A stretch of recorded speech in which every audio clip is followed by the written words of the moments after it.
Good morning, ladies and gentlemen, and welcome to another day of Kings of Europe. And hopefully, we will have CLG versus Sypher starting soon. Joining me, hopefully, will be Jat. Hey, Hey, nice and early for you as well. What time is it over there? it's 6. 6 a.m. That Yeah, is 6 a.m. that's hardcore. So thank you very on a much for Saturday. yeah 6 a.m. on a Saturday. I can tell you, I only woke up like not long ago at all. So thanks for Yeah. making the effort to get up. That's throw up the desktop so you guys can see what's happening. You can see we are sat there ready and waiting. So a bit of French coming out as well, because this is Sypher, of course, versus CLG. CLG, we had Wicked. Actually, this desktop, I will upload it to that thread. In fact, if I can remember, if hopefully I remember. I did see quite a few people asking for it, so I have no idea who the guy was that gave me the thread, gave me the desktop, and it was on Reddit, I swear. In fact, Yeah. I can give you the file name. It's like some couple of letters, so you could If probably the find it on guy's, Imager. if the guy's listening, he'll post it himself, and I'm sure Reddit will reward him with karma. Yeah, exactly. So he made a couple. He made like one for gaming and one for League of Legends. So I'm not sure if he's like a full League of Legends guy or whether it's just something he does as for fun. So anyway, CLG versus Sypher. What do we think? They're both 2-0 in the group. In fact, I will put the group stages up for you. I don't want to do that one, honestly. I do want to do that one, but I need to add you a new graphic because we have the updated graphic. So, Mr. Unprepared that I am, not ready for this because I was eating pizza a minute ago. I was trying to ram my lunch down my throat, and I was like, "We starting in 10 minutes or an hour in 10 minutes?" 10 minutes. Ah! And then I saw you come on. I was like, "Yeah, definitely, definitely now." Um, I hope so, at yeah, least. yeah, I got woke up exactly. an hour early. It's like, actually, it's at 7, not 6. Yeah, go back to bed. um, I've no idea where the hell this thing is. He uploaded it to me. I must have it around here somewhere. I'll dig it Well, out. But yeah. they're both 2-0. I think Fnatic will be playing as well at the same time. But at the end of the day, this game is the more important one. I know we'd like to see Fnatic. We wanted to see Fnatic yesterday, but unfortunately, things didn't go that way. So apologies for what happened yesterday morning. But if you weren't viewing, then CLG did completely stomp over Fnatic. So I really don't think we missed a great deal in that match. Yeah, and apparently even Cypher stomped over Fnatic yesterday. I remember when we were predicting the groups, we kind of put Cypher at the bottom of this group for some reason, and Yeah, now they're 2-0. we've been proven So very wrong. Yeah. they've definitely stepped it up, and we haven't yet to see a Cypher game, so I'm pretty excited to see them play CLG. And even though both teams are 2-0, and a lot of times that would mean that the last game in the group kind of doesn't matter, I'm pretty sure this game does because both teams want to play Moscow 5 in the finals rather than the semifinals. So that would mean they need to get first in the group so that they get matched up with Mistral instead of Moscow 5 in the semis. So I think both teams want to win this game pretty bad. Yeah, so there is a group. You can see that Cypher, like I say, did beat AAA, which was the big grudge French match. So getting the revenge back on IEM Kiev, I guess, over there, which it started off pretty close, but I think AAA kind of romped it in that one. So whether they're just not, I don't know. I don't know whether something just didn't click yesterday because we thought they looked pretty good. Obviously, Moscow 5 touted them to be out as one of their strongest competitions, but it just didn't happen for them yesterday, it seems. That's what it seems like, and I mean we didn't get to see that game unfortunately, but I think it was streamed on the French language stream, right? Yeah. So the viewers would have watched it. And of course, no, let's not forget this is a Chips and Noi tournament. So Chips and Noi also streaming the in French. If you are a French person, you probably want to listen to that one. If you're an English person, you probably want to listen to us waffling. And we got some pretty good feedback yesterday, Jet. So I think we did something right. People seem pretty happy with us. We do have a full set of players. We don't have Chips and Noi in here. I think they're going to be doing a different game. I'm not sure. I'm just gonna check. I think I need LOL recorder playing because I got I'm a. pretty sure that one of them will have to be in here. I think they're recording all of the games just so that they'll be able to commentate all of them at the very end of it for their YouTube channel. So I don't think we'll start without one of them in the channel here. Right. Okay. Oh, he says get your LOL recorder on. So okay. I guess it's over to me to do something.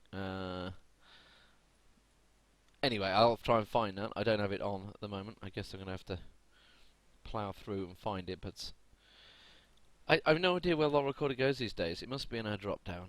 Where are you hiding? I turned it off when everything went wrong yesterday. I just abandoned Right. everything that was League of Legends related. Just turn everything off, and then it was still broken, and you got really sad. I did get really sad. I was quite annoyed as well. Um, it just didn't happen. Anyway, let's talk about Group A. Let's get the new table for Group A up there. All right. I do know This where is that great. is. So Group A. Well, we saw Moscow 5 absolutely dominating yet again yesterday. In fact, I even watched some of Alex's stream this morning. That's B. I don't want B. I want A. Go away. It's all right. Don't worry. You keep talking, Jad. I'm trying to fill. I'm Yeah, I'm trying my just best to looking. find the graphic. It's around here I'm, somewhere. I'm, I'm looking forward to the X's and O's. I want to see how Yeah, they're the falling. X and O's. Yeah, yeah. It's so exciting. Um, yeah, Group A There we was go. pretty much just dominated by Moscow 5 yesterday. We only got to see their one game because we watched pretty much all of the SK games. It's just the way the scheduling fell. And Moscow 5 was 2-0 going into that SK game, and then just kind of, stomped over SK in the game 3 that we saw. We also saw Mistral do really, really well against SK as well. And going into that group, we'd actually heard rumors that Mistral was potentially M5's biggest rival in Europe. Yeah. So they're a lot better than I think people gave them credit for going into the tournament. And we're going to look for them to do really well in the semifinals, against either Sypher or CLG. Just out of curiosity, right? Because I still really have not seen Mistral play that much, aside from their game that they beat SK in this tournament. Okay. So sorry, I'm absolutely completely distracted because Danny Agger just scored for Liverpool. Sorry, it's Liverpool Man United's on right now. Pretty big game in the world. I'm not too sure if it's really that effective in America, but in Europe, in terms of everything, it's a pretty huge game. And this is I was actually meant to be at this match. Oh, and And then then this is just too early, so yeah, no, I should yeah, it's too late. physically be there with tickets and everything. I am a match going fan. Yeah. But unfortunately, I'm having to watch it on TV and do LOL for you guys. But it's all good. We're gonna have some good games. LOL replay won't load. I don't know. This is not so good. It's giving me an exception error. That's nice. That's always pleasant. And I have no idea on that, guys. I'll have to get hold of the Australians and see what's up with that one. But I guess have you got it running in the background at all? Well, let me check to see if it recorded games yesterday. I'm not sure how it affects on the replay anyway. Yeah, I know that sometimes you get a few buggy things when you're running it with the tourney client type things, and it appears, yeah, none of my games actually recorded properly yesterday on the tourney client. So even though Yeah. I had Law Replay running, it's not of any use. Yeah, I'm not sure how it handles the 6 spec modes and the spec mode, etc. and all of that. Yeah, it seems like it might have crashed out a little bit. Yeah, so we're just waiting for one of the Sypher members to get in there. So it seems like it didn't work anyway. So I don't think we're going to be able to do anything about it. So nevertheless, Okay. we don't worry about that. We have the stream. It is all good. We have the technologies. So, who do you think's favouring this one? We got to obviously. You would suggest CLG. Maybe we kind of ranked Sypher down there, but obviously to our detriment because they've come through 2-0, played fantastically, and we did talk about it in Kiev. You know, while they ended up bottom of the group, it was actually a really tough group they were in.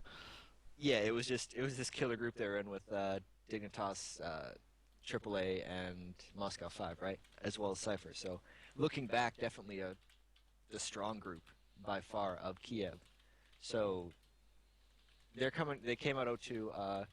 I still got to favor CLG.EU though, and even just based on what Wicked actually just messaged me when we were talking about Mistral, because thanks for watching the stream. But he says he thinks they're equal to M5 and CLG.EU almost. So Sypher are. yeah, Yeah. talking his own team up a little bit, saying, yeah, we're a top 3 Euro team, but then he also said that Mistral is. So he didn't include Sypher in that. So of the 4 teams that are kind of still in the tournament, based on Wicked's rankings, he unintentionally, without saying it, put Sypher as 4th. Right. Okay. So which is interesting. Well, I guess we'll see. I mean, this is the big match. So if CLG top this group, they will get. I'll throw that Group A up again. They will get. You can see, it is going to be Mistral. Of course, it is what we were just talking about. And Mistral looked very good yesterday. It's every semi-final looks like it could be awesome. Obviously, Alex was talking about he wants CLG in the final, so he's hoping that he obviously gets Sypher, which in itself is a pretty interesting one. We did see that in Kiev though, and it was a pretty one-sided game. Hmm.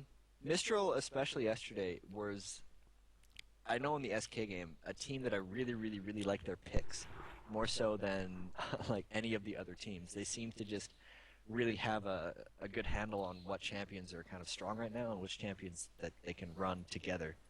CLG had picks that confused me. They were a little unconventional there. I was talking about them with Scar when we were streaming the CLG.EU games, and they were just, they picked Alistair first. We hadn't seen any Alistair jungler. They were also the only team to pick Ahri. They ran her in both games. Of course, Ahri did exceptional mid, so, maybe that's a thing we might potentially see more of this tournament. Same with Jungle Alistair. But the thing about the CLG teams, as far as I can tell so far, is they're picking a lot differently than Moscow 5 and Mistral, who are both picking sort of this from the same pool of champions. CLG's using some different ones. And it was interesting to hear Scar's views on the gangplank as well. He was not happy with that gangplank. If those He wasn't pleased with Wicked's skill build, but then after Wicked came in and he explained exactly what he was doing, like why he was doing it, and it actually made a lot of sense to me. What was happening is, for anyone who missed it, Wicked was leveling E, his raised morale, first on gangplank. So he had 5 points in it by level 9, and then he actually leveled his oranges after that. So he was gangplank in the lane with only 1 point in parlay at like level 13. And Scar is going, why is he possibly doing that? You always max parlay first on gangplank. And then afterwards, what Wicked was kind of explaining is he just said, well, I maxed E just because I needed to be faster because they were ganking me so much.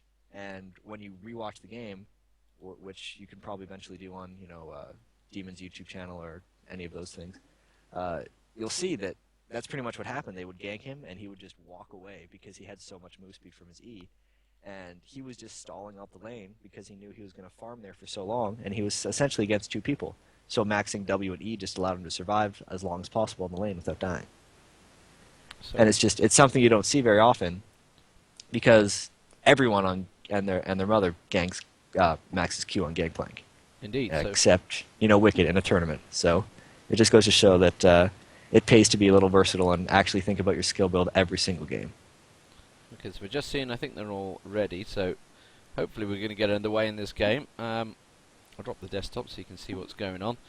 It is Kings of Europe tournament, and, well, I think CLG are going to be looking, okay, we want to win this. We want to take Mistral. They've played Mistral a few times. I'm not too sure on the latest results between the two. I guess Wicked will probably inform you exactly what they are, how well they've been doing against Mistral, but I guess they're going to probably be in the same boat. They kind of said, yeah, actually, we want Moscow 5 in the finals. And it would set up for the perfect final. The TSM Moscow 5 final that we had in Kiev was probably as best final we could hope for. But yeah, what's he saying? Can you report Peter, please? I don't know what he's talking about there. There's some random chat going on. But, I mean, Sypher are going to be going, hey, don't forget about us. We could win this game. We could take this. We'll get Moscow 5 in the finals instead. Yeah. At the end of the day, they came third, a very good third, beating CLG US in the third place playoff over in New York. Yeah, in New York. And effectively, it was a untouchable SK and Fnatic that got to the final. So they actually did fantastic on that event. So we know that they can perform. We know they can play. And they have a very good pushing strat they generally run. I'll be interested to see what they actually pick out this time around. Yeah, I was actually trying to look into their match history here on the Trinity client, and no, I can't because they played other games on live yesterday. So we don't know. I don't know exactly the comps they were running yesterday because we didn't manage to get any of them on stream, and they weren't playing on Trinity Realm. But I do know that one of the things when people are saying, "Oh, we want to play Moscow 5 in the finals," is kind of code for we don't want to play them in the semifinals because we're afraid of them. And wow, okay, here we are into Champ Select really quick. And gone. Gone straight away, yeah. So, okay, I'm just sorry, guys. I'm just tweaking the volumes. I'm getting reported back, so I am tweaking volumes between myself and Jat. Don't worry, we've not really had a chance to set up. It is 6 a.m., but I think we're around Yeah, about we right. didn't do a quick sound test. Hopefully I'm not too quiet, but if I am, then... You were quiet, so I upped you, and now I'm quiet, All and right. I've upped myself. I think we're about balanced now. So, thank you, James, for feeding me back on that and looking like they're doing a remake. Did they? Yeah, it's on blind pick. Fail. So. Yeah, so they failed there. So if you jump across to the game, Looks like... smart people, real indeed. While we have a little gap, actually, I'll mention Ocelot's stream at the moment. He's doing a charity stream today for. Let me get it right so I don't actually mess this up. It is definitely a charity stream, and it's for people with cancer. So it's a cancer charity he's streaming for today. So everything he makes, feel free to open that up in the background. What he said is open it up in the background and mute it. So then you've got 2 streams running and you can watch them both. But yeah, he's doing something for charity day. So that's his charity drive. So I guess that's his way of getting round not in the semi-finals. Hopefully we'll get him on later as well, so he can talk about obviously what happened with SK etc. yesterday. He didn't really want to come on and talk about the charity things. He didn't think it would. Most people would appeal to that. People have some opinions of it always gets me, and you'll know this better than anyone else in the LoL community. People have these instant opinions of people that they form, which are just totally false from nothing. It's like you've got these opinions of people you've never met, you've only ever seen them on the internet, even mentioned in a game, and people just form an instant opinion of them. And yeah, it's like you hear people talk about Ocelot, and it's like, well, I watched his stream for 5 minutes 3.5 months ago, and I think he's a jerk. Yeah, it's like, suddenly, oh, really? Suddenly he's a monster, and yeah, he's going to eat the internet. And he's the most unprofessional player in League of Legends. It's like, really? You decided that already? Okay. Anyway, we're getting underway. We're going into the picks and bans. So CLG banning out Ramos straight away. Actually been pretty much a steady ban throughout this tournament. He has. I think he's been left in a couple of games. And it's interesting because in the games where he's been left open and taken, I think he's lost. I think he's been left open and taken once or twice, and he lost either just the one or both of those games. So he's more of just sort of this leftover hate ban from when everyone could still play Ramos, but... you know, I guess we're going to continue seeing it from at least CLG. So Nivea banned out there as well, so that's going to be going towards Froggen in the middle. Yeah, so just 2 target bans so far from Sypher, Nivea at Froggen and Aurelia at Wicked for obvious reasons. Then it seems like Rammus, Vlad, Morgana, I don't necessarily think those are Sypher specific. I think those are just kind of hate bans saying these 3 champions are strong, we don't like playing against them. Yeah, and obviously Vlad has been patched lately, and we did mention this is on the very latest patch. Now, Ari being banned out, so that was, again, more targeted Froggen. We saw Froggen playing very well on him, as he was trolling with his name McLaren, which is towards an Anivia player, or an Anivia guide, the I believe. McLaren. Yeah. I don't know why we didn't catch that. I guess, you know, you have your streaming blinders on, but I definitely remember the McLaren video, and then, you know, it just... forget these things sometimes. It twigged, yeah. It's one of these things. And actually, I remember Day 9 talking about it on the State of the League with you guys, saying about, you know, how you can get kind of blinded when you're commentating, etc. And I think he just said he did a whole game where he just used one name instead of completely forgetting the opposition's name in a game of 2 players. Which is so he just said the one player for both things and didn't even realize he was doing it the whole time. Sounded amazing. So yeah, it appears that CLG says... because they actually were banning Sypher in one game yesterday and picking her very early on in the second. And they were basically just saying that we think Sypher is the reason that bot lane wins, and we don't care about Sona. So they, unlike all the other teams, didn't first pick Sona. And I was actually talking with Wicked yesterday, and he didn't necessarily admit that they think Janna is better than Sona, but you could see it in the way their picking strategy was yesterday. They don't care about Sona like these other Euro teams do, and they'll very easily just pick Janna and not care. And right away, Sypher picks up Sona and Karthus, 2 of the very early picks that we saw from yesterday. If Sona was first or if Sona was either picked first by blue team or within the first 2 slots by purple team in pretty much every game, and we see it again here. So I'm not sure whether Sypher are using 2 new players. I'm not sure if they've had a shuffle round, because these are definitely different names. Actually, no, Leo's probably Launet. isn't it? Unless he didn't get the client overnight. Lonat was the... Yeah, no, I'm guessing if Lonat becomes the AD, there's definitely Lonat, if Leo does. Anyway, Gangplank picked up there, and Snoopy again on Alistair in the jungle. He seemed to be happy with that. Played very well yesterday on it. Yeah, he actually said, we got him quickly on for an interview last time, and he said Alistair's probably his favorite jungler, and he was telling people to ban it for some reason. You know, he wants to feel good about that, I guess. But if it is the strongest jungler, and it looked really strong yesterday, I'm looking forward to seeing all the kind of sneaky ganks he can pull off early game. Yeah, and immediately Wet Dream said in the text chat, "Oh my God, don't tell don't give away our tactics. secrets. What are you doing? What are you doing?" Kennen, that could be an AD Kennen down the bottom. I'm guessing it is going to be an AD Kennen down the bottom. That's going to be open things up, and I'm guessing this is going to be wicked again on Gangplank. So we'll keep our eye on how he's going to level it. Whether he's going to do the same as he did yesterday. Maybe it's just purely against who he's going to be in lane against. Perhaps, and I know if I remember I Am New York for anything, Sypher liked to play these kind of Karthus-Nasus comps, but Nasus does not necessarily work at all against Gangplank, so they're probably staying away from that. Yeah, and here for CLG, I'm curious whether to see if they'll just throw in a Janna, because they ran the Janna support in both games yesterday, and they have the chance to do that right now. And then I'm curious what they're going to pick mid, because we've only so far seen Froggen on Ahri, and it's banned. So he's got to do something creative and something that he thinks will work against Karthus. Let's see what he picks up here.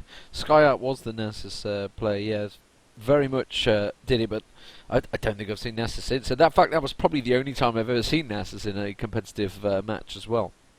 So yeah, Nasus is just this really weird sort of style of top lane where there's really nothing that's played competitively that Nasus can beat in lane.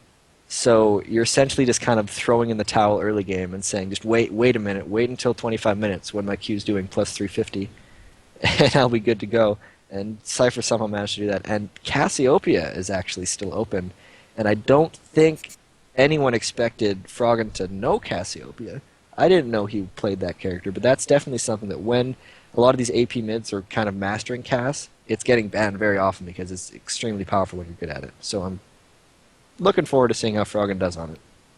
yeah, and if you saw Ocelot did that guide at Kiev, which actually was quite insightful. Actually, I thought it was very good. I wasn't sure, obviously, at the time we couldn't really watch it while we were there, but I've managed to watch it when I came back, and he's basically saying by far the strongest AP mid in the game, bar none. And I think we saw Reggie obviously take it a couple of times as well in the finals. Yeah, absolutely. I saw the video with Ocelot as well, and it was actually pretty entertaining. He obviously got to play on Mr. Bitters, who was like, Mr. Bitters, yeah. you know, whatever minus Elo account he's sitting on. So you could tell he was having fun. He's just kind of cruising around. It's like, yeah, quadra kill, whatever. Yeah, Kind of a big deal. But it just goes to show how good he is at Cassiopeia and how powerful Cassiopeia can be. So a Shyvana picked late, Shyvana top lane to go up against GP. It'll be interesting here because Wicked has stated lots of times he's been very open with his thoughts on Shyvana, hasn't he? On Shyvana top lane and saying, you know, you can't lane Shyvana top lane against someone who's good. At least that was against Aurelia. I don't know if his thoughts specifically apply to Gangplank versus Shyvana. But okay, so a lot of really interesting matchups here. The AD Cannon, first time we've seen that since Kiev, I suppose. A lot of people in North America are like, AD Cannon is garbage. You know, people are only saying it works because the teams won. It had nothing to do with AD Cannon. And they're getting really defensive about it, like immediately. Double like, lift. It's bad. Don't do it. Are you talking about double lift here, possibly? Oh, I'm talking about double lift. I'm talking about every American who I've talked to about AD Cannon. Like it's not just double lift. They're all just like, I don't understand why anyone would do that. It's terrible. And yeah, I'm excited to see more of it, just because of how much hatred and defensiveness there is between, you know, these Americans who are just like, they're not innovative, they're just dumb, sort of thing, right? Well, I mean, interestingly enough, we've got almost a Moscow 5 type build of a team here with the Shyvana Lee Sin, AD Kennen, Sona down the bottom, and a Karthus, which probably Alex would have took if he'd have been allowed to. So this is very much a Moscow 5 sort of based strat they've got here. And again, CLG pretty much going with what they had yesterday. Obviously, Froggen's on a different AP here, but Yellow Pete again, Sypher, Soraka down the bottom, so massive sustain. They can stay in lane for a long time down the bottom. They just farm away to victory. Snoopy on what, like you say, he suggested is his top jungler. And as a jungler, what do you rate? I mean, obviously everybody has their favourites. I guess Udyr was probably your favourite. Have you really give Alistair much of a go in the jungle? I mean, I know he was quite a favourite for probably about 3 months ago. He had his spell. He did, and personally, I've never actually liked Jungle Alistair because I've always worried too much about ganks failing and falling sort of hopelessly behind in levels and experience in the jungle, which you definitely have to watch out for. I remember people were telling me to play or try out Jungle Alistair more, and I always remember the same thing. It was actually Snoopy playing Jungle Alistair on a stream once, and he was playing with SK at the time, and he got blue buff at level 1. I mean, this is before the jungle rework, obviously, but he was blue buff level 2, and he went to gank, and I think something went wrong, the gank failed, and he died. So he lost his blue buff at level 2. And then you're just kind of watching the game, because I was watching Wicked stream, and I could hear them over TeamSpeak. And it was 6 minutes into the game, and I remember mid lane was saying things like, "When can you come for a gank, Alistair?" And he's like, "I'm still level 2, give me a minute." And I was like, oh no, I never want to play a jungler that's level 2 at 6 minutes into the game. And apparently, since then he's gotten a lot better at Jungle Alistair, and the new jungle probably works slightly better for him being able to clear it just with Pulverize and his trample passive from his E. So if you can keep up with clearing on Jungle Alistair, his ganks seem pretty damn amazing. And that's what he seems to use him for. So do you think he can be countered pretty easily, bearing in mind Lee Sin and Shyvana on the opposition side? Well, yesterday I was worried about Shyvana jungle sort of outplaying Alistair just by out-farming him. And from the sounds of it, in that game, the Shyvana invaded really early, and it allowed Snoopy to just kind of, use his utility as CC, like his Pulverize and his Headbutt, to stop him from counter-jungling. And I think they killed him early in the game that wasn't on stream. But I feel like if the other jungler just sits back and just kind of power clears their jungle for the first 4 or 5 minutes, they're going to get a pretty big advantage on Alistair immediately, just because Alistair is going to gank really early. And if you avoid that first early gank or something, you'll get that quick lead on him and maybe be able to capitalize. That's what I'd try to do against Jungle Alistair, but we'll see what happens here with Shleya, who's the Sypher jungler. So we'll see how it goes. And let's go down what they've got. Some of those spells, obviously it's become almost a standard now, heal flash for the ADs. We've got teleport on Sypher, so something they did do a lot was come straight down and push a tower, either push the bottom tower or the mid tower, etc. Just teleport straight in, and everybody suddenly piled onto that. So we've got to keep our eye on that one for Sypher. And CV on both teams as well. So CV being carried in. It's a bit strange. I mean, the Europeans often always take CV, and yet the Americans have rarely taken it lately. Yeah, that's definitely a good point. I was talking to Scar about this yesterday when he was on stream briefly, and he was saying how it confused him how all the Europeans just automatically took CV, and how incredibly standard the Euro bottom lane summoners have become now. Every single game yesterday, I'm pretty sure, had heal flash on the AD and flash CV on the support, whereas in the States or in the North American servers, we're getting a lot of sort of exhaust heal supports, as well as double heal maybe on the AD, or the ADs are still bringing cleanse and also flash, and it seems to be a lot more standardized in Europe at the moment. And whether that's because Europe's like, yeah, we figured this out, these are exactly the summoners we want to take, or whether they just can't give up the utility of CV is yet to be seen. So Sypher looking like, I don't know whether they're setting up for maybe an invade. I think they're just going to both be pretty passive in this one. You can see CLG pretty much marking every entrance to their jungle. And Sypher looking like, they're just going to hang around for blue. So nothing really going to come from this one. And let's go back to Kiev. When you talked about, it's going to be interesting from 1 minute 40 on between TSM and Moscow 5. I mean, we obviously got Moscow 5 still in this tournament. We haven't seen them going like crazy invades like they did there. Do you think they just felt the punishment from that TSM game, second game, where they got really hurt badly by it? Oh my goodness, the Karthus accidentally stole the big wolf from Shleya there, and that was probably not intentional, but he took a little chunk of experience there that might set Lee Sin back a little bit. And this is interesting how Shyvana is still down here helping to pull blue, and he's eventually going to have to use his teleport top.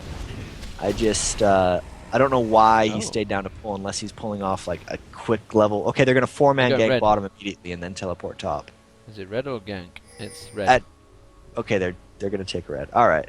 So they're invading with 2. And here's one of the things they're trying to punish Jungle Alistair with. This is going to be really interesting. So speaking of which, the recorded 140 level 1 metagame is interesting, and yet Snoopy's going for his Wraiths like they expected him to, and they're going to get this red no problem.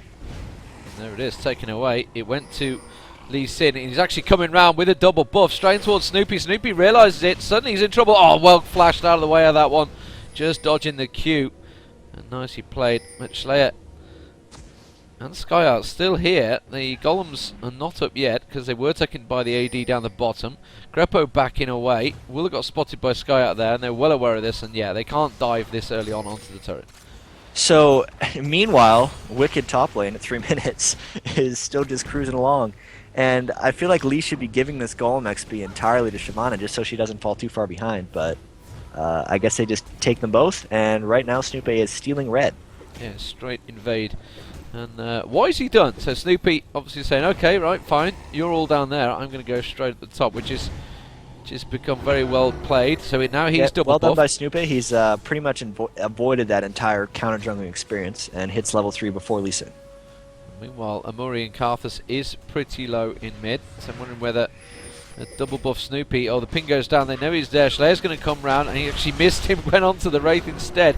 And Karthus really isn't in that much of a position to come and help out because Cassiopeia's already taken him low. Flash here, so oh, here we go. That's going to be the flash. Froggenma goes in. He managed to miss the poison, though. Snoopy's in trouble. Snoopy will go down first blood. Amuri will follow almost certainly. Going to try and have to use his flash to get away from those layways. I think he'll just avoid the damage from that one. Back up towards the top. Skyat has returned, but very even between the two there. And you know what's funny again? This happened last game, but Double the buff. CLG player comes across with double buff after the jungler's trade kills. Whether that was done intentionally or not, probably not. Snoopy seemed like he was pretty screwed there, but at the same time, you know, huge benefit because getting a mid player double buff at 4 minutes puts him at a pretty big advantage to Karthus right now. It is a huge advantage in mid. Obviously, don't forget they refresh when they've been picked up, so he's going to have that the whole duration. Meanwhile, at the top, like you mentioned, Sky is behind in the levels. I don't think he's going to have too much of a problem keeping up, though. Yeah, there you go. He's just hit 4. Oh. So he also managed to pick up 7 health pots when he went back to base, so he'll be able to take on a lot of gangplank bullets before he feels anything much. And once again, Wicked is maxing, it looks like, Ray's morale in lane. So he just wants to be speedy, I suppose. He's got Lee Sin coming up towards him, which is why Skyart's pulling him in towards this one. He's going to be very low health. He's going to go into the bush, flashes through, a counter flashes out. Meanwhile, in the mid, Karthus has gone down again. Wicked is surely just going to walk away from this one. He has a raised morale to use. And he's just the dots ticking. He's going to get away from it. And Slayer also taken very low by the minions and the turret. Meanwhile, Cassio's coming in from behind the jungler, seeing that they get so low. And I don't know if he's going to want to dive onto this tower, but he does have flash up still. No, he doesn't. But he's still going to be going for something. He's going to throw that poison out, missing it on towards Skyart. He's actually thought about diving, and he possibly could have got it. I think another tower hit would have been bad, though. Down the bottom, meanwhile, you can see that Piri's also been caught out. Piri going to have to use a flash through there. Immediately, that's going to put Launa in trouble. Launa getting caught out. Wasn't stunned, though, and he will just back away from that one. So action all across the map here. So apologies for missing the fight in mid. Obviously, when there's 2 fights on the map, we can only be in one place at one time. Yeah, and I missed the kill mid as well, but I imagine that was just sort of... That must have been when Cassio used her flash when she killed Karthus in mid. She probably just landed a Q and then just sort of flashed on top of Karthus and started spamming E. And that's at least how I would have probably managed to kill Karthus, and I imagine that's what happened. Yeah, so plenty of poison. Froggen. And now that Cassio's level 6, Karthus basically has to just max range lay waste, and that's the only way he can farm at this point. The level 6 Cassio with full mana, even though her doubles did just fall, is way more dangerous than anything Karthus can handle. Yeah, and triple Doran's rings as well. So he's already got his ideal start for Froggen in the mid there. Wicked at the moment is just forced back to tower. He'll probably pick up plenty of the CSA. You can see the gold ticking away. Slayer's actually going to... Slayer, it's Skyart. I keep thinking the counter jungler. Sky's actually going to back away. I wasn't sure if he's going to go back into the jungle, but Snoopy is going into the jungle. Lee Sin at the moment is going to go towards those wraiths, though. And whether that was a case of whether he was going to ward it, I think he caught a glimpse of Lee Sin. I think he's thinking about trying to maybe catch him out there, but Froggen's not really got the lane pushed enough to go up and quickly assist. Down the bottom you can see Piri continuing to harass on Yellow Pete there, but staying fairly even down the bottom here. 50 CS to 44, so very even across the two. In the mid it is, in fact at the top I should say, 50 to 20, so a big difference between those two at the moment. Wicked obviously getting all that CS while Skyart was rounded about in the jungle at level 2. Right, and Skyart actually going double cloth armor, so he seems to be having some issues with this lane as it is. And yeah, both mids just getting the blue buff real quick here. I think, at least at this point in the game, the blue buff on Cassio is more important than the blue buff on Karthus, because Cassio will still be able to bully Karthus in lane, even though both of them have blue. So, meanwhile at the top, you can see, yeah, Skyart just doesn't want any of it. While Gangplank is there, he's staying well back. He's rather fight these on the tower at the moment. Doesn't want to engage in mid lane. Yeah, well, Wicked has managed to get 2 levels on him, in small part because of the early game advantage, with Shyvana sticking around in COT's jungle for so long, and then also, I guess that's pretty much it. And Wicked's just snowballed that advantage to some lane dominance. Yeah, Froggen taking the large wraith there, and a little one to go with it. So a little bit of counter from him. He has had that advantage here. Ulti Ewan used up the top there on towards Skyart, so clearing out that wave, trying his best to push the advantage on Skyart. Skyart now very low on health, possible diveable, but doesn't have his jungler help, so Wicked's just going to port back on that one. Back down the bottom, they continue to poke back and forth, not really a great deal coming from it, but I think Lee Sin's just going to realise that his large wraith is missing, so that's going to hurt his gold income. That really hurts your, as a jungler.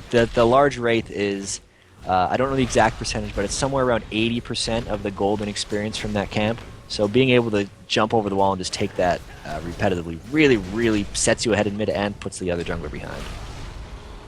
Slayer, of course, let's not forget, also having to give up his top jungle, his golems, to Skyart, because Skyart's also behind. So Sypher at the moment slowly ebbing away in the gold stakes, and that shows there is a 1100 gold difference already. Now, are we going to get a possible dragon move? We've got the AD, they're going to walk up, they're just simply going to ward it. Karthus had tried to cut off Froggen there, and Froggen wasn't having any. He was like, okay, you want to fight? We'll start one. And Karthus is going to have to back away from that one. Wisely so. Wicked has just warded up Tribush up top there. CLG had Pink Dragon. He's going to come around the backside of Karthus, I think, here. He's getting in position. We saw him do this yesterday. Yeah. Oh, back down the river, though. You can see that Crepo's being targeted by Slayer. Crepo in all sorts of trouble. The ulti is going to go off. That will be the kill for Karthus, and now Yellow Pete's going to have to try and dash away from this one. I think his ulti will be able to run him away from there. And I missed a Snoopy. Yeah, Snoopy was just getting set up a position there, but actually got to back away from that one to try and gank on Karthus in the mid there. They are both still around there, so we're going to see if they're going to... They might both be trying to come around from behind, or they're searching for Lee Sin. I think they just got CV'd, so they're in trouble here. They got 4 people collapsing in on them. Yeah, they are diving in around them. Froggen seems to be the target. He certainly will be. He's eaten a couple of layways already. Going straight in towards Karthus there. Karthus will go down, but he's going to follow Froggen immediately. And Leo is trying his best to take down Snoopy. He's just going to walk away from that one. But that's going to set up a great dragon attempt for Sypher here. I think it's going to be a pretty clean pull as well. You can see this looks like a clean dragon for them. Snoopy, Crepo, and Yellow Pete. Yeah, there's nothing they can do about this one. So that is a dragon. Meanwhile, though, Wicked has just been up on his own to really doing all the damage on this top two. You can see that obviously Skyart is down here, but that's going to give a big advantage to Gangplank. He is, what, Skyart's level 8 and Gangplank is 9, almost taking that tower down already. Right, and that's what a lot of teams will do, especially when you have a teleport laner like Shyvana and you're losing the lane, is he'll just very early come sort of to the bottom side of the map and try to force plays like they just had, where you get a dragon and just kind of sacrifice top, because you're losing the lane already, and once the tower's down you can kind of free farm a little bit. You can farm a lot easier at your second tower and safer than you can at your first. And when he's losing the lane as badly as he is, as you can see, 97 CS to 46, he was trying to contribute to his team even though he'd already lost the lane, which is what a lot of teams do once they've lost top lane.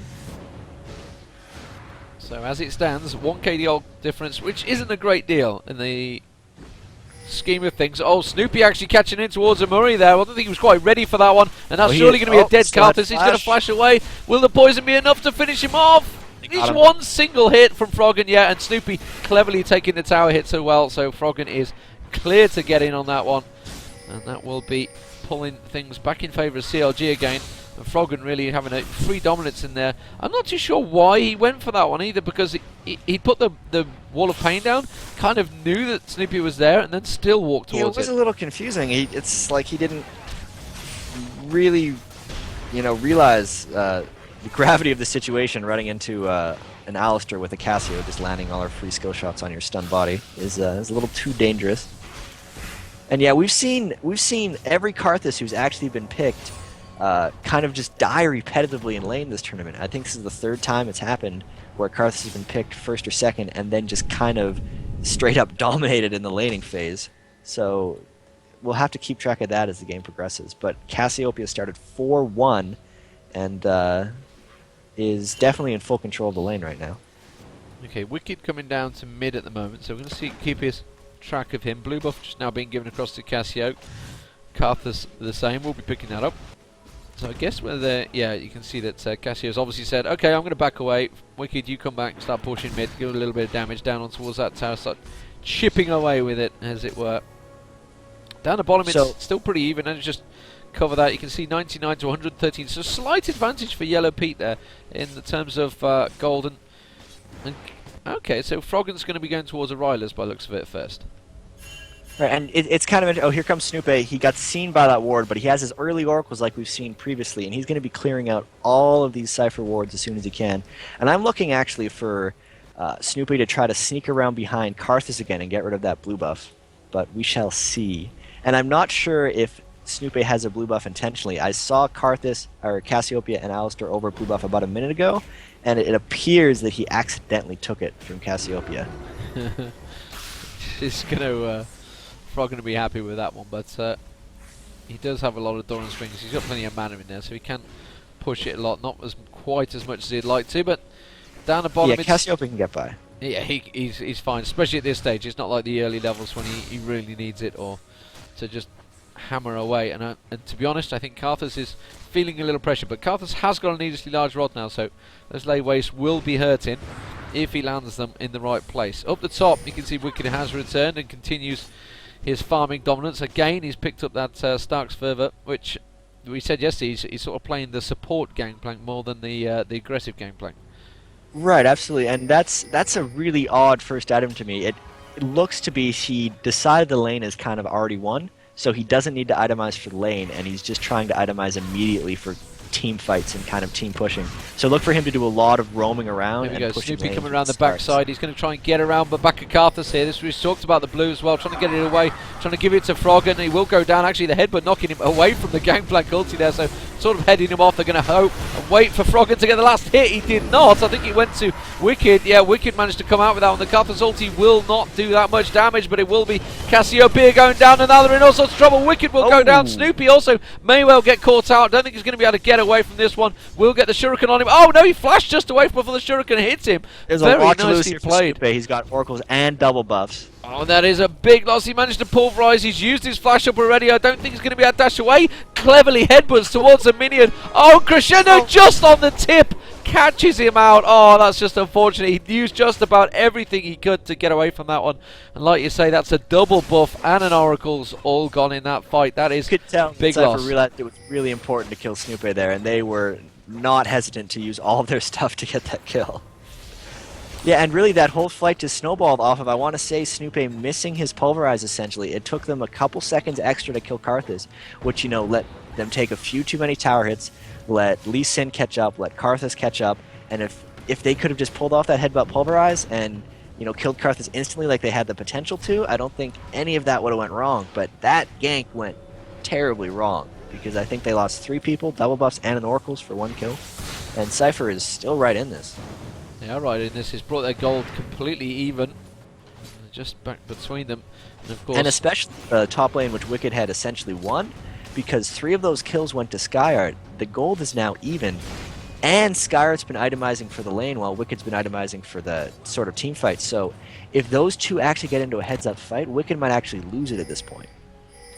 Snoopy has bought another Oracle. Ping went down. They knew where he was. He's just going to back away from that one.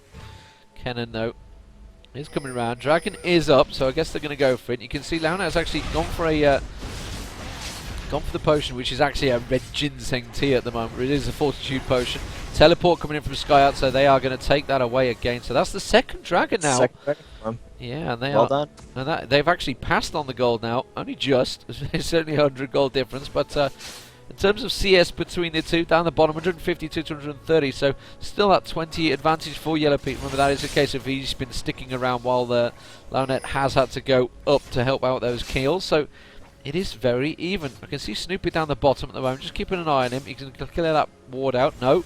In fact, he's going to try and go for the kill, but I don't think they're going to get anything from it. He's going to try Gangplank ulti. It will be a dive on towards Launet. Launet's the target. Had got his ulti off just about in time, but he's not going to be able to dash away from this one. The heal comes out. He's going to walk away. They're going to have to really commit to this one. And yet Yellow Pete is wisely going to have to back away from that one.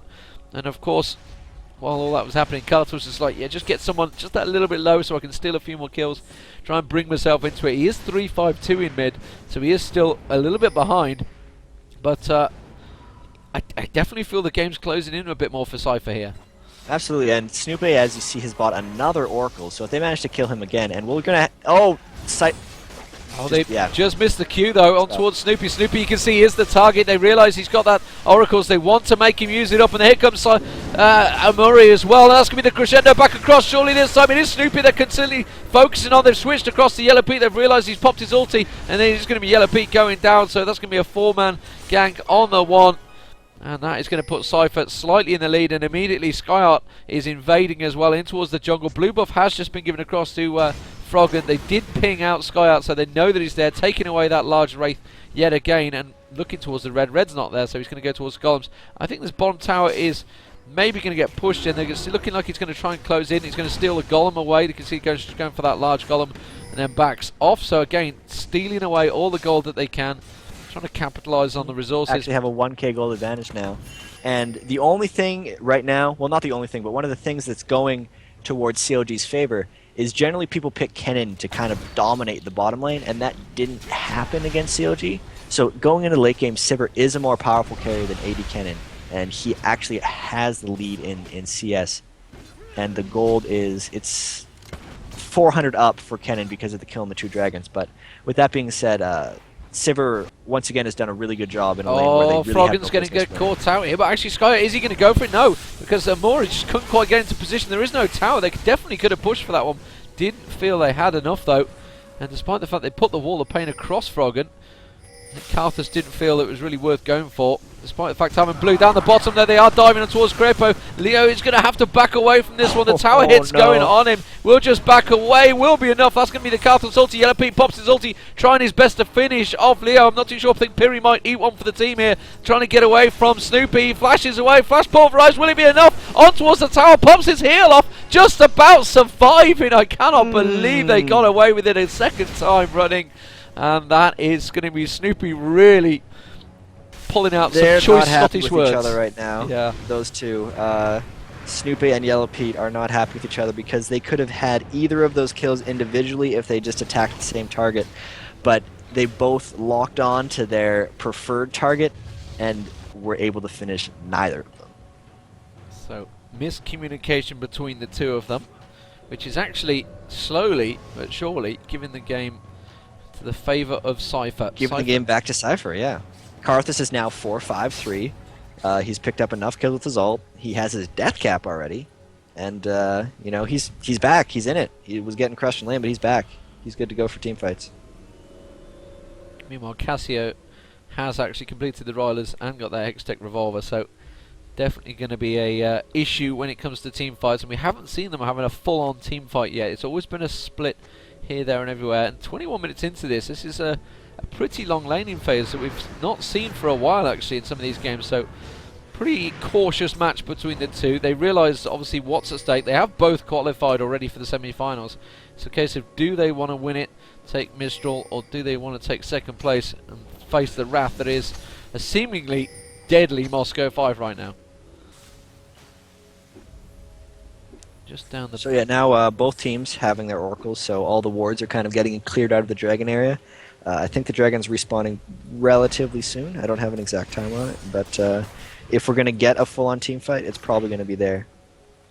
Wicked is most likely going to be coming down for this one when it's about to happen, and it might be soon because he's running down to mid lane right now. Well, Clairvoyant's going. They're going to go for Lee Sin here. They've realised they can collapse in and around him. I think he's just going to be able to dash away through that Baron pit. Oh, and I think he's going to take too much damage. He will do. That's almost certainly... Well, actually, the kill went to Soraka, which was less than ideal. Oh, they're going to pull Baron. They are going to go Baron 22 minutes in. Well, they know it's a 4v5. I'm not sure if this is the wisest choice to go for, though. They are sticking on it. Are they going to peel off just in time? Yeah, I feel like they're going to peel off this, but they're taking their time, or they're just waiting for Sypher to commit. Oh, no, they've caught Piri out. It's put a crescendo across. Doesn't have enough to flash across, and that was baited them very nicely into it. Flash is used. Oh, very nice from Frog in there. Caught a load of them with the poison there. And Murray almost certainly going to go down. Skyheart is actually still pretty high on the hit points, but I don't think it's going to be enough to do any damage, and this could well be an ace coming out here.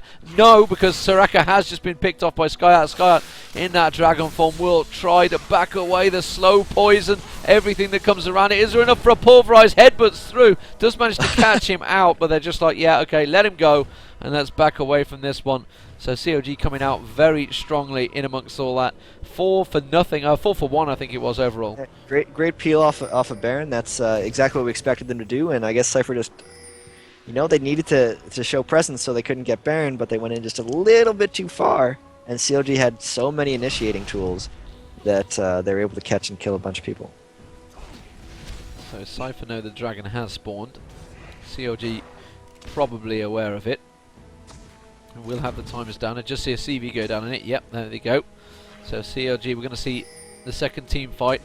And will they come out top? CLG kind of got ahead in that last fight. Looking good in the team fight. Snoopy really getting in amongst it and actually catching people out very nicely in there amongst that. The layways landing in Snoopy's feet. But Sypher and CLG will have another advantage in this fight because if you look, all of the big ultimates on Sypher are down right now, whereas CLG still has Sypher ultimate. Oh, and there they go, straight diving in, and wow, another great headbutt from Snoopy there. Snoopy managed to catch on. Slayer's going to try his best to get away from this one. I think they're just going to let him go. Will they try and close in? Meanwhile, it is Skyheart. They just should really give up on this and go straight. Pull that dragon out. Actually, did they get the dragon? They must have got the dragon almost all immediately. Of it. Wow. Then they engaged the fight, so they got everything they wanted. Oh, Yellow Pete's going to go on to Skyheart. Can he interrupt the teleport? It will be enough. Yes, it is. They've caught him out. Did just about enough damage. That was about to finish. The bananas closing in. I'm not too sure where he thinks he's running off to because there's enough damage on him. Just die, man. It is over for you. Well played by Creepo there, just flash silencing at probably the last second of the teleport going off. Meanwhile, Wicked and Leo going at it as well. Kennen on Gangplank. Remember, Gangplank, like you say, had built more of a support role. He doesn't really have the damage in there. Now he pops the ulti down. He was just delaying enough. Will it be long enough to take down Leo? The ulti coming out. It will be. And he's going to have to back away. And Slayer just like, yeah, there's nothing I can do for you there. And now they're stealing the blue buff. This is just absolutely snowballed in CLG's favour just over the last 2 minutes. So interestingly enough, we were talking about Wicked's skill build in the last game, maxing E and W before Parlay. Well, he actually did it again, and that's one of the big reasons he killed Kennen there. Kennen was expecting to kind of burst him down. Meanwhile, he eats his orange and heals for 365, which is substantially more than Kennen expected him to, and caught him off guard there. Completely caught him off guard. Not to mention that the rest of his team coming in to help, and Snoopy really has been instrumental in starting off these fights, initiating very well, despite losing, like you say, the double buff on Oracles early on.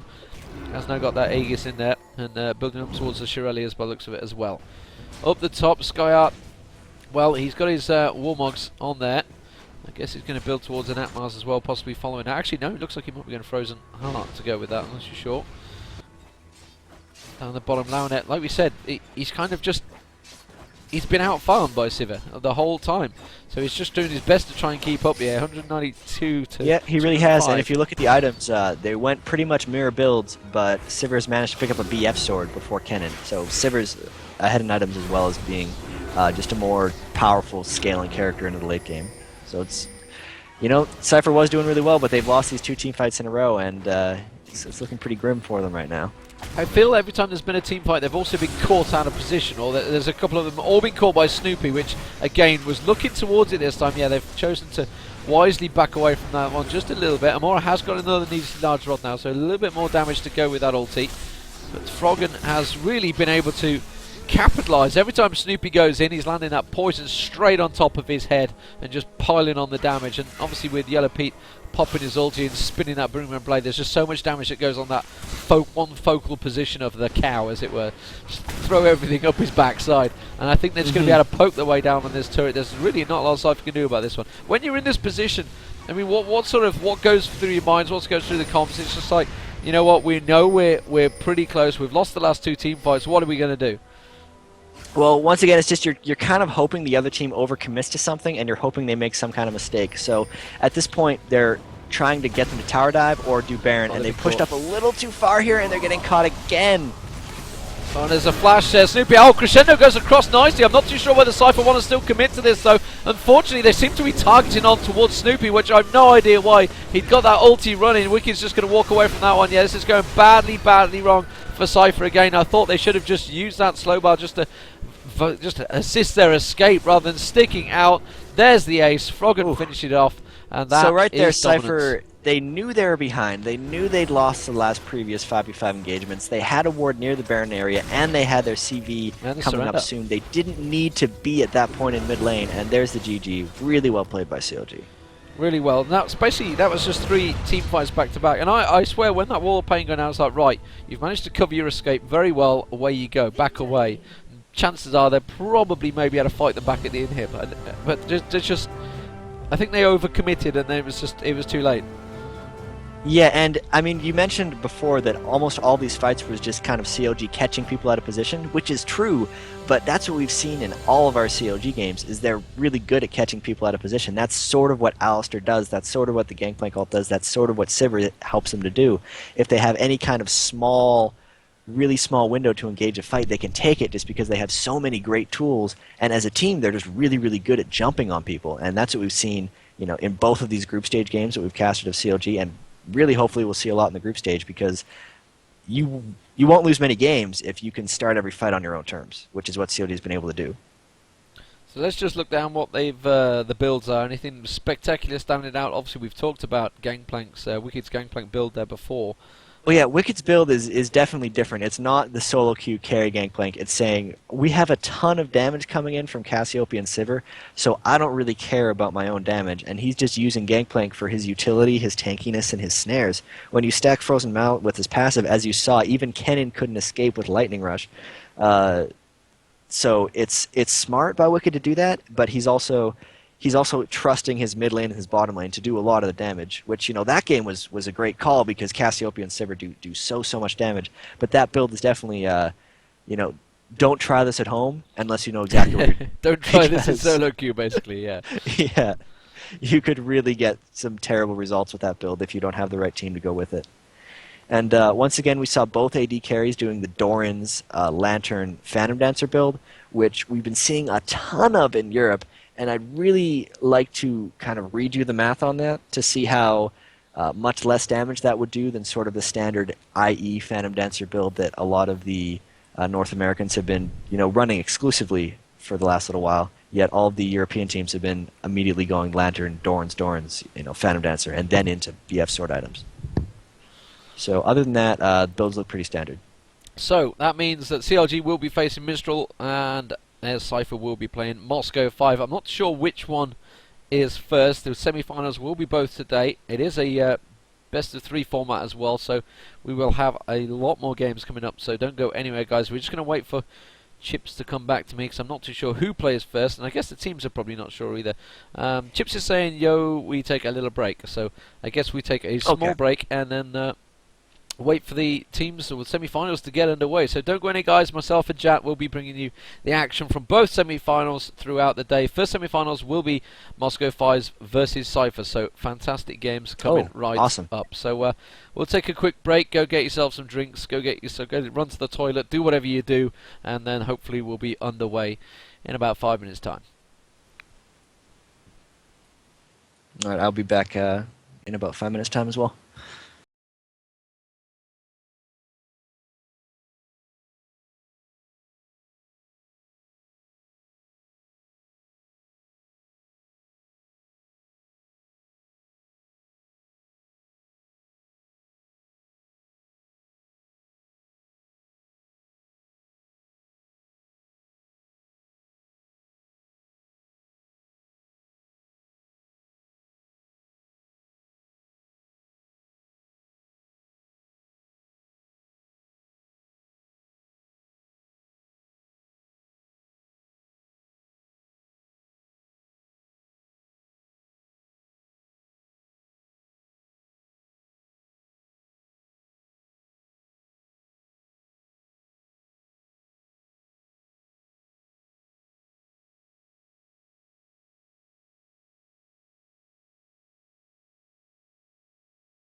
Welcome back, ladies and gentlemen, and we are in the picks and bans, or not quite in the picks and bans yet, but we're in ready to go for the picks and bans. So, joining me again is going to be Jat. This is going to be Moscow 5 versus Sypher, a huge game, being that Sypher went and beat AAA. They went and beat Fnatic yesterday. Fnatic, by all accounts, just haven't played well this event. Again, another tournament online, and these things keep stacking up, which is unfortunate because I really love watching Fnatic play. They just don't seem to have turned up online lately. Jat, are you actually back? I know you nipped off for food. I'm almost done eating. Okay, keeping my microphone slightly muted. You carry on eating. It's all good. So Moscow 5 versus Sypher. Well, Moscow 5 beat Sypher over at IEM Kiev. Moscow 5. We had Alex on last night. In case you missed it, we had him in just a quick chat when everything kind of went a bit Pete Tong with the streaming. Not so much the streaming, the spec mode really more than anything.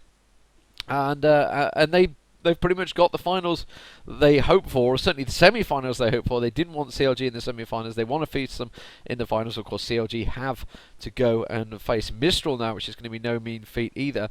And Moscow 5, well, they've got Sypher, and Sypher have looked very good. It was pretty close for a long time throughout the CLG game. They've obviously put to bed anything they had and beaten AAA, which is obviously the French rivalry between the two. They are the two big French teams. Obviously, Millennium would argue that they should be in there as well because, well, they've done quite a lot in itself. But Moscow 5 definitely are the team to beat right now. We saw them, obviously, over in Kiev. They were fantastic and really nobody could touch them. TSM managed to get that one game from them, but their play style and everything just seemed to completely catch everyone off guard. And it's almost like, I'm not too sure whether Sypher were almost trying to mimic them in the last game. It obviously didn't work out. It definitely seemed like they were.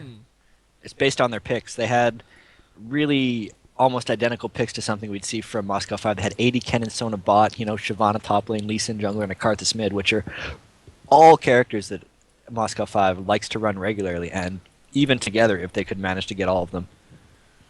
So we're just waiting for the... In fact, we just shuffle over to that one. For some reason, we don't have...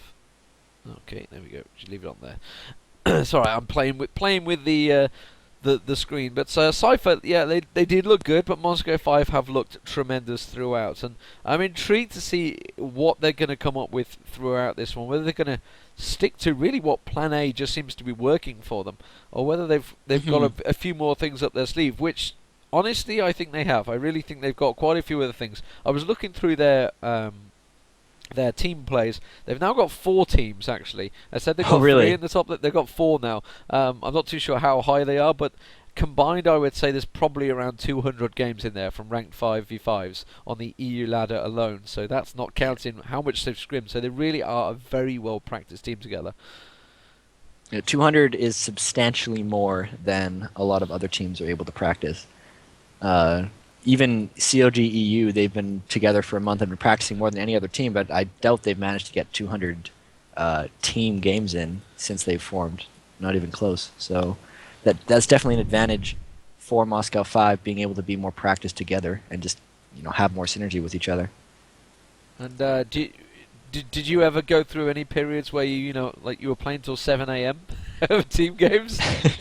7 a.m. does seem a little ridiculous. I think the latest we'd ever go would be 1 or 2 a.m. because we had people with, school and college and homework and assignments and all those things piling up behind them. But I'm really excited for this sort of new age of competitive League of Legends we're seemingly entering into, where we have more and more professional teams. We have more people who are doing it for a living.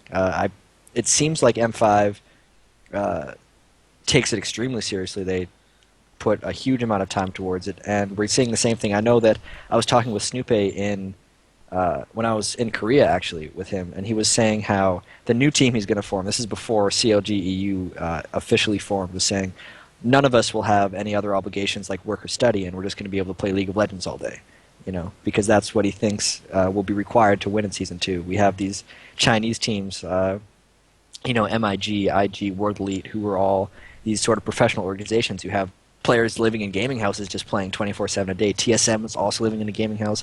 Everyone on CLG does it for a living. So we're seeing a lot more of these teams take League of Legends really, really seriously. And I think it's reflecting positively in the quality of the games and how well these teams have been playing.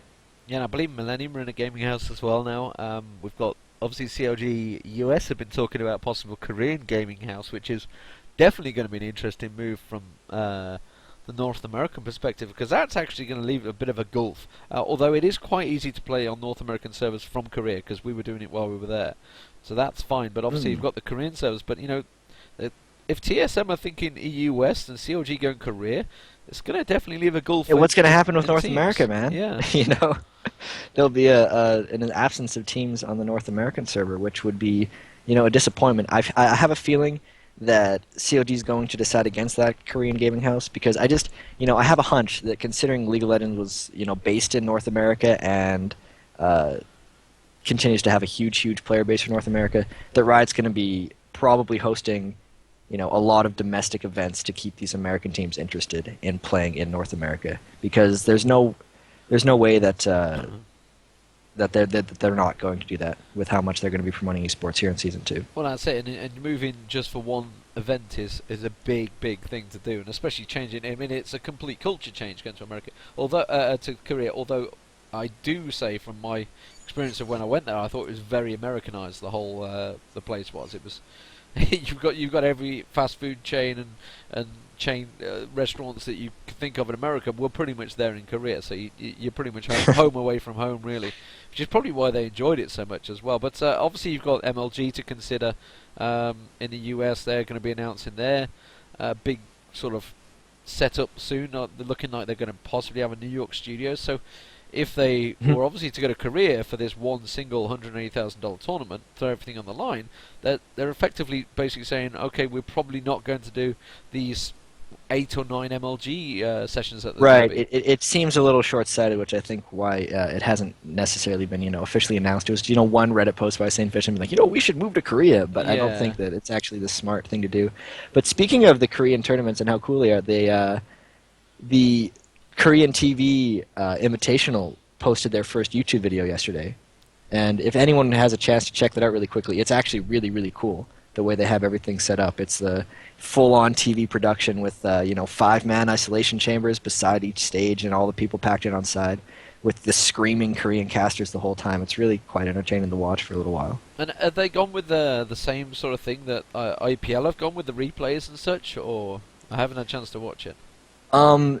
It's definitely like the IPL thing. The way that the TV Korean Invitational is, the whole team, like the whole tournament was over. It was played in 4 days, but they're actually going to be releasing the videos over 5 weeks on a Korean TV channel, but then we'll also be posting the videos to YouTube. So there's a potential for a lot of post-production stuff, is what I'm getting at. Like, say, Yeah, for there's the a IPL, they lot did of it, and I think it came like 3 or 4 days later, because they'd put replay stuff and then redone the commentary over the top and stuff like that, which is great. I mean, it looks fantastic, but for me, it's all about live events. Yeah, it's really polished. Those IPL tournaments are interesting. It's really polished, and I love having the instant replay in there. I just wish there was some way to do it live, because it loses so much of its kind of luster when you know that the teams aren't playing immediately. And for the people that are the really dedicated fans, already know the results, because there's so many leaks, on the internet, obviously, that they can't keep the results of these games hidden. And the people that really care about it know as soon as it happens and don't even get to watch it live, which is kind of unfortunate. Yes, but yeah, the Korean commentary and broadcast it's you can tell there's tons and tons of production value on it. They have a flashy stage, and it's a live event as well as a TV broadcast, so it's obviously well done. And if I spoke Korean, I'd probably enjoy it much more. Yeah, and it always sounds good, but honestly, sat next to them, it's not so fun. Just the constant screaming. I know. I almost cracked up, and it's. They were doing champion select, and there was the first pick, and then there was about a 40-second window where we were just waiting for the next 2 people to pick, but they are just consistently screaming really loud things. I would love to know what they're talking about so enthusiastically, because I had no idea what I would say in that situation. It was incredible. Well, I think what they do, the Koreans, is 2 of them are basically play-by-plays, and the guy in the middle's the pro player or analyzer or whatever you'd like to call it, color commentator. I think that's the way it seemed that they were doing it when I was at World Cyber Games. They're the 2 guys that were just basically screaming left and right. And myself and Joe and Freak and Zenon, we basically talked about it while we were at IM Kiev about whether we should change things. And obviously yourself, you're here commentating, which seems to have gone down very well with pretty much everyone watching. And we've just talked about it. And it's like, well, we could easily just, Freak was basically saying, right, okay, one of these games I'm just going to scream or something like that. And we were just like. And it doesn't really. I don't know. It kind of works. Obviously, Toby won. It doesn't necessarily work in our culture for some reason. That's it seems out of place. And you just. I mean, I don't know. There's no awesome ulti names really. I mean, you could just say, oh, I don't know, just some random screaming, but it just doesn't seem to come across. Especially certainly if my voice, an English voice, doing it. I don't think it would work. Toby Wangadukan does it for Dota, and obviously there's the black hole thing which everyone gets, or the Plague thing which is the Korean thing. But honestly, I'm not too sure how it would come across in LoL. It's definitely something we've discussed a few times at events, because obviously it always gets brought up. And I don't know how people want to go about it with commentary, and everybody goes, oh, the day 9, blah blah blah, we need a day 9 of commentary, and it's all well and good, but the people don't get that Day 9 for like 13 years played StarCraft solid.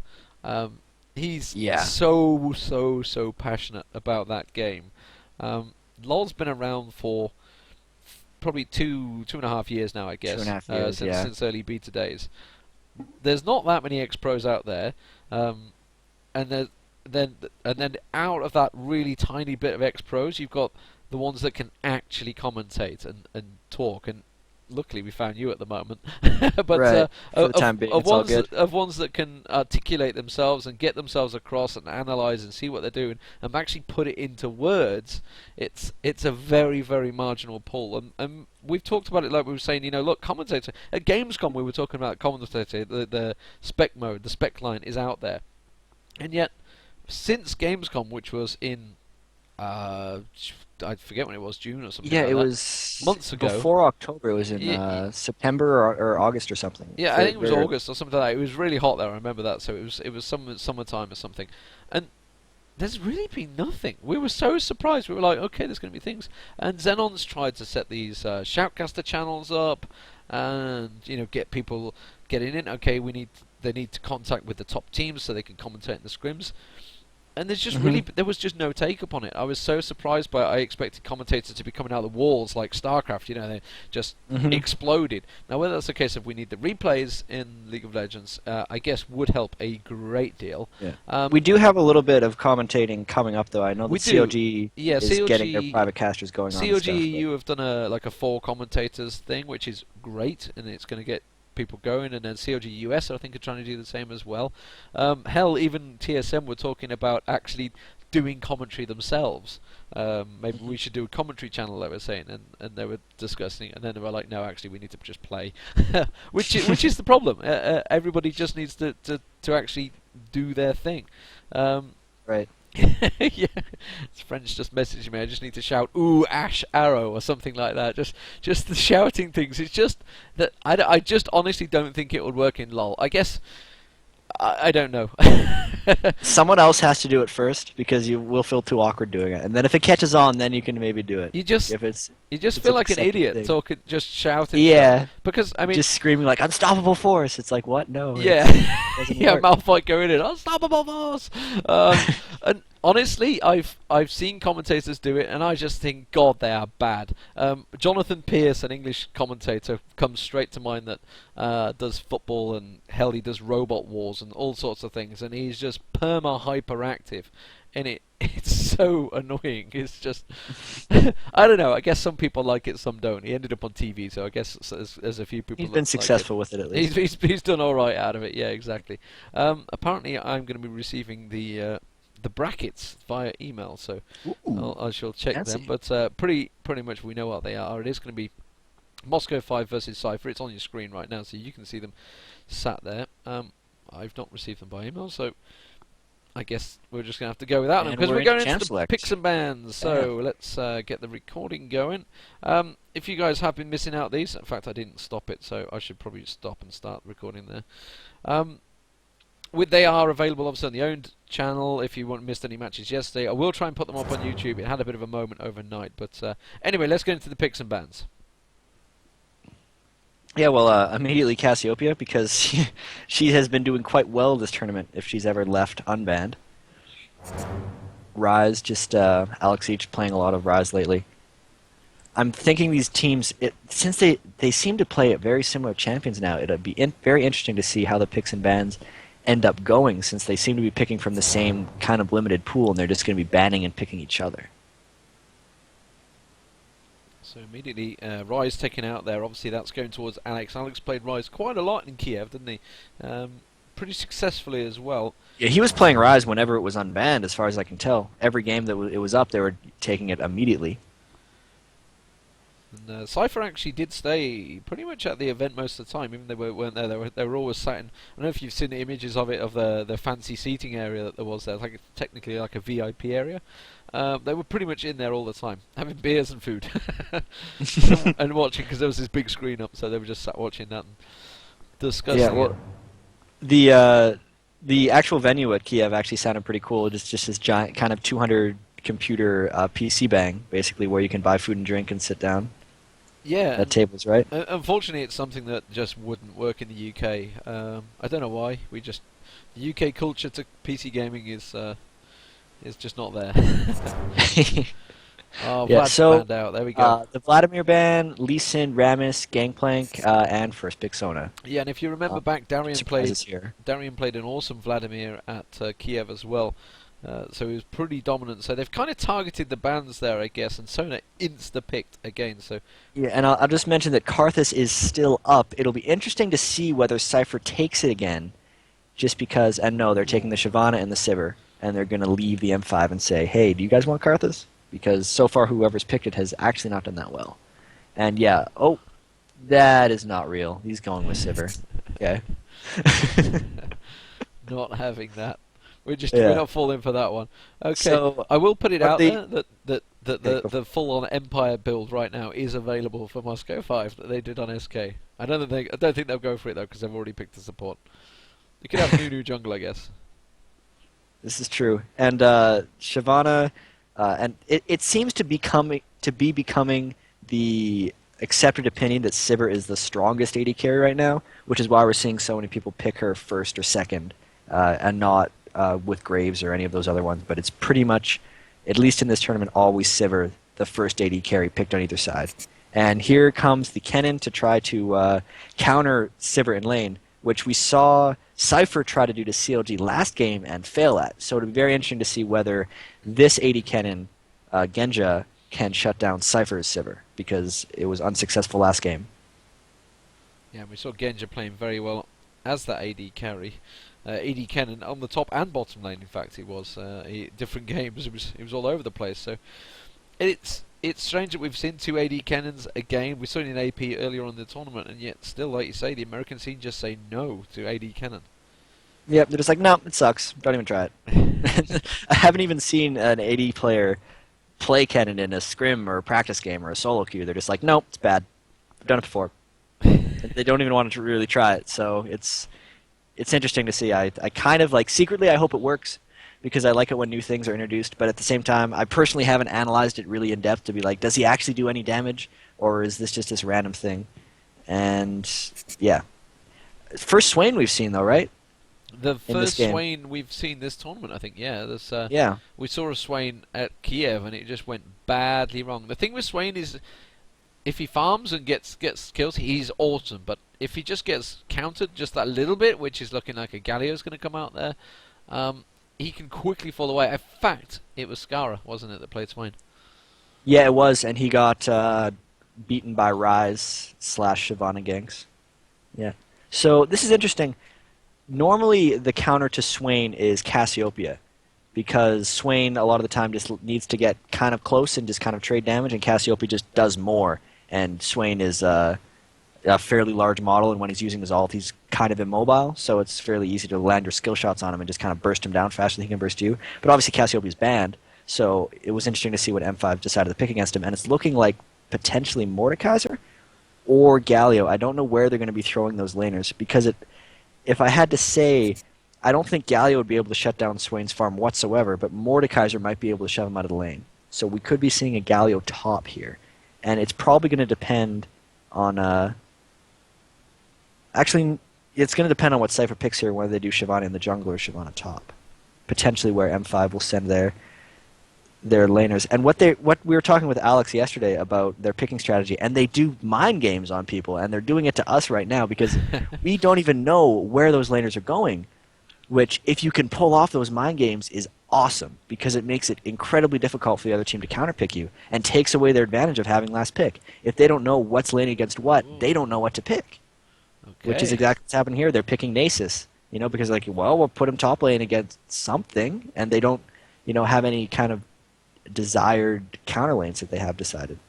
So they're just going with what they know, basically. So yeah, I mean, like you say, Mordekaiser could easily play at the top or the bottoms, as could Galio. They're completely viable picks. Oh, Nidalee.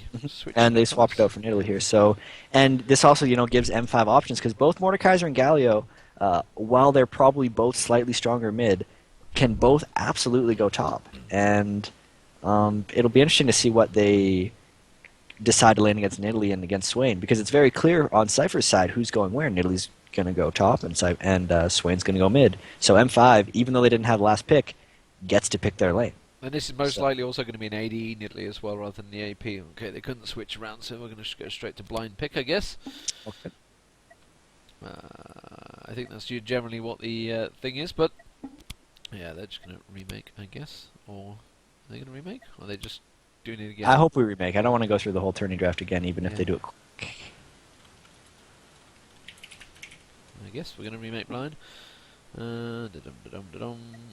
Yeah, would make sense. A lot of sense. So yeah, this happens sometimes. It's either people just can't switch, or something happens and it just locks up. Yeah, there's definitely a few bugs. Sometimes your rune pages won't show up. Sometimes your masters won't save properly. They're really rare, and they're getting a lot better at getting rid of them. They used to happen a lot more frequently, but they still happen sometimes. And what I'm guessing maybe that is sometimes in the tourney client, you don't log into chat properly, and people say, "Oh, that's no big deal. You can still join custom game lobbies. Everything's fine. We're talking on TS or Vent or anything." But if you're not logged into chat, you actually can't trade, which is potentially what might have happened to Moscow 5 there. Right, yeah, which is an issue. It's a little bit. It used to be the actual problem with the old tourney client. Like you say, at Kiev, I think I can remember one single thing that went wrong, which was they couldn't see each other in the tournament pick, which they pretty much fixed straight away. So anyway, let's get straight down to business. So Moscow 5, we've seen both their picks and Sypher. What do you think is really looking the favourite there? I think Moscow 5 have actually been pretty clever. Oh my God, Dirk Coutts just scored in the 87th minute. It's 2-1. Sorry, the cop's gone wild. Oh, I could have been there. Anyway, yes, so back to the game. Yeah, Moscow 5, obviously, we've seen them pick up. They've got their Mordekaiser, they've got their Galio, which is immediately very strong in lane. They've got their AD carry with Sona in there, and they've got Trundle, which we saw yesterday as well. Yeah, more exciting Trundle times. Yeah. I'm looking forward to seeing another, just pillar of filth Trundle trolling around. And it'll be interesting whether they use the pillar as a counter initiation to Sypher's ultimate, because generally Sypher's ultimate is just used for 25% move speed on the whole team, and they just kind of try to zerg in.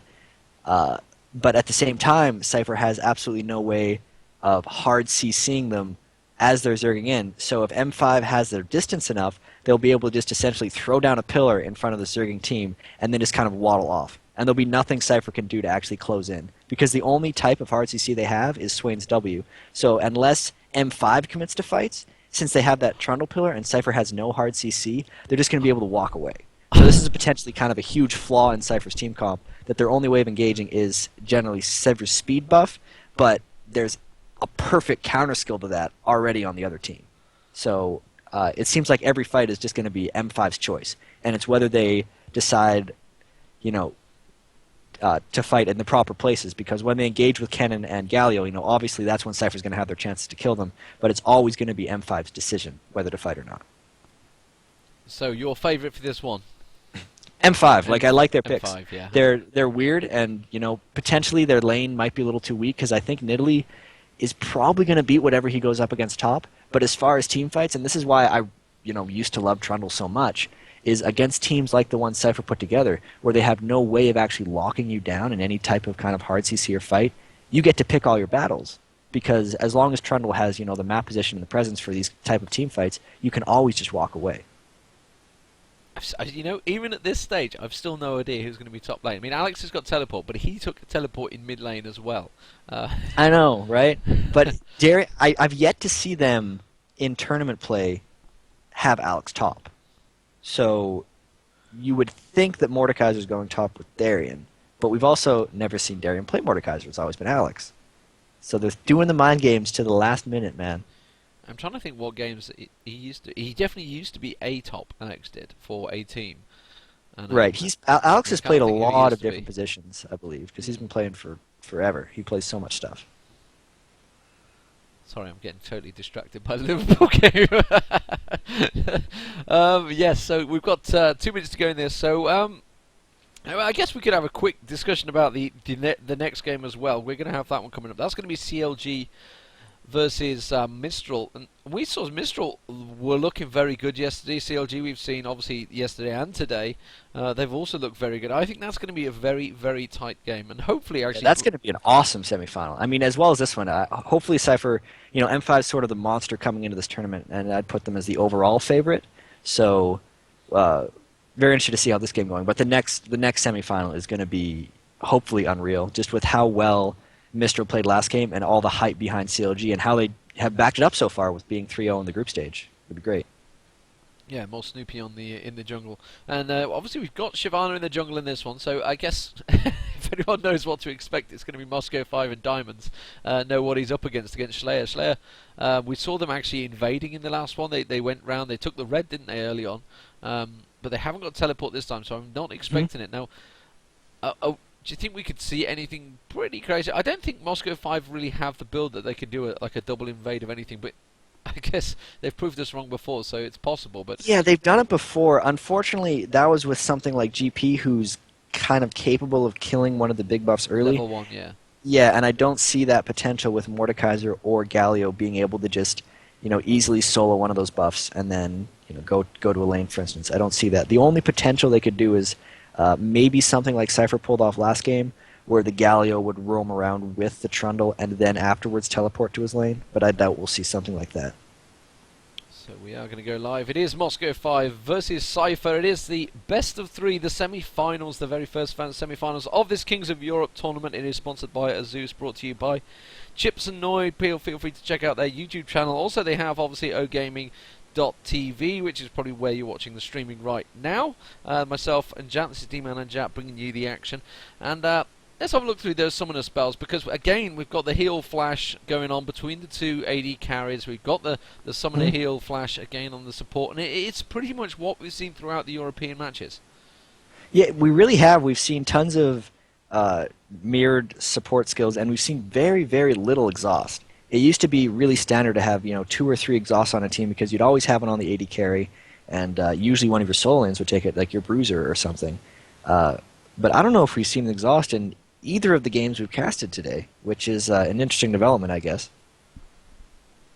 So hopefully this will load up. I'm just it's summoning. I'm not too sure what the delay is. Yeah, well, I'm still there we go. I still had percentage bars in the load, but I'm in now as well. So let's give you a quick roster rundown. If you've just tuned in, this is the very first game, and there goes the Clairvoyance. Alex actually did this the other day. Clairvoyance went down and he didn't buy anything until it cleared. I'm not too sure whether he's just disconnected or not. We'll soon see whether he reconnects. He's all about the mind games. He doesn't want people to know anything about him. It's like, you can't even see my items. I'm so sneaky.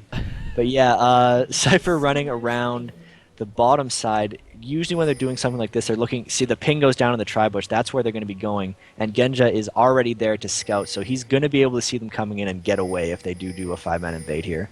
Unless somehow Sypher angles, Amaray somehow angles his W around the corner to maybe catch him, but that's the only way they're going to get anything done here. Oh, and he and has he did caught him. catch him, but I think they're too slow going in. If he's going to get the ignite down, there's enough damage. It surely will be enough. No, the heal just about in time. The ignite is going to take out. Oh no, it's a dive.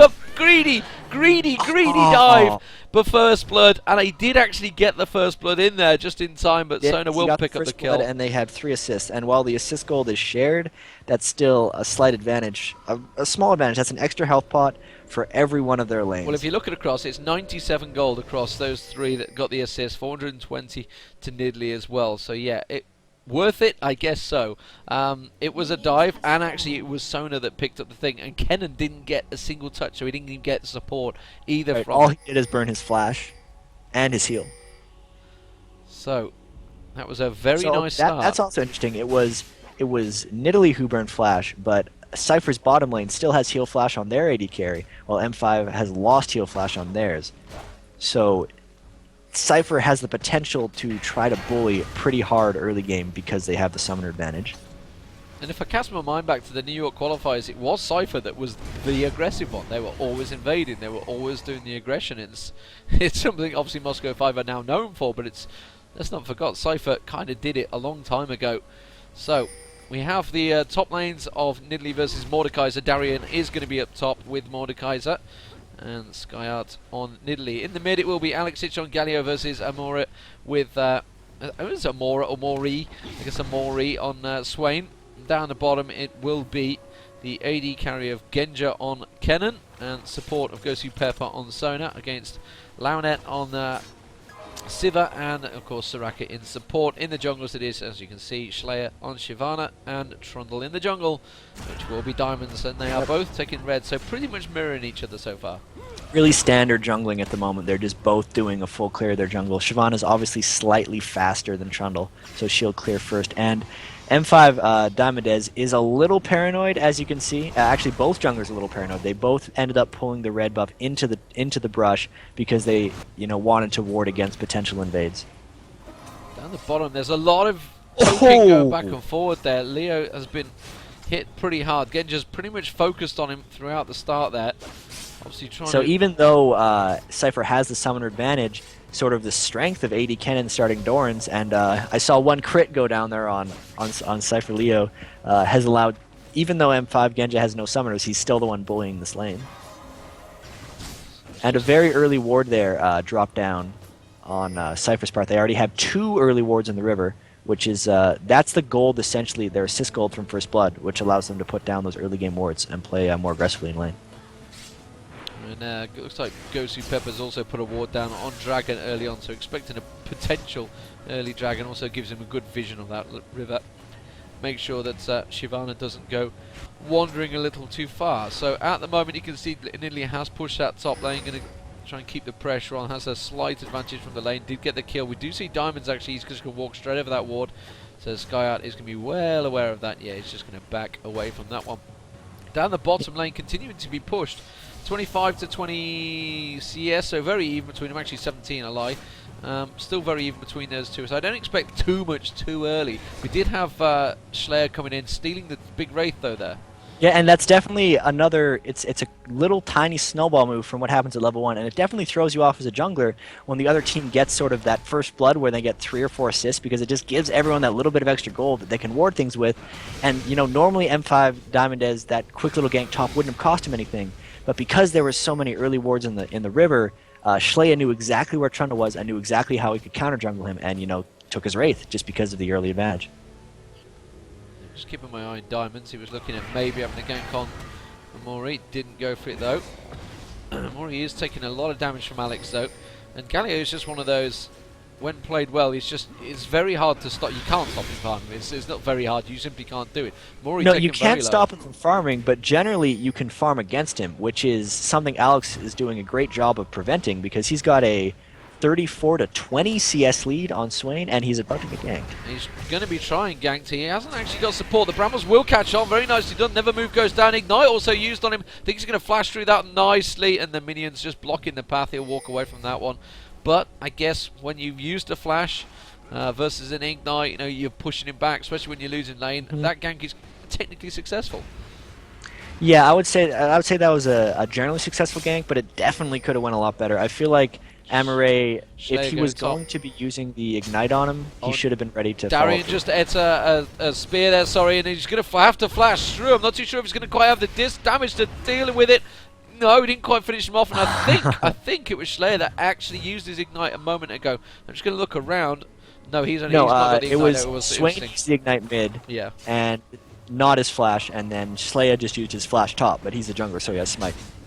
So he's just going to. And yeah, but he did manage to burn both of Darian's summoners, which is bad news in a long lane like he's at for Mordekaiser. So with no escapes on Mordekaiser, expect Slayer to be going back there shortly and trying again if Mordekaiser continues to push up, because he won't be able to escape the second time.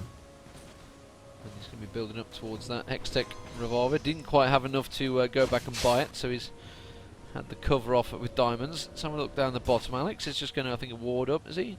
No. Just having a little look down there. He's thinking about warding, I think. I think he's just about biding his time. He's going to ward down there, I thought. So, Slayer back into towards the jungle. Meanwhile, down the bottom, they have been pushing back and forward between the lane. No clear advantage between the two yet. The CS-wise is quite heavy in the favour of Genja, though. Yeah, the CS is pretty clear, so maybe once they shop, Genja will sort of start showing even more of his advantage. But this is what I expected Kennen versus Sypher last game, is a large early CS advantage for Kennen, because that seems to be the main reason people are picking AD Kennen, just because he's so good early on in the lane. We'll get Alex coming across. He's going to get face checked straight away into Amori, and that's just trying to bait him away there. Diamond's also coming round. It is all about this blue buff, pushing in for it. Now you can see actually Soraka is backing up. Blue buff will be taken by Amori there, but well, Diamond's tried to steal. I am a little surprised that Amaro was actually able to get that blue buff, because Trundle threw down his pillar to get Vision of Blue and potentially Smite Steal, and you would think that at that point Shyvana would just smite to secure the blue buff, but he didn't, and somehow Sypher Swain was able to last hit it, so sort of lucky there, or maybe just really well timed.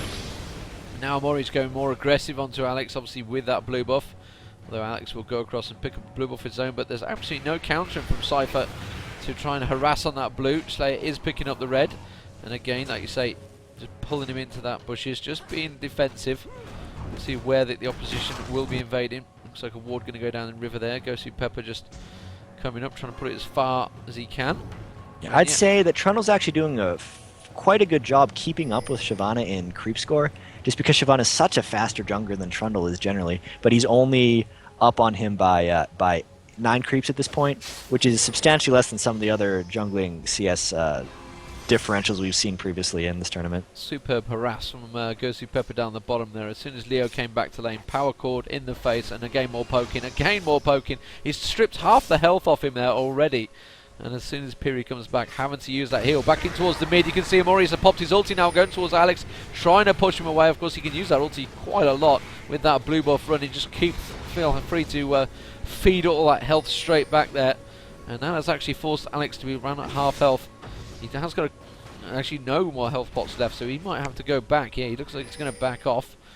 Up the top between the two, it's still fairly even. 54 CS to 59, so no clear advantage, no clear ganks either. Slayer had come down for a little poke towards mid, but whether he's going to go around, Trundle has just cleared the Wraith, so I think he was potentially going to go around there. Yeah, but just kind of running through, being like, I'll take 1 creep, and then cruising on off. And there are a lot of early game wards, as you can see this bottom lane. There's 3 or 4 in the upper river and 2 or 3 in the bottom river. They're going to come round. I have just missed the kill up the top there. I was trying to focus on Diamonds because I could see it setting up there. And they double ulti use there. Diamonds is surely going to get caught out. Pillar of the Filth might just escape him out of this one. Ignite will burn off and run out, and he has escaped from that one. And meanwhile, like we mentioned, Darian did get taken down by Skyart up the top there. So it can only be in one place at the same time. And that is going to be setting up for a dragon for Sypher. They're going to pull it out. They have got Alex just in and around there. They haven't really got Trundle to support. He's had to port back. So they have that 4-3 advantage, but they don't want to take it. Yeah, Alex, well, the thing that happened there is Swain's blue buff had just expired, whereas Alex still had his. So Swain wasn't going to be able to sustain much damage on blue buff while still safely having damage for a fight afterwards. And they were worried about kind of Galio's ability to poke him down at Dragon, and just decided, well, no, he knows, we better back off. And that's exactly what happened. So just looking towards the mid at the moment, like you say. Oh, look at the damage that Alex can do to him when he catches a proper combo. Actually caught in an never move there, not having to use his ulti to try and heal. He's actually dived him on the tower. Oh my that goodness. will just be enough. Will he? But one single hit One is all more he shot. requires. He One needs more to shot. dodge He got around. him. There it is, and he's going to be able to survive away from that. Slayer was. Oh, he's going to be very low. Slayer was very close. He actually continued on north though, and the support comes in. Diamonds will cover off his escape there. Very well played by Alex. Really just having to guesstimate. Except he walked through the ward here, and Slayer knows, and he knows where he is right now. So he waited a little too long. He was trying to catch him at wraiths, but he waited too long. Okay, now he's just got to back off. We do have Darian making his way down south, so M5 possibly going to go in for Dragon next time as I missed the kill down And the a bottom kill. I missed it too. Don't worry about it. I cannot follow this. That was too fast. He just got 100 to 0. Did they? They used both ultimates, Sona ult, Kennen ult, and they must have just spiked him down. These things do happen. Soraka wasn't 6, so she couldn't save with ult, and they just had enough damage. So quick burst is what it's all about. And Darian has actually gone back up top. Now we're seeing the Skyart going down river, looking towards. There's a ping on the blue buff. Well, he's not there, so he's going to put the trap down on it. So that's going to give him a little bit of an early warning. Down the bottom, Piri has to be careful because Genji's going to continue to harass him. And Genji really is starting to pull ahead in this lane down the bottom here. 109 to 57. Woo. Big difference. And at the top, well, you can see BF sword, so it is a full-on AD damaging Nidalee, as we expected. It's kind of become the commonplace lately as well.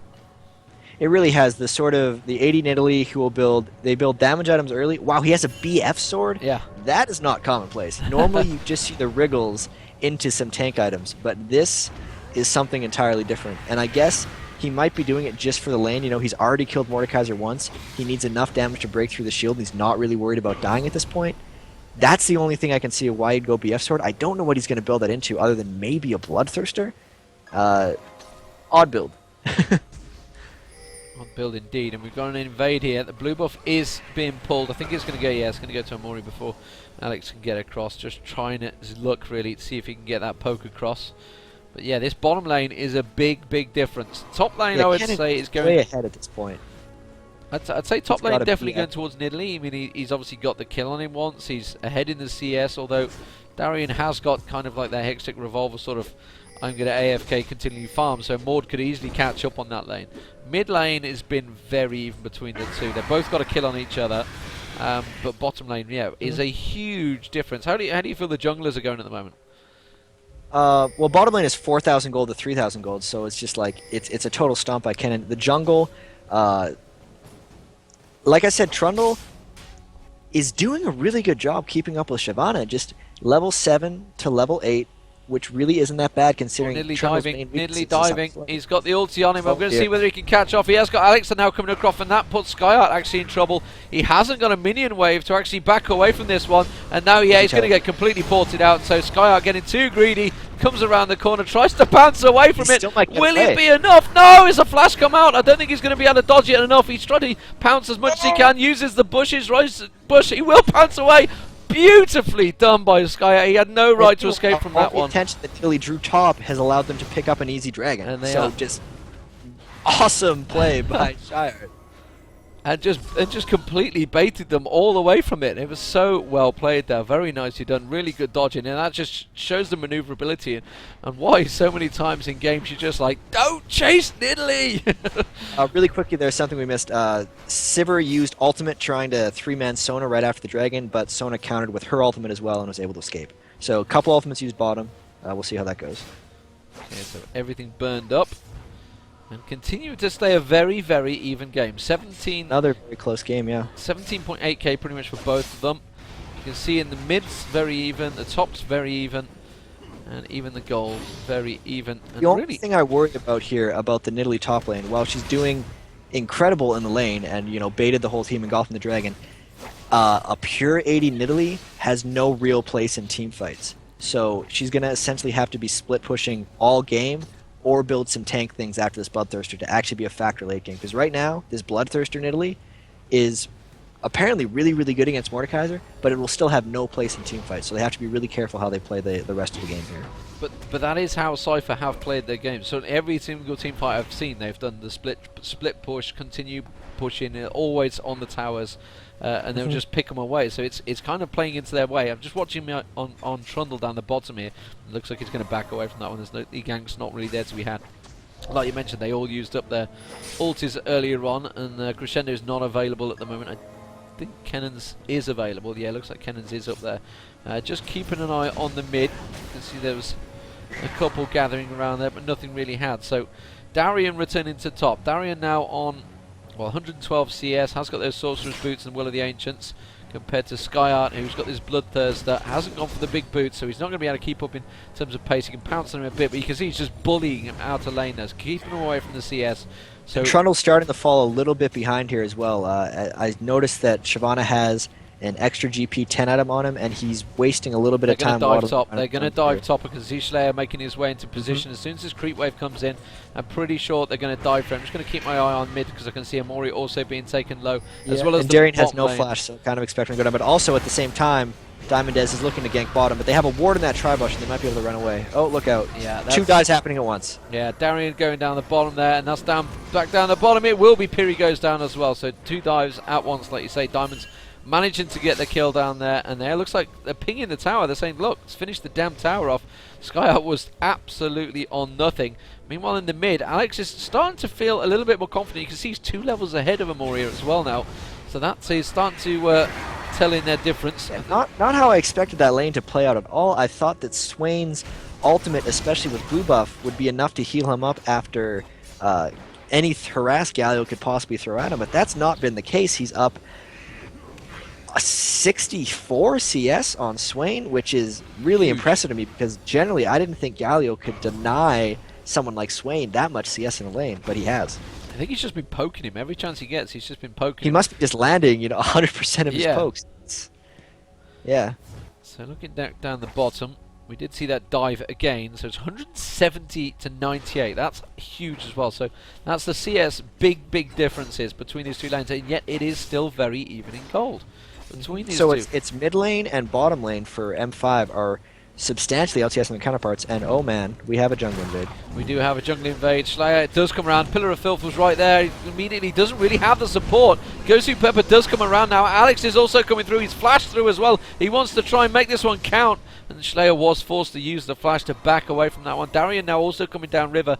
Are they potentially setting up for Dragon? I think he's not quite ready yet. In fact, no. Darian's come down to invade and then goes, oh, the rates aren't there. So Shyvana actually managed to secure their own blue there, but the invade still essentially did its job because the only point of that invade was to make it so Swain was denied blue, which they successfully did. And now M5's blue will be coming up shortly, and he'll be able to feed that safely to Galio. So Nidalee really is keeping control of this lane. Obviously Darian has been wandering a bit, but he's going to, as you can see, he's hammering away at that turret now. Just get that damage with that Bloodthirster and the Phage. Really starting to make it count. Slayer looking like he's going for a little check on towards Alex here. They are going to dive on him by the looks of it. Doesn't quite have his ulti up. It's good. And remember, Alex did just use his flash a moment ago. He's just turning it on which him. is why he's just turned straight towards Amori. Amori's going to be the target here. Has got his ulti running though, so we'll be able to back away from that one. But they had no chance to really make any successful ganks there.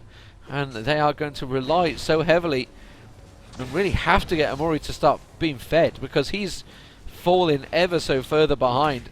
At the top though, I mean, Skyart is certainly winning that lane, but like you said, an AD Nidalee is just going to be on his own all the time. So looking towards the team fights at the moment, I think M5 have a big advantage. They're going to try and close in on Gosu Pepper here. Slayer though is being kept at distance by Genja very well. Right, and Genja already has his Infinity Edge, which is huge, substantially ahead of the Sypher's item build. And I was mentioning this yesterday, but when you complete a big item like an Infinity Edge or a Death Cap or something, that's when you reach kind of a power bump in your power level for the rest of the game. You're more powerful now relatively than you will be sort of for the rest of the game. So when this next dragon comes up, look for M5 to try to force and win a team fight there because they know they have the Infinity Edge and the other team doesn't. So they have a big power advantage in that fight.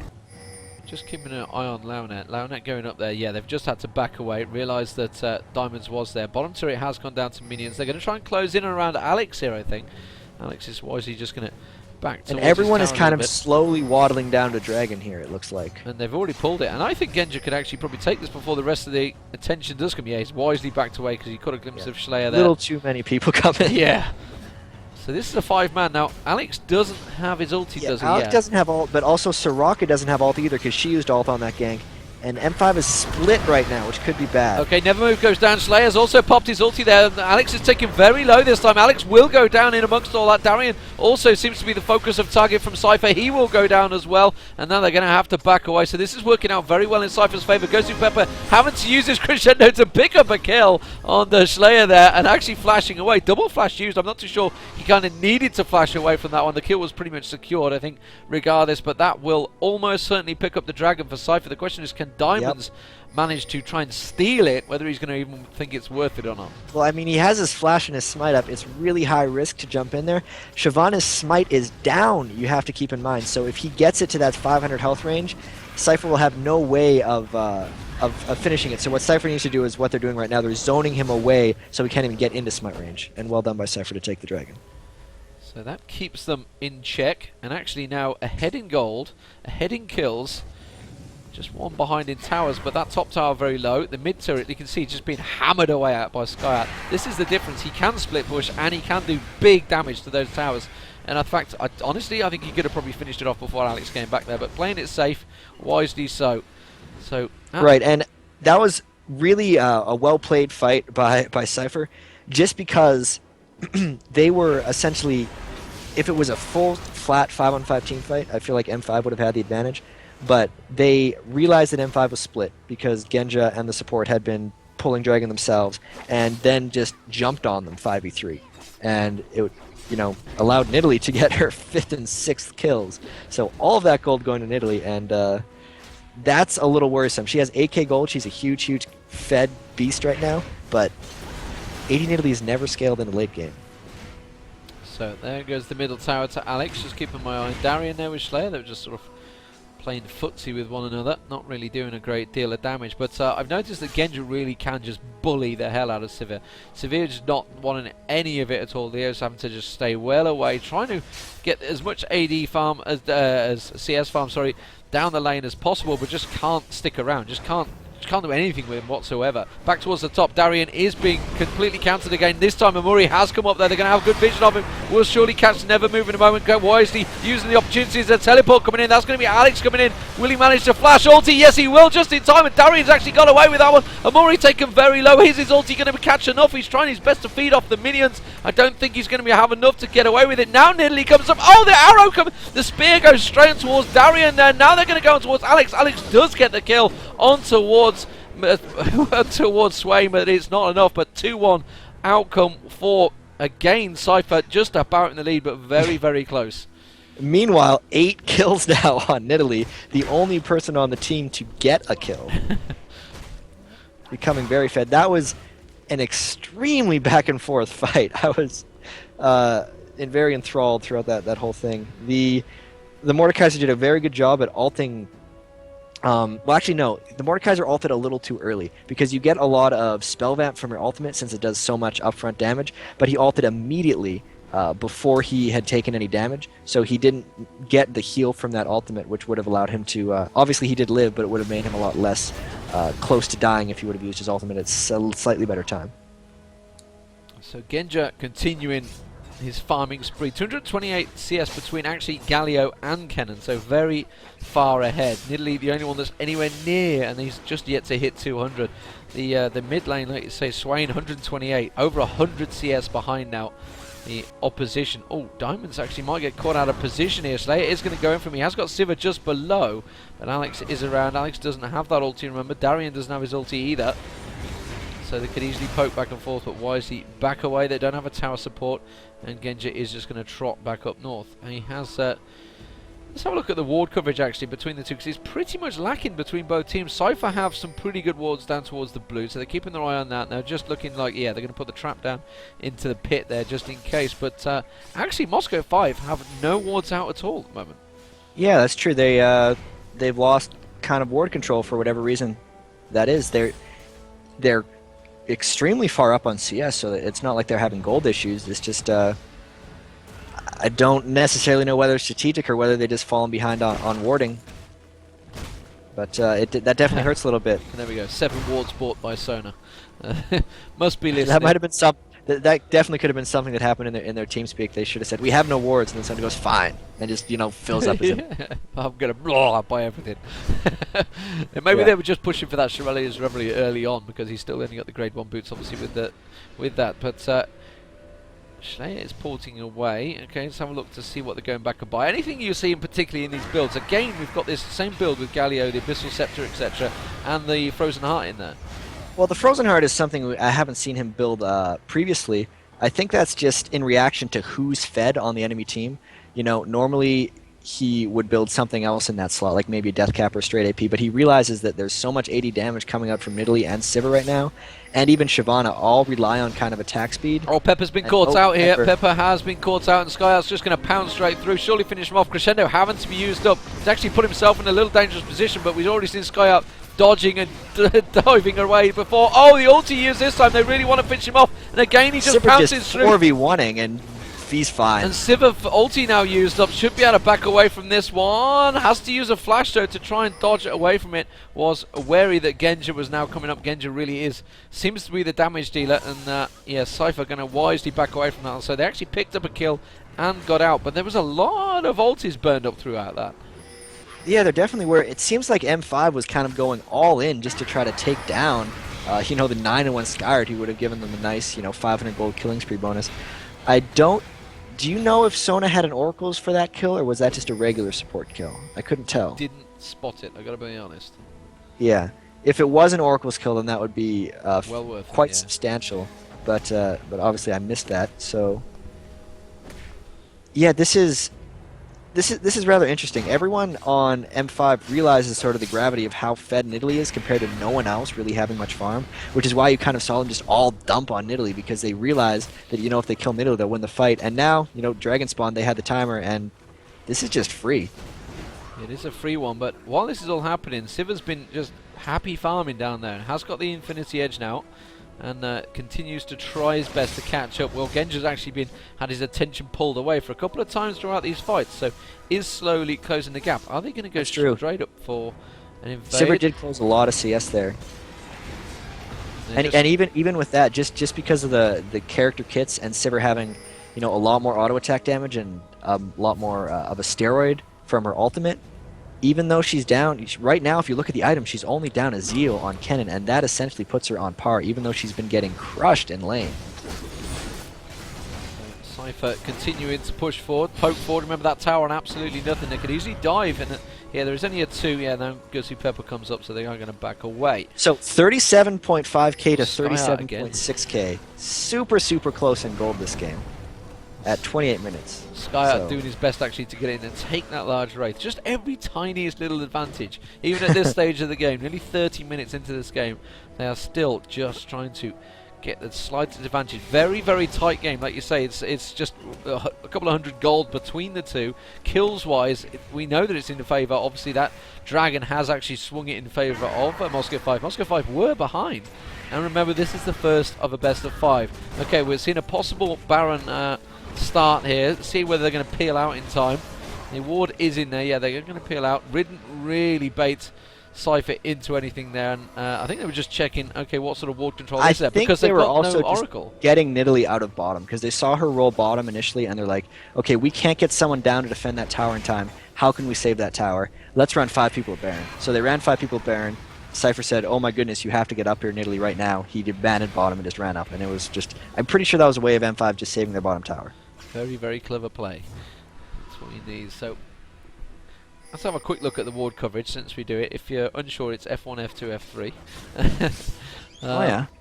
That will go through the team. So F1, you can see that Moscow 5 now do have a lot more control coverage out there. F2, yeah, as you can see, the 8 wards that Sona bought are now all spent. So that's probably why we're seeing this vision on the map. And actually, Sypher have very little ward coverage now. They don't have anything past the river, in fact. which No, they don't. again, if we look across, they don't really have anything in the pit. They've just put one there, actually. As I Interestingly mentioned enough, they've also lost all 3 of their front towers, while M5 has all 3 of theirs, which would explain sort of the penetration of the wards into the enemy territory here, because with all 3 towers up and or down, they can't safely push up and put any of them down because they'll get caught by something. Oh wow, Nidley's going to have a go towards Alex here. It's not going to be enough to stop him teleporting, though. And he will teleport up top. He's realised that it's there, and they've gone wisely for Baron. They know Nidley was pulled away. Nidley can close this gap quite well. Genji's actually been split apart, so they only have a 4-man at the moment on that Baron. But Genji's doing a great job of taking down Leo. Oh. Wow, he's just ripping him apart. And wow, he's had to use his ulti and everything to try and pull himself out of the situation. Baron, But now meanwhile, it's actually... This is going to be a close fight. It's all about if Nidalee gets caught or not. And he does manage to get straight in there. That's going to be Darian going down. Sypher actually pulling the ulti, not really being that great with that ulti either. The hit points, though, are very low. Darian seems to be the focus of target. He will get caught out by the Never Move, will go down. A double kill in there, in fact. And now Sypher continuing to chase on. Sypher almost certainly going to be the next target. Shyvana will try to dive on it. Potentially going to dive. Skyart will go diving in there. Remember, the ulti already used. That tower, I'll tell you what, is very low. Only needs a couple of spears from Skyart, and they could just take away the whole defending on there. Meanwhile, Sypher will go down. Well, if they just, didn't worry about the tower Galio and just went for Baron, they could probably get it right now. But Alex is just trying to draw as much attention as he can, and now they're going for Baron. We'll see if Alex can poke them down successfully. I don't think he can. So Skyart looking good so far. Here comes Alex. Will they turn their attention towards him? Never Move is going to land as well, and they've managed to put the attention on there, but Skyart continues to keep that turret. Slayer is very low, and there we go, instant heal. I was going to say, one good poke from Alex, and he realises that Goose is cooked. He's going to back away, and that will be Baron for Sypher, and Severe had just spawned in time as well to catch that buff. So very nicely played. You talked about the towers, actually. Top is literally a couple of shots, 300 health. Mid is on absolutely nothing. Bottom, though, is pretty healthy, but the gold advantage obviously has just swung in Sypher's favour, but despite the fact it was very close, even though they had them 3 turrets. So I think Sypher are in a very strong position now. They're going to get a big chunk of gold as soon as them 2 towers go down. As long as they play the team fights right, they are looking in a strong position. Right, and it appears like what's happening is Nidalee finally has, she has her Frozen Mount, she has her Bloodthirst, she has her Atmos, she's doing tons and tons of 80 damage, and I think what happened last fight is Soraka just threw her W heal on Nidalee because we knew M5 was going to be, completely zerging Nidalee, realizing every single kill on the team is on this one character. If we kill it, we win the fight. But that's one of the great things about Soraka. If you get a hyper carry going, the 120 armor you gain from just her one skill makes that hyper carry, very, very, very hard to kill. And that's what we saw last fight. There we go. Just one single swing from Sypher. Does take that turret down. So Kennen has been away farming, and he has got the Phantom Dancer Infinity Edge, but as you say, Sypher didn't really pick up any kills in amongst all that. Got a bunch of assists, so is actually closing in, though, CS-wise and item-wise. And now looking like Skyart's also going to take down that top turret. So M5 are actually responding to this, and they're going to try and put pressure on this mid lane while, drawing it away. But I think those minions actually might take down that turret all on themselves, which is why Nidalee now wisely backing around. Blue buff is not available. Maybe the dragon is up. I'm wondering if M5 is going to try to sneak this with 5 people and then run away, because if Sypher realizes when the dragon's up, they have the Baron, they could try to pinch in on them. They just pinged it as you mentioned it. And M5 getting very aggressive, taking the blue and then going to dragon. That's just the amount of time that Sypher needs to run into them. So here we go. Looks like M5 is just going to peel away, and then Sypher's going to take the free dragon. Yeah. Big difference here. Alex does have his ulti up, but he's not going to use it. Oh, nearly got the steal, though. Very nearly landed it. Close. That will be dragon, and the gold advantage continues for Sypher. Red buff. And the one thing Sypher, though, despite the fact they have started to pull this advantage, they've not really done big invades yet on M5, whereas M5, the second they get the advantage, they are in the opposition jungle. Even now that they are actually falling behind, they've still been at it. So here we go. It's going to be a poke towards the tower. I don't think they're going to follow in with the siege minion. Not enough yet. Can get wiped out very quickly. I think it's a case of they want to catch someone out, but they've got to be so careful of Alex flash ulting on them. Absolutely. But speaking of AD, Nidalee Glass Cannon has very quickly turned into Tank Bruiser Nidalee with shopping and buying double Negatron cloaks. So he very quickly adds 100 magic resistance, which is a great thing to build against the double AP solos that M5 has. He's going to be extremely difficult to kill now because Kennen doesn't necessarily scale that great into late game as a hyper AD carry, and then the only other damage really on their team is the 2 AP. So with that double Negatron, Nidalee going to be really, really hard to kill when he pounces into teams during team fights. Here comes Moscow 5. They're going to try and close him off. They're going to go above. You can see they've realised and it. here Alex, they are going all in on Nidalee again, and this time they might actually get him. but they're going to lose the mid turret for doing it, because you can see that immediately Sypher is going straight towards that turret. Yeah, there we go. There goes the mid turret, and he is going to go down. But they have lost an inner and an outer turret for one single kill. So pretty not sure if that was worth it. That was a lot of gold from that kill, because it was 500 to the killer who was the killer? It was in chat a second. Yeah, Darian, which is big. He needed that. He was 0-5, and you know that gold is potentially going to help him get his death cap very soon. And they're going to take it. I think that was worth the tower, to be honest. And they are going to take this inner turret as well. And yeah, Sypher do need to respond. They are responding. They're finally all porting back, so they're going to get straight in time. But that outer turret has gone down very quickly. And bearing in mind, that was Sypher with the Baron. They didn't do a great deal with it there. Oh, there we go. Another move is going to catch her. It's actually good to Pepper. They're trying to dive on towards there. Has flashed away from it. Will escape. Alex has managed to land a great ulti across the team, though. And the tower is actually continuing to hammer away on towards Diamonds there. Amuri will just about get away with absolutely no health. And amongst all that, the one kill, though, was on towards Ken and Darian. Just about flashes used across the board, and now it looks like Sypher's going to try and finish this one off on towards Diamonds. Alex is also trying to pull the attention. He has actually managed to split it. I think Leo may just catch up. Pillar of Filth surely is available. Yeah, he's just going to pop that in his face. They've actually realised that Darian is there, though. They're backed away, and now he's going to be running straight into a four-man pronged attack on towards Alex, and I think this could be Alex going down. I can't see him escaping from that one. And that actually turned very heavily in the favour of Sypher once again. So M5, while they looked like they had a great position, Sypher just turned that one on its head very quickly. Yeah, I feel like that fight was a really bad omen for the rest of the game, and M5 is in big, big trouble. That was a 4v5, and the main thing that struck me about that fight is how dangerous Sypher's become, because she pretty much single-handedly killed Kennen, who had been crushing him all game, and then just kind of rolled on to the rest of the fight. So Sypher has very quickly taken a stranglehold of this game, and it was seen in that last team fight. And they're pushing on. They might take the turret here. I think they will. I don't think there's a great deal Moscow 5 can do it. They've just spawned, and that's going to go down quickly. There you go. Ulti pop from Sypher, and that's going to take down that turret in Hib, though. I'm not sure if they're going to go for it. Yes, they will. Amori's actually had to go in there, getting targeted up. Ulti, though, running very well, and they managed to catch the lifesteal off the two members of Moscow 5 that were in there. Diamonds will go down. Gossip Pepper will follow as well. And Swain is still alive. He never died. He was bouncing up and down off of 5 health the whole fight. Kiting that ulti around, and obviously don't forget the ulti heal that came from Soraka in amongst all that, just keeping him alive. Yeah, and they just blew everything just to get one person down, and I'm not sure that's the right target either. Swain is doing damage, but I don't think he's doing anywhere near as much as Nidalee and Sypher in there now. Sypher seems to be the big issue, like you say. Her damage has ramped up to the point now where she's really scary. So they are just going to come around, and really Alex is doing what he can to keep them away.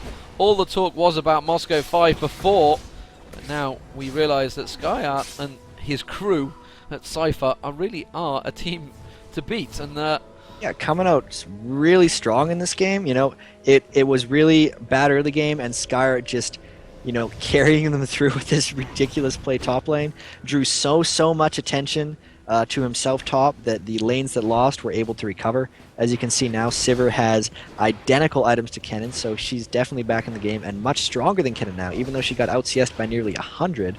You know, it's obviously Alex Itch's CS is insane at 371, which is a really big number for 39 minutes. But at the same time, it doesn't seem to matter at this point, because the characters that matter on Sypher have too much magic resistance to get give by that Galio ult, and Sypher, Nidalee, Swain, Shyvana, all that stuff is just too much for M5 to handle right now. While these crazy matches and fights have been happening, ward control has gone out the window pretty much between the two, which is why we're starting to see the ward placement coming out from the two supports. Yeah, well, one of the things that happens, especially in these 40-minute games, which we haven't been able to see lately in tournament play, is everyone's item builds get capped out. So a lot of times you do see ward coverage falling off, because the only player that even has slots for wards is the support. So you actually lose a lot of ward coverage late game. And here's a Oh, they're diving. That's a bad dive as well because they didn't realise that the rest of the Sypher were out there. And that's why the ward control was so bad. Alex is going to pop his ulti, but it's not going to be enough. Genji will get the kill though, and Nidalee will go down in amongst all that. But Sypher is completely ripping through the team. Slayer surely just going to finish off on Alex here in a second. Meanwhile, around the side there, you can see that Sypher picks up another kill. They can't quite finish off Alex. Finally goes down, and they're just going to drive through. Kennan's going to try and port away, and that is looking like it could well be GG. The Super Minions are coming through just behind them. GG, well played. Sypher take the first match against Moscow 5 in the very first semi-finals, and wow, chat, that was a pretty entertaining match. Really, yeah, really well done by Sypher, and something really interesting happened by the end of the game there. M5 was so much in the mentality because of how fed Nidalee was early that, you know, we have to kill Nidalee. But what they didn't realize is all of Nidalee's gold in the later half of the game was just going towards survivability. And by the end of it, she really wasn't that big of a threat. But at the same time, M5 was still dumping everything on Nidalee. Meanwhile, we have this Sypher with Infinity Edge, Phantom Dancer, Last Whisper, just ripping through the team, but essentially getting ignored because everyone's worried about Nidalee and Shyvana.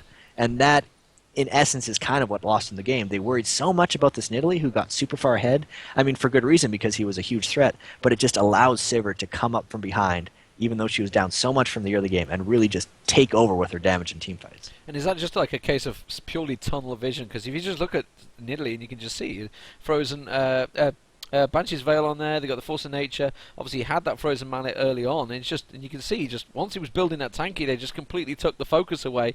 And Sypher just said, "Oh, fine, I'm not the target. This is perfect." Yeah, I mean, it's partly tunnel vision, but it's also partly just a team comp like inequity in M5. All of their damage is sort of like AOE, like Mordekaiser. He's AP Mordekaiser, so he can't necessarily dive through to Sypher.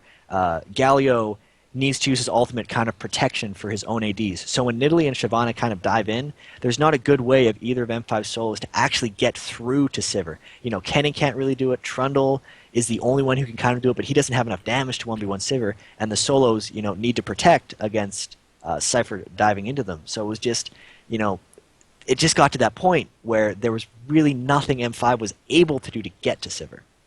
And let's not forget, at around about the 20-minute mark, I think the AD Kennen was probably, what, 100 CS ahead? He was close to 100 CS. I know at one point, I mean, even early on, he was 4,000 gold to 3,000 gold. And then there was a point in that game when he was even farther ahead. He had his Infinity Edge when Sypher only had her BF.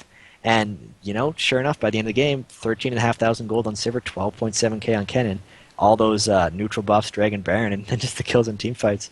Sypher is, you can see why people are picking Sypher early, because even though she lost the lane, she won the game. She definitely won the game, and Galio Swain as well was a big difference in the CS. So that goes to lesson, guys, when you are playing these games in your solo queues or duo queues or 5v5s, just because you're losing your lane, it is not all over, and Sypher have just proved a fantastic performance. So we're going to run to a quick break. That was a 41-minute game, probably the longest game we've seen in quite a while here in League of Legends over the last week or two. So it will be, definitely. It will be the second match. It is a best of 3, so don't go anywhere, guys. We'll be back in a sec. Have a quick break, run for a drink, and we'll see you in a sec.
Hey, are you back in? I heard your Yes, mic we are muffle. both back. Noy Yes. wanted you to throw a quick ad on, I think. But we're in a champ We're select. straight into the So, champ select, so let's go yeah. straight into it. We did actually put an ad on, so it's all good. Oh, okay, perfect. So, yes, let's get straight back into it. It's down to business, and really, how are they going to respond to this? Well, Moscow 5 just lost to Sypher in the first match. It is a best of 3, so plenty of time ahead. Do Sypher take it and say, you know what, that worked? Do we just go back with it? Yeah, so it is a best of 3. You said at one point during the game it was a best of 5, but I didn't want to Oh, did interrupt I? the cast or anything. Oh, okay. It's best of 3. I It is a believe. best of 3. That'll make the most sense. We don't see many best of 5s in League of Legends. So yeah, M5. This is the first time we've really seen them with their back against the wall, and we'll see if they can pull out 2 wins in a row here. Yeah, so hopefully things will get underway, and you can see just getting. Oh, Scarra's woke up. Scarra's alive. There we go. So okay, he's gone back to his streaming. That's why Scarra's not joining us, by the way. We're just waiting for.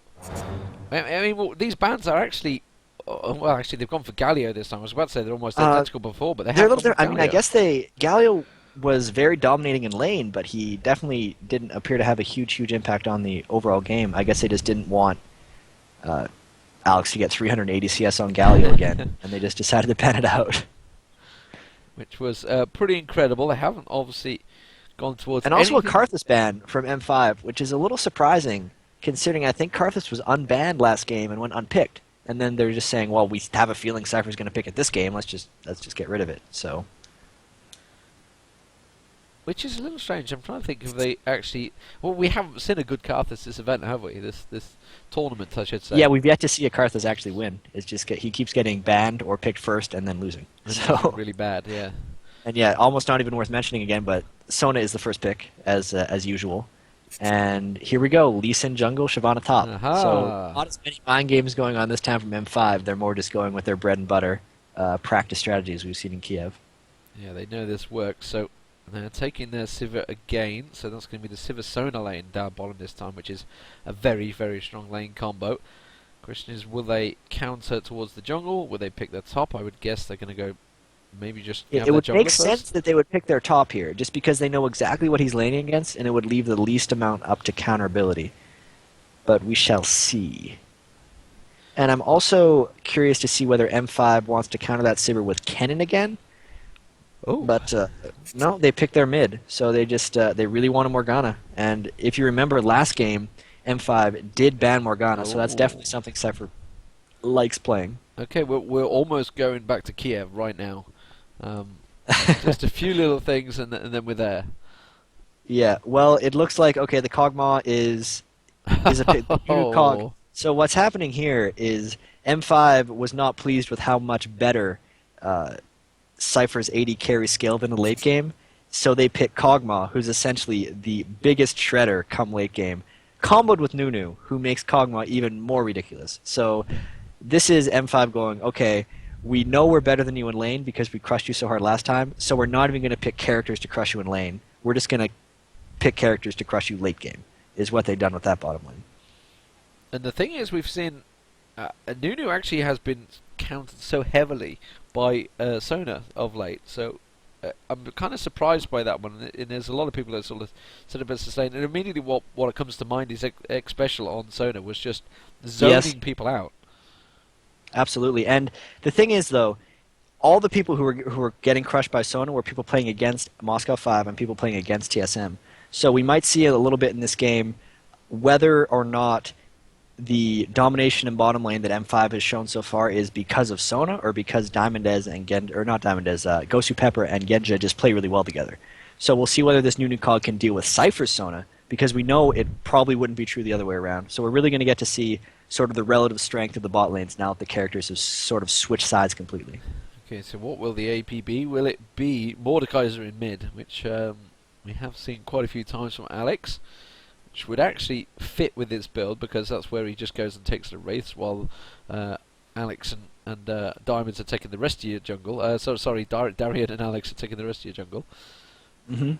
And this is, I'm excited to see what happens because Morgana isn't necessarily she's a very safe pick in mid. she's one of those things that you kind of put there and it's just bleh, it's there. There's not much you can do against it. So I'm curious to see what M5, what Alex decides to do against this, because I remember when they were against Raz yesterday, he picked Malphite, which was like, whoa, what the hell is this? And it actually worked. And here we go, Brand, something we have yet to see, and we'll see how that does against Morgana. Yeah, so interesting pick coming out there. So, do you think he's gone with Morgana more of the fact that you can pretty much easily farm with him? And he obviously was behind. It was about half the CS in the last game. It looks like, well, obviously Morgana is a really, really solid, safe farmer. But it also probably has to do with him just playing a ton of Morgana. Obviously, Morgana is a very known thing that Sypher plays because M5 banned it last game. And I feel like he picked Morgana, obviously because he's a good farmer, but also because he's probably very comfortable on that character. Okay, so well, they're the team comms. We're going to have around about 3.5 minutes to go through them. So, let's break it down between the lanes. Let's go from top to bottom. Well, yeah, top lane we have Riven against Shyvana. So this is just the next character in line. And hey, these are things that counter Shyvana in lane. We're throwing another champion at him. We've seen Aurelia, we've seen Gangplank, we've seen all these things. And here comes Riven, the next challenger.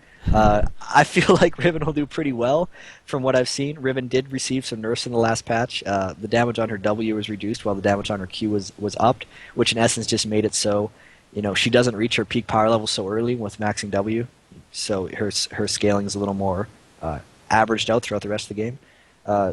The thing that I've seen about Riven is generally Riven just absolutely demolishes the lane, and that's why people pick Riven. So it'll be really interesting to see whether Riven can beat Darien enough where Darien can't shove. Mid lane, I've heard from people that have talked about matchups in mid, Brand is actually one of the things that can actually beat Morgana. If you want to kind of deal with Brand's harass and trading, you're going to want to max your Black Shield, but if you max your Black Shield, then you have no threat to Brand and you have no threat in team fights. So it's kind of this double-edged sword. You don't really want to do either of the things.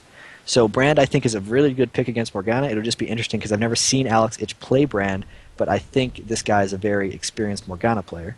A bottom lane, Sona Sivir seems extremely, extremely strong in the lane, whereas Nunu Cog needs to wait until late game to get it to, to scale up.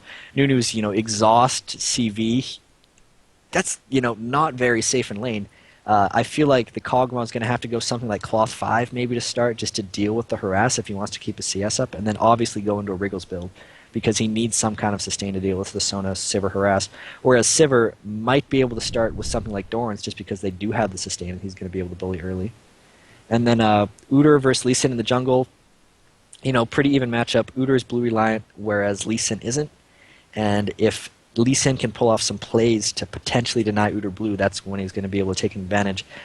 But on the same time, if Udyr catches Lee Sin ganking, we've seen Sypher has no problem counter jungling, and he could be able to set Lee Sin back. So, overall, that's a bunch of back and forth on the lanes. I think the bottom lane advantage goes to Sypher, the mid lane advantage goes to M5, and the top lane advantage goes to Sypher. So, as far as the lane matchups go, I think Sypher has a slight advantage. And do we think that Riven is going to be able to keep Darien in lane and stop him, prevent him basically going to Wolves, to Blue, to anywhere the hell he likes? I mean, I think that's the plan. Riven is one of the most mobile characters that you can run top lane, which I guess is sort of, matching Shyvana in mobility, whereas, characters like Aurelia potentially couldn't keep up with that. And, it's obviously yet to be seen, but I feel like Riven should be able to match Shyvana in, kind of dueling potential, and should hopefully harass him low enough. It's not so much about, catching him running off or stopping him from going in. It's just keeping him low in the lane just from harass to stop him from running into your jungle. Stop him from moving around. So, okay, so from your point of view as a jungler, you're coming out of jungle, where you help him? Where are you looking to really assist in these 2-2 build-ups?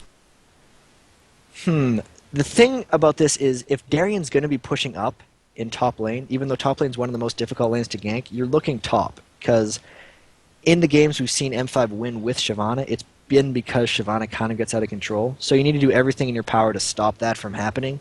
Brand is actually really difficult for Udyr to gank, because it's quite easy for him to land your stun when you're just kind of forced to run into a straight line right towards him. So he's also really dangerous to gank, because he does tons and tons of damage when he lands his skill shots. And then obviously bottom lane, you have a Nunu without flash. So if there's some way you can get into a bush or get around in the back without wards, you can gank bottom lane. But obviously when he's ganking bottom lane, he has to be really careful and communicate with his bottom lane to try to figure out where bottom lane is placing their wards. Because, ganking into wards is just a waste of time. And you have to be really, really careful to, gank in the right places. And that's all about communication with your team. Okay, so apologies to the viewers. I've just had to re-add the game in there for some reason. It decided to drop off the stream. I don't know why. So, this is the Moscow 5 versus Sypher. This is the semi-finals in case you've just tuned in. This is the second match. Match 1 went to Sypher, so Sypher 1-0 up. At the moment, SkyArt is not loading at all, so I'm not sure whether we're going to get a remake on this one, which is worrying me. 3 minutes of spectating delay again. Yeah. I hope. Let's hope they give him some time to reload in. And you broke it down so well as well. And we do have a pause. Okay. Okay. SkyArt bug. Well, he reconnected. Okay, that's all good. It paused right away. It looks like we're going to have some good things. So we have this. What happens here is it goes like in a little hyperspeed mode after the pause, or it used to. I think it still probably does on the spec because the spec sort of sorts itself out. So we might expect to see the first minute of this game go very quickly. That'll be okay. It's usually just jostling through the jungle and such. So okay now, and now one player goes to the toilet as they break. But coming back, in case you missed it, also this morning that CLG did actually beat Sypher in their matchup. So that means CLG obviously went through first place in Group B, which means they'll be playing Mistral Gaming. That will be coming up after this game, around about 7, I think, Eastern European time. So that'll be like 6 o'clock UK, 1 o'clock, 1 p.m. Eastern Standard, and I think that's around about what 10 a.m. Pacific Standard, something like that. So that will be the second semi-finals. If you've missed any of the group stages, well, I've got a Reddit post up there. You can check it out. I'm sure there's a lot of people with news posts all around the interwebs of the usual League of Legends sites. All your favorite League of Legends sites pretty much are covering what has happened throughout this tournament, because it is the Kings of Europe. It is very much a big European-based event, sponsored by Azus Gaming and hosted nicely by Chips and Noise. So we're very grateful for them to throw this together. And really, they picked very well with their invites because they did it before Kiev. Yeah, absolutely. It seems like all the teams that people want to see of the Europeans, and it's, props to them. This seems like a very successful tournament so far.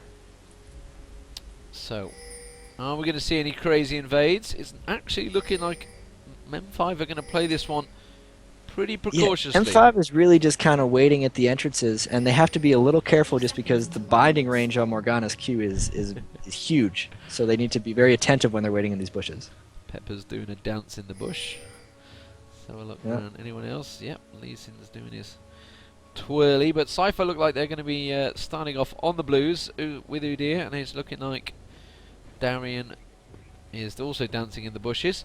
Is going to be helping Diamonds, looking like possibly starting off at red. So any particular favour? Where obviously when you used to jungle, say as a Lee Sin, what would your normal path would have been? You can give it away Lee now. Sin is incredibly versatile, and I was never that good with him, unfortunately, but it looks like what he's going to be doing is he's going to be doing Wraiths to red, and then he's going to be ganking top or mid almost immediately, or jungle invading. And that's generally what you do on Lee Sin. You start at red buff for the really early ganking. Udyr, on the other hand, doing exactly what... just missed. Moscow 5 actually just came and took the reds away there, so good invade, and they are going to go for red as well. So they sneak invaded us. We thought nothing was happening, and they're like, wait a minute, we're now completely counter-jungling Udyr. And they've completely caught it out. Did Piri just see it? Yeah, now here to send it. He would. I think it would. Look how low Genja is getting. He's gonna... Oh, and the boomerang blade actually coming through there from Launet. Harry's going to flash through this wall. Well, he's going to flash through. Will he have enough to deal with it? No, he won't. Genja actually yet to use his flash up. And wow, aggressive stuff. But this is what we kind of expected from Moscow 5. This is back to Kiev right there. Taking both red buffs from the very, very start. Right, and Schleya is in an unfortunate position here because he saw that they were invading his red. He saw that they were taking his ghost. They saw they were taking his red. And then he went immediately, like most junglers would, into the enemy's red because they say, okay, they're in my red, I'm going to take his red. But that's where Diamond Dead started, and it was empty. So he essentially ran all the way up to the red jungle, saw there was nothing, had went all the way back to his own jungle, and now he's just a little bit behind. Which really hurts on Udyr, because there's nothing worse than an Udyr that can't run into a team because he's underfarmed. Because if he can't run into a team, he can't do anything. It's effectively taking him away from the fights very early on. Of course, Genji with that red buff will be actually give him a big advantage if he can just keep getting that topping that dot up on the Sypher down the bottom here. Will actually continue to give him that slight advantage. There you go. There he does it just then. Just keep poking it towards it. And obviously, it's going to burn up Piri's mana as well. Let's have a look down towards the top. Sorry, down towards the top, up towards the top. And Darien, despite the fact he was in jungle for a short while, he is quite happily keeping up with Skyart in the mid. Alex Each versus Amuri. Looks like he's had a poke towards Amuri there. And we do have Udyr, like you said, is going to try to possibly but steal it's a blue red gank early. without red buff, and that's just... Not to mention they're not even pushed up. This is... I feel like this is just a waste of time that's going to send him even farther behind. And look at that. Darien was already thinking about going for them wolves. He's such straight away. The CV went down, so he pushed the lane on Riven, and then immediately went straight there. And Lee Sin's actually snuck in there, but he's brought him back now. Meanwhile, Udyr is still just waiting in that bush. I mean, they know that there's neither flash out bottom lane, but I still feel like this isn't going to work. Not going to work, yeah. Ghostly Pepper's just going to stroll away from that one like nothing ever happened. And Genji's even going to turn around and continue attacking and farming like nothing actually really just happened there. What sort of got burned up? Let's try and see. There was an exhaust went down. Pepper heal, but Udyr had to use flash, so it gives bottom lane a slight advantage because, you know, bottom lane had to use a summoner, and it was the jungler on Sypher who used his, but that was just really not effective, and Udyr is falling behind Lee Sin, which is not good. Which is not good at all. Alex has just come back, has got himself a Doran's ring. Back towards the top. Darian's also returned. He's got himself some cloth armor to go with that boots. I think he started cloth armor actually, didn't he? Down the bottom, obviously, we just had Ghostly Pepper going back. Diamonds has come down here. I think it's more of a case of just forcing him away and see what he can get from it. Actually doing a good spurt of damage there on Sypher, then forcing Sypher out there and completely really giving Genji. I don't know why Genji's bothering continuing to chase here. He really probably wasn't going to pull much from it. He should have just carried on farming and let Diamonds do his thing, because he seems to be doing it very, very well. And like we said earlier, Kog'Maw ended up actually starting Cloth 5, and he's burned through all 5 of those health pots already, whereas Sypher started Doran's and you know, hadn't burned through any, but now has to shop. And surprisingly enough, like we said earlier, Sona Sypher, we thought, has the advantage in this lane, but also M5's bottom lane has just done remarkable in every game, and they're doing it again, because he's up by now 17 CS on Sypher, and he has no business being up 17 CS in a new Cog versus Sona Sypher lane. So let's have a look through some of the builds. Anything you're spotting between, you know, anything you can see, particularly, say, even Udyr, the junglers, anything like that? Right, well, jungle Udyr, like usual, yeah, the skill build is very standard. You want a max Phoenix stance, generally a point in Barret level 4. The dive up Darien, yeah, and actually Ignite goes down on Slayer. Slayer's had to back away from that one. Darien's doing his best to kite it around, try to get the support from Diamond's. First blood will go to Riven, though, but that will immediately be followed up by Diamonds getting the kill. Tried to bait him around. Actually, I thought Diamonds maybe could have reacted straight away and gone in. I don't think he realised just how low. That, didn't really realise the gravity of the situation. And Riven did misplay that a little bit. He was missing some of his cues, some of his broken wings jump arounds. And interestingly enough, Riven is actually maxing broken wings, his Q, which I haven't seen any Rivens do. All the Rivens I've seen have been maxing Key Burst, the W, and also the Shield E. But definitely not Q. They just had the patch though recently, didn't it change? Yeah, they just had the patch which did buff Q and nerf W, so maybe he's reacting to that patch and saying, you know what, I think Q's the best way to play Riven now. And we'll see how that works out for him. Which I'm pretty sure was what they were aiming at with the patch, so maybe it is, has effectively worked well.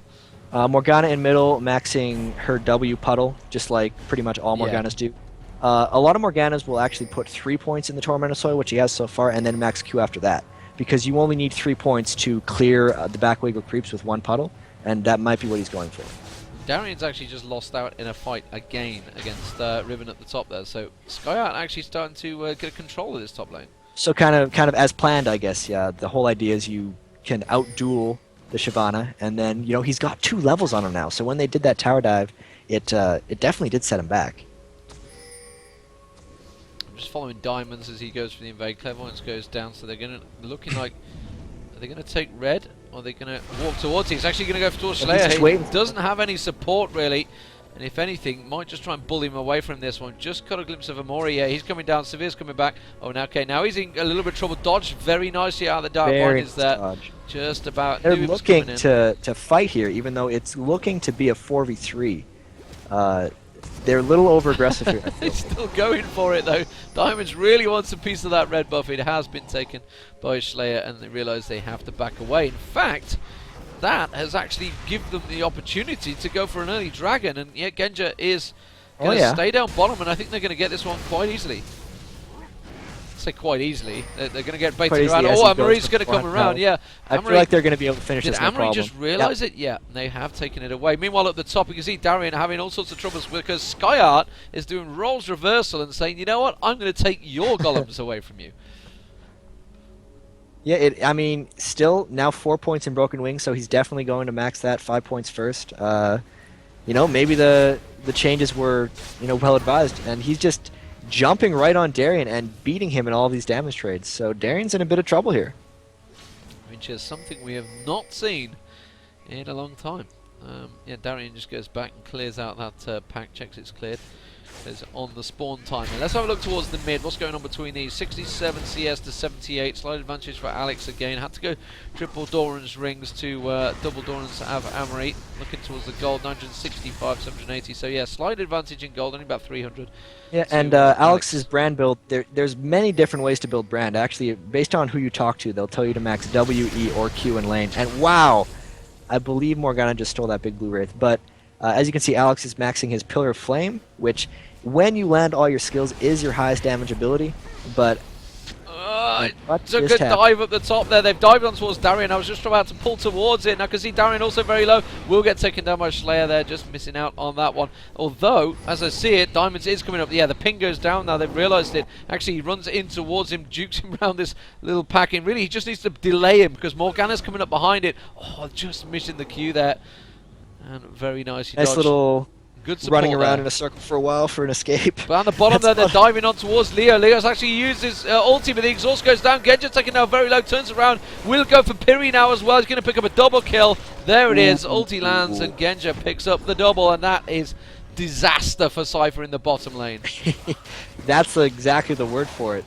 Once the Nunu Cog gets ahead, it is, you know, you pick Nunu Cog because they're so good late. So when they get ahead, it's just now late earlier. So you're in real trouble.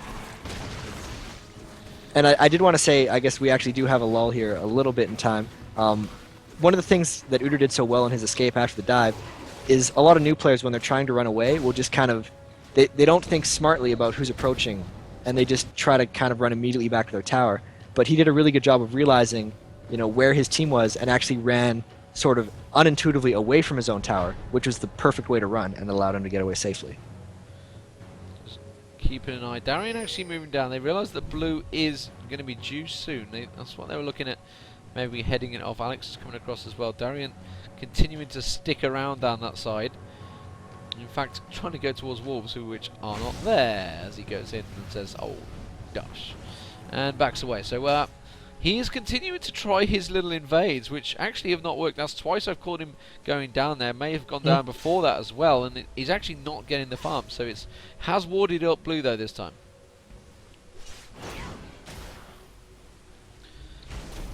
I'm just looking down the bottom to see what Genja's come back with. Genja now has just been back to farm. Obviously, he's got that double kill. Yeah, he's going to the mattress. So it's going to be Wriggles, double Dorans again down the bottom there for Genja. So continuing on with, I guess, that European build which you've been calling it. Oh, there's a diver going to go up top though. Skyart is going to surely have Lee Sin coming in. Here we go. Got Brand also. He sees it coming. He's running substantially earlier, and he can dash away from that one. Also, actually, Slayer coming around, catching out Alex midway through the blue. We might get a little 3v3 here if they catch them in the choke. Just peeking towards it. Blue is up. Have they got any support? Sypher's actually following her across, yeah, and M5 have just realised that, and they know they have to back away from that one because they were pulling it into a 4v3 advantage, but that's pulling them away from the bottom farm, which Genja's happily continually doing, and them all harassing, nearly stole it. Clever move by Alex there, knowing that they were going to be pulling the blue out, but knowing the only skill he could use to potentially reach the blue with his ultimate because it's going to bounce, and he almost stole with it. have a look towards Genja. Genja now going towards Golems. Actually, just past each other. Oh, they've just realised he's there. Can they try and catch him out? And Ghosty Pepper's just up behind. Taking the big golem, preventing the steal. Did prevent it. I wasn't sure if they were going to even move for the kill, as the ulti actually lands very nicely onto Launet there. Back up towards the top, you can see again Darian continuing to try to pressure Skyheart, but Skyheart is doing a fantastic job. 72 CS to 96, so advantage Skyheart in that lane currently. In the mid, it is 113 to 124, so advantage Alex in that terms of farming, but like we mentioned, down the bottom, it is big advantage for Genja still. And I don't know if I've ever seen Alex actually lose CS in his lane. Like, he won CS in his lane Malphite against Ryze, a melee against a ranged, when he has no really ranged abilities for CSing other than his shard, which we're not going to use for CSing. He's just really, really good at last hitting, and it appears the bottom lane is the same way because they're winning that lane substantially. So just, you know, really strong mid and bottom lane play by M5. Yeah, and Genja is continuing to just dominate down the bottom here. You can see he's keeping the pressure not only on the turret, picking up all the CS and keeping the pressure on the summoner, so doing a fantastic job all around. Slayer is trying to farm, and how do you judge it between the two junglers at the moment? They've got almost identical builds. It's looking at Slayer actually is slightly ahead, whether that's because... Yeah. Right, I would definitely say that the Lee Sin right now is ahead of the Uter, because the Uter should be farming more than Lee Sin just based on the matchup and the fact that they're even. Let's diving down the bottom. Actually, they're going to try towards Jenga, the jungle. Sorry, the dragon will be up in a minute. Diamond's actually caught out with the dark bindings there. That's going to be an ulti from Mawari. That Diamonds will go down there. Nice kill. And Alex was trying to do as much as he can. Remember, dragon. Alex does have his ulti up. He's had to cleanse out of that dark bindings, and that will be the dragon, like you say. Meanwhile, Ghosty Pepper coming round, trying to actually force Piri there, but he needs to be careful he doesn't get caught out himself by that dark bindings of Amori. Meanwhile, Brandy's continually being chased. Actually has got Skyheart out of position now because Darian come in support of him. I think Darian might be able to back away. Skyheart, sorry, will back away from this one. And that will be Dragon going and to sort of Sypher. a wasted Sypher ult there. They wanted to chase after Shaban and Brand, and Sypher showed up late. And right as Uter stopped chasing, or Morgana stopped chasing, is when Sypher popped the ult. So it was really just kind of a wasted ultimate there. Taking a lot of damage Look from how Darian. aggressive Darian's going on towards Launet there, continually just forcing him away. Very nicely played. Udyr actually just stole away the big raid, so that's actually caught Darian's eye. Meanwhile, down the bottom, Genja continues just to take this big golem. So all the time when they get that slightest advantage in lane, they are immediately into the jungle. They're not concentrating on taking the turrets down early. They're just taking all the CS and anything they can, any resources away from the opposition, and they do it so well. Absolutely they do, and I believe it's now 1 dragon to 1 dragon, yeah, and a 1k gold advantage for M5. And the 1k gold advantage, or even being close at this point, I do have to favor M5 a little bit, just because a lot of that gold is on Kog'Maw, and he scales so well into late. And there goes the bottom tower, taken down by minions, like I mentioned. He's got those Berserker Greaves, almost got that. Sypher in the meantime has had to go for a pickaxe. That's a sign that you are struggling for damage in your lane. That's a sign. Normally you want to go the triple Dorans. Well, actually, that's interesting. I'm surprised he didn't go for a Razor there to kind of match Cog's Razor. He sort of admitted defeat. They've already lost their tower. He's not really planning on laning against Kog'Maw anymore, so he's saying, okay, I'm going to rush right into my late game items. I'm trying to get my Infinity Edge as fast as possible. Obviously, the pickaxe, he didn't have the 1650 gold for the BF sword, so he just went for a pickaxe. And now he's just going to try to freeze lane this tower and farm there for a while. So looking towards the mid, we do have Hextech Revolver on Brand, but we do have a needlessly large rod and Amri. Amri obviously catching a couple of people out. Only got 1 assist, despite actually catching a bunch of people in dark bindings earlier on. Pirino might face check straight towards Ghosty Pepper, and I think they thought about it there. They do realise there is a ward just up here on the above the water, so they know there's a couple of people around there. It's almost walked straight into him. And now Genja's switched his attitude, looking across towards the side there. Skyheart getting caught. There is that ward in there, and it's going to be a big fight stacking up for blue here, I feel. Alex does have the blue already of Moscow 5, and they immediately take that ward down the second it gets placed there. I almost feel like Sypher should have just taken this opportunity to keep farming bottom and just conceded the blue, because they're conceding the blue anyway, but Sypher wasted all the time running up the river. There it is. Blue goes to Darian, so he's going to back away. Yeah, like you say, he's still going north. I mean, they've actually They're completely unaware of that it's already been taken. They had, that was surely just lack of awareness of going into Lack that of situation. communication, and didn't really realize how much M5 wanted that blue. So, time spent away. And Skyart, I'm kind of worried. Just kind of standing I was still. kind of worried. He seat for a second there, yeah. I wasn't worried he had DC'd or something. Yeah, it's just that. But no, he did back away. Gussie Pepper just living in this tri-bush. He's loving it in there. He's been off every time I've come down the bottom. He's just been sat in that tri-bush. Well, I Surprised he mean hasn't that's started what dancing. Nunu really does. He loves to camp in bushes, and if someone walks by, he just starts channeling. Unfortunately, this bush is warded, and They know he's and there.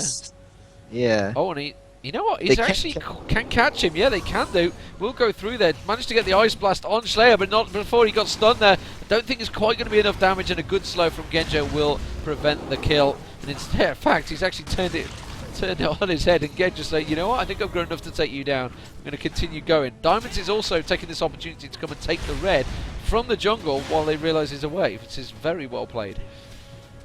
And as an Udyr player, Oh, who's they're played, chasing onto Genja. Crescendo goes across on towards Genja. Still not too sure they've got enough damage to finish the job. And now Genja again goes very aggressive, turns around, attacks them in a 3v2 situation. Now we have a red buff. Diamonds coming down. Lee Sin, I think they've realised the situation must have changed because they're trying their best to get away from this. I don't think Genja's slow. It's going to be quite enough. Meanwhile, the top two will go to now. The slow goes down, flashes out. That gives Diamonds the opportunity to go in, but unfortunately, Genja had already had to back away because Skyart is coming down river. This is all giving Darian the time to just free farm at the top, though. Diamonds will continue and actually using Skyart as an escape mechanism. It will just Nice be enough from kill. Skyart. Very nicely done. Will explode on him, but it's not going to be enough. So Riven managing to pick up the kill. Very much a back and forth fight, but again, like I mentioned, Darian continues to just beat away on this bottom inner turret. Yeah, and he has. We mentioned he was level 5 when Riven was still level 7, but he's been so dedicated at just farming that lane with W and keeping it pushed up that he has now actually flipped that level advantage on its head and now has a 1 level advantage on Riven. And, you know, 2 towers. Which is huge. Huge in itself. They are. There's only 3 gone down in the lane, and they all been Moscow 5 that took them. So Amory now returns and has that needly large rod. Actually had it a while ago. So probably going to go buy now. Let's have a look towards. Yeah, he's got 2,500 gold on him. This is, we've talked about this before. Obviously sticking around with too much gold. 2,500 also on Alex, so he's going to go and do the same. So there we go. Well, that's a lot of gold on many people on M5. They're definitely looking to do kind of a group shot pretty soon. It looks like though, Kog'Maw had just been back to base, and since he didn't have the 1,650 gold required to upgrade his Zeal to a Phantom Dancer or to buy a BF sword, he just kind of went back to lane with 1,500 gold. So look for him to just kind of farm really briefly and then shop fairly quick to get his Phantom Dancer. Yeah, his dragon is up as well, so I guess that maybe was like, yeah, we haven't got the time to hang around. Yeah, here we go. And yeah, I mean, this could have been really bad time Baron. for M5. They've picked Baron. Sypher picked Baron. Yeah, they've gone for it. Clairvoyance goes straight down on them, so they've realised it. They've pulled out of the dragon there. Moscow 5 heading straight north or straight up river. So I think Sypher There's no way that Sypher can finish this in time. They're going to have to They have to peel away, yeah, then rightly so. And Moscow 5 reacted very quickly to that one. And as soon as they I realised... won't say they acted too quickly. They could have easily finished the dragon with at least one person staying behind. They could have and just then left peeled Darian there, yeah. He could have easily just soloed it. Or Lee Sin, either or. But meanwhile, you know, Sypher actually got low with that Baron pull, so M5 can just walk right back and take the dragon for free. And they will do just between those two. And that is a free dragon, so that's 2 1-in dragons to Moscow 5. They are 5k up in gold, which is pretty big considering it's 4-4 all square in kills. And that top mid turret is being slowly poked to death. And I have to say something as an Udyr player. This is why there's nothing more frustrating than playing against a Nunu who has nothing but to live to Ice Blast you, because that's exactly what's happened with this Udyr every time. Catch. Genja getting caught out there. I'm not too sure whether they're going to follow it up. They don't really have the team around them. Well, they are going to dive in for it. They've realised that Genja's possibly out of the situation. Crescendo put across badly onto Alex there. Oh, wow. Kicked straight in towards the tower. Very nicely played there. Gussie Pepper also will get dropped, though, because Leo's managed to finally get in there. It will be Skyart that actually picked up the kill. Will they dive on towards Diamonds? No. Alex is also backing away from this one. Slayer wants to get on towards Genja. Instead, chooses to just farm instead. And, well... just, I think, one each between the two there. Meanwhile, yeah, Darian continues to farm and is nearly in their base. and he's now pulled ahead of Riven in CS. So M5 has been doing a great job at sort of fighting the rest of the map a man down, while Darien just continually pushes top lane in and, you know, gains his advantage. And they've got good ward placement in this one. I don't think Sypher realised that they are still around here. Do try and smite it away. Okay, Marie did pick that up, so has taken it. Diamonds was hanging around kind of getting it, but nevertheless. So advantage Moscow 5 at the moment, but it is still a very close fight. Nunu, of course, has actually maxed Blood Boil over Ice Blast, so he's all about buffing Cog, and I guess he has enough slow from his Ice Blast to satisfy his urge to shut down Udyr. Shyvana Darien maxing his Flame Breath, his E, before his Q, which is what most Shyvanas do. I realize they max W first, then E. So he's pretty standard builds all around there. Let's have a look towards Riven. Riven had, of course, taken Broken Wings early on, has gone towards the Key Burst as well. So Q then W. Let's have a look towards the mid tower. Will go down. So Sypher picking up their first tower and trying to claw their way back into the gold a little bit here. They have fell behind in the CS in lanes, and you can see 239 Alex to 187. So again, big domination in terms of farming. Brand to Morgana there. Down the bottom lane, very much towards obviously Cogmore. We saw Cogmore getting the kills early on, getting that double kill, which helped him hugely. 175 CS, 144. Not such a big difference, but like you say, Darien now has, or had, pulled ahead of Groiup, but Groiup now Darien out of position and plays it well and goes around the side there of the Wolves, and now we've just Really realised, good. yeah. Just juking around.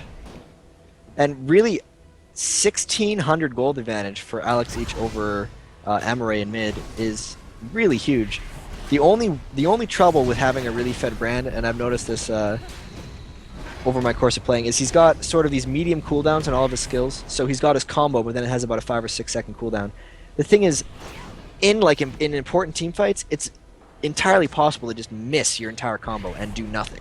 And Brand has to get actually fairly close to his combo, so even fed Brands can completely flop in team fights, and that's a big bind. Well, they thought about having a full dive on Diamonds there. They caught him with that dark bindings, but they didn't really have the situation to dive for it. And it was probably a wise choice looking back. While this is all happening, of course, Genja down the bottom continues to farm, but Sypher are looking to push in mid. Odiri is coming up, so they're going to continue on. They know that Genja is not there. Genja is quite happy farming, and frankly, this is actually playing into Moscow 5's hands, because they just like, as long as Sypher dilly-dally around and actually pushing on towards this tower, Genja's just getting farmed and fed. He's got that Phantom Dance complete. Now he's coming up. He's got that Fortitude pot, so expect Moscow 5 maybe see if they can pick up anything from this one.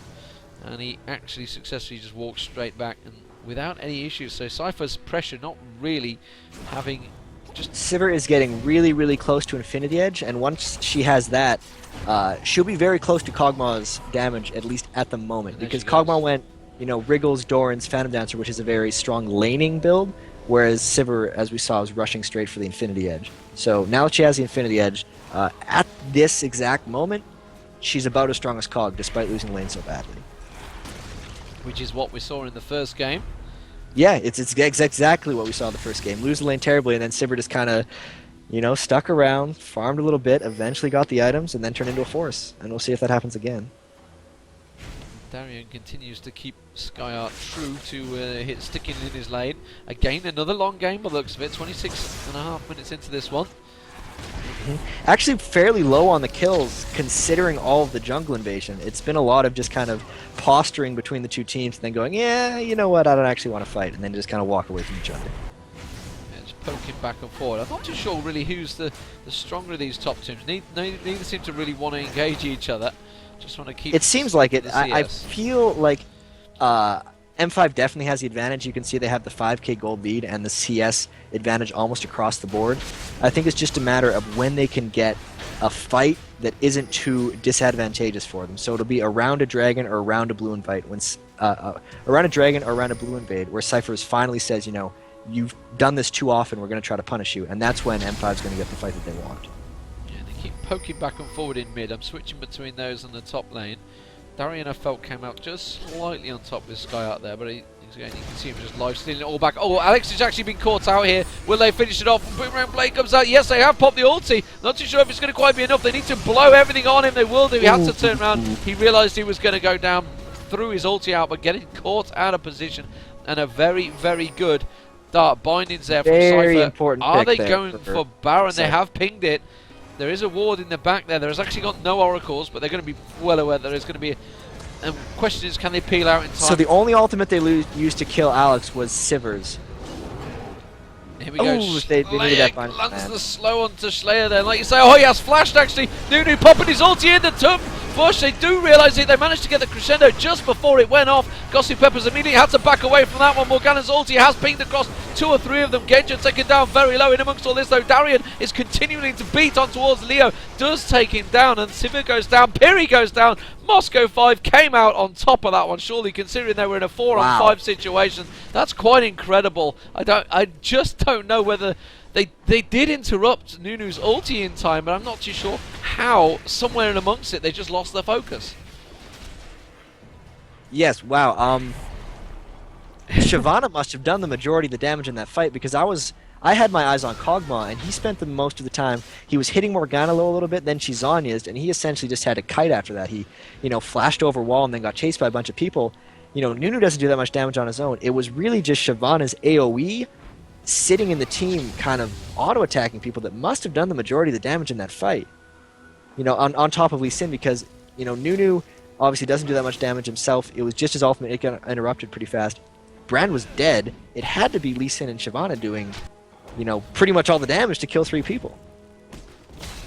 So, still very close between these two, and that's pulled it to 8-8. Moscow 5, while they have that big gold advantage, not so huge. Slayer is thinking of maybe running in and smiting it onto those diamonds. Here he goes, dashes through. We'll try and pull him away. This might be very nicely played by Sypher. They're trying to hang around. Who got it? No, it was Diamonds managing to get the smite in there, and flashes away and uses Darian as a breaker to escape. Very nicely played by Moscow 5 there. That hurts as a jungler when you're the one who has the Aggron Dragon and the guy just kind of, bloop, walks in, smites, walks away. And especially when he got smite of his own.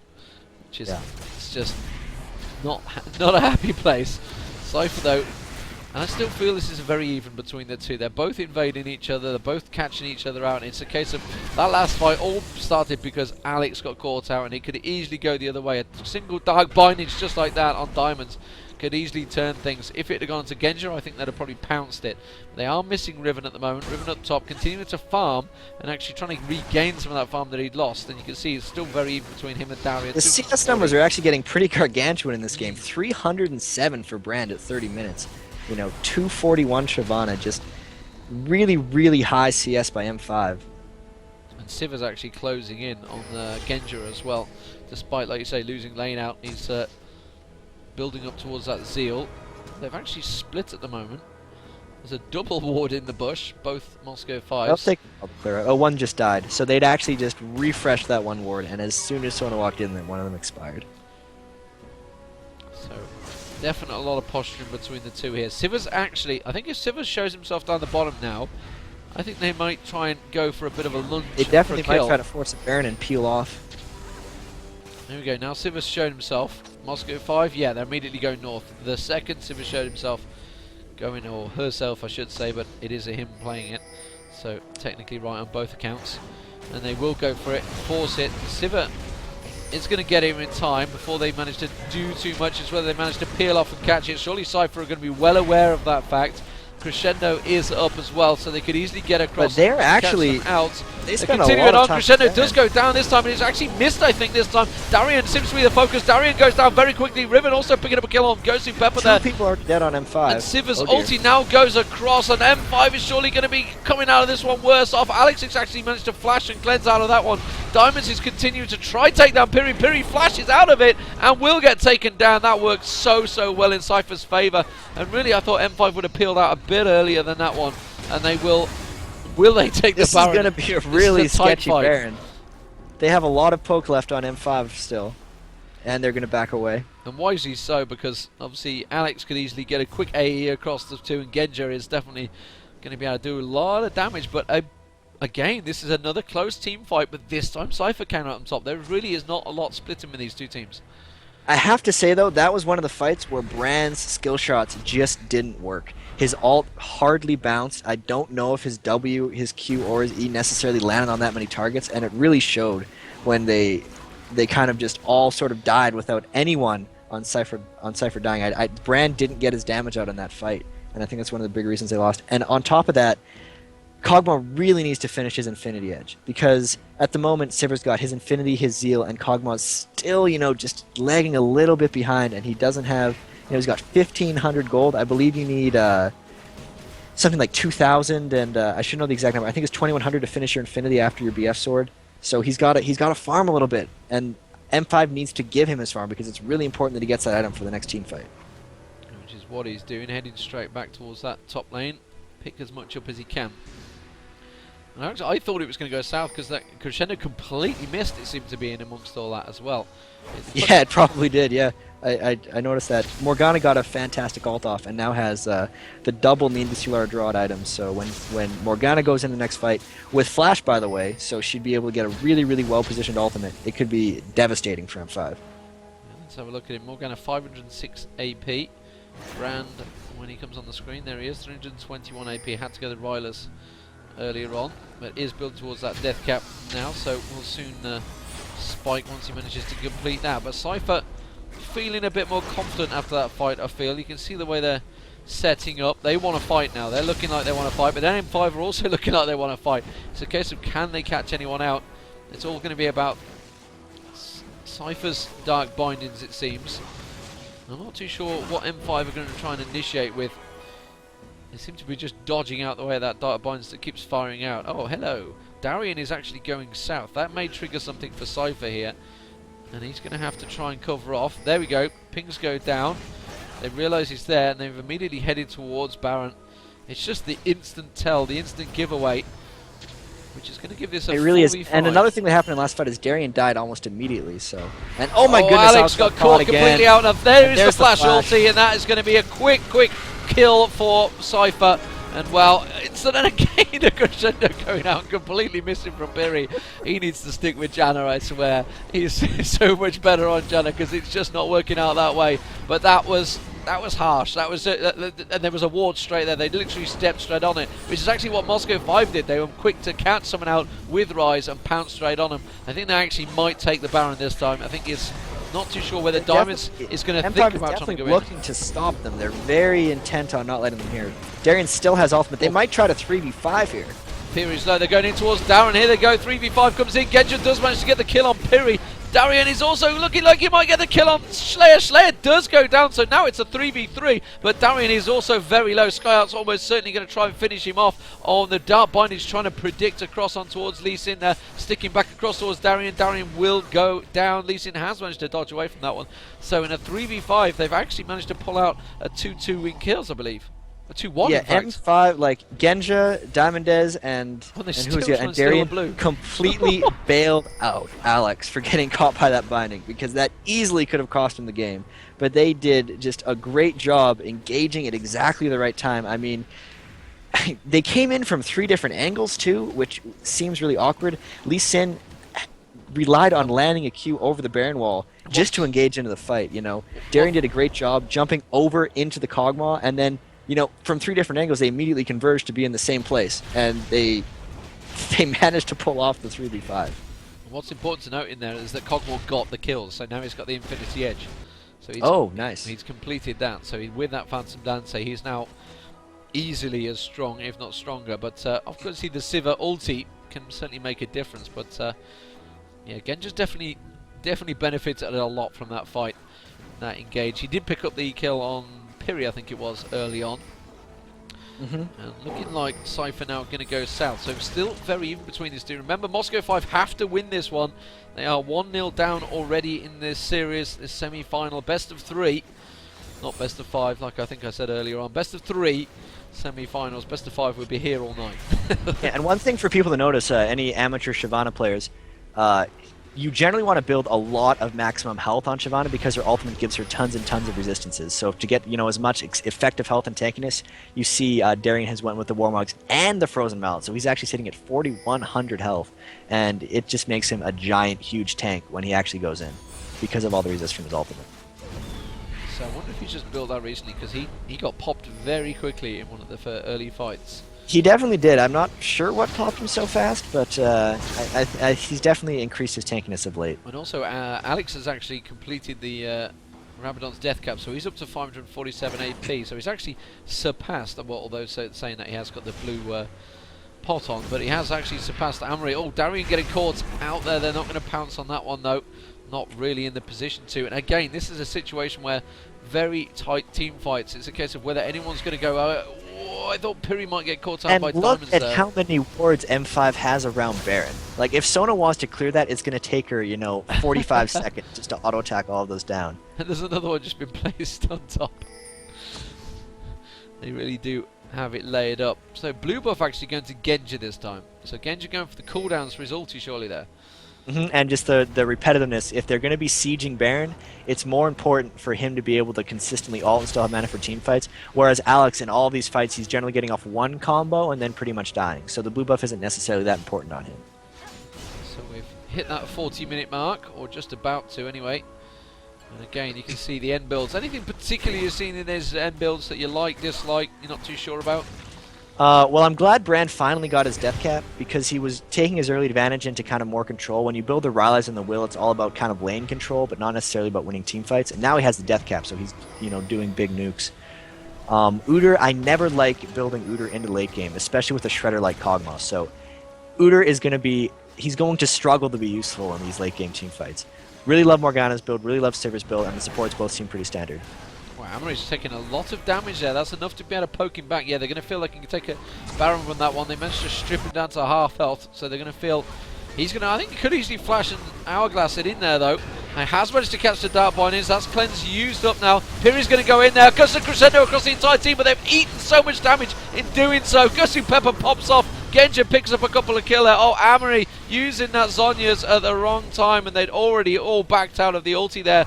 And I feel that Sypher have come out so badly in this team fight. Genji picks up yet another kill there. Skyout really the last remaining man, and he is almost certainly going to go down. In fact, he's realised, when he's tried to back away, went straight into And that's a Baron for M5. Wow, really, really, that fight hinged on so many small things. It's really hard to say. Udyr obviously flashing in, like I said, really not much he can do. You saw Udyr almost got exploded instantly, really did not have an effect on that fight. M5 had their summoners up this time, where Sypher did not necessarily. Everyone was able to flash away from the Morgana ulti and not get caught in the stun. Just at the very end of the fight, Genji just juked just a little bit to the left and managed to dodge a Dark Binding from Morgana, which would have killed him and potentially prevented the Baron. But just so many little things that have seemingly given M5 the game. And it certainly do, and that's going to be almost certainly an inhibitor. Nothing Piri can do about that. Don't want to get too close. He could easily get caught out. And they will take the first inhib. And it's amazing, 41 minutes into this game, the first base tower and inhibitor has gone down. I know, so much for this 20-minute snowball meta. It's like every game's going to be fast now. Everyone's too good. It's like, well, sometimes you still have these crazy close games. At the end of the day, when two teams are very good, it will certainly balance itself out. Just cancel each other. It's almost like when there's in every sport, when you get two top teams, they can just cancel each other out, and it can actually make for a pretty boring game. It seems to sort of force mistakes, because we've been talking about kind of how great of a player Alex Ich has been. 384 CS, playing amazingly well. At the same time, two of the big plays for Sypher have been Alex getting hit by a Morgana Dark Binding, right? And he's been one of the reasons. Just really well aimed or well timed Dark Bindings that just caught Alex by surprise. And even in that last fight, which M5 won, he got caught by another Dark Binding, but he had cleanse up, so he was able to survive. Yeah, which just straight away. Crazy. Which almost, I would go so far as to say the Dark Binding cleansed off was actually what baited Piri into flash ultiing. It baited Udyr to flash on top of him, yeah. Yeah. So, they're piling down. They're going to try and catch Riven out. He's going to port back. Yeah, clever what's going down. The teleport will just land in time. Oh, very nicely done from Genji. The ulti forced him to have to dodge out. It would have landed, and now Skyout in all sorts of trouble. And that's going to be an actual ulti use from Darien there. Not quite sure if he needed to use that there with a five-man ganking, but it will be a dead Well, Sky as you Art. can see, they're still having trouble catching him because he is a really mobile character. They're going to get him, though, I think. Yeah, but Wasting a lot of this Baron, though, so a pretty good job of kiting around by Skyart, to be honest.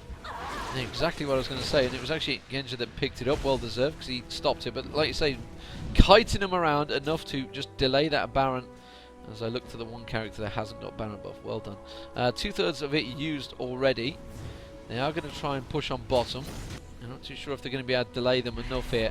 And Marie will try and pull everything up. They're trying to hit as many minions as can. No ADs down here though. Sypher's trying to work his way down. Yeah, that's why the turret is going to go, because they just didn't have anyone down there in time, which seemed a little slack in their spotting. Speaking of max health on Shyvana, she now has 5,000. Oh, Sypher's actually been caught out here. Darian, although hadn't got his ulti, now it's going to be Sypher going down. The ulti used, and he will be, and that's surely going to give the game to Moscow 5 now. Completely caught out of position. Darian is just going to back away from that turret, but that's going to be the bottom base and the inhibitor gone. And it's just the smallest things that have turned this game. So yeah, with the Baron buff and the Atmas and the 5,000 maximum health on Shyvana, she actually has 335 attack damage, which is 50 more than Cog. Oh, and that's a dive, and that's going to be the Nexus turrets will go down, and that is going to be GG. So really well played by Moscow 5 to claw their way back into a very, very tight game. 18-15 the score overall, and despite some really big advantages early on, it definitely seemed to claw one way to Sypher, looking very good for a moment. Yeah. M5 was suddenly looking very good, then Sypher sort of pulled it back, and Moscow 5 finally pushed their advantage at the end there, Jap. But wow, don't you just love been the best game threes? we've casted this weekend so far. It was just really close. So, all square, 1-1. We are going into the third match, which is just what you want in a best of 5 as we switch across to the final screen. So let's have a quick look down the builds, the CS, anything that's immediately grabbing your attention in amongst that. I mean, obviously we get to all these end game stages. It can vary obviously what they're up against more than anything. Mm-hmm. Well, I commented a lot on Shyvana's build, but I just want to say how perfectly he built Shyvana in that game.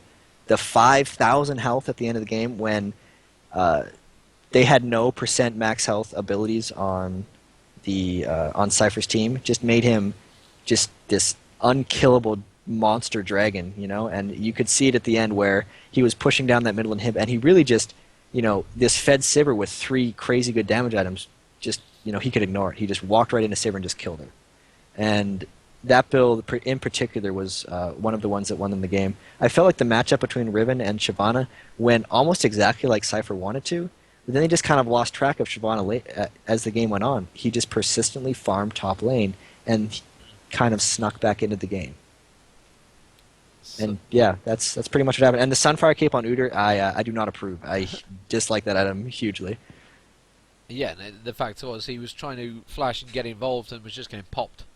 It's pretty much instantly. I mean, is there anything you would have gone with Udyr in there to change it? I mean, like you're saying, you hate the fact that you're against the Nunu to start with. Yeah, I mean, you hate the fact that you're against Nunu to start with, but if you're trying on Udyr, you want to kind of close to their carries. Like, for instance, Cog. I would have probably tried to upgrade that Heart of Gold to a Randuin's and just try to close on Cog and pop a Randuin's on him just to slow down his attack speed. And that's pretty much as you can do. Like I've said, especially against Nunu, and even in general, when you reach in a late game, against things like Kog'Maw who can shred and do that much damage, you really, really, really struggle to be useful on Udyr. And that is absolutely what happened to Shyla there, or Shlaya there.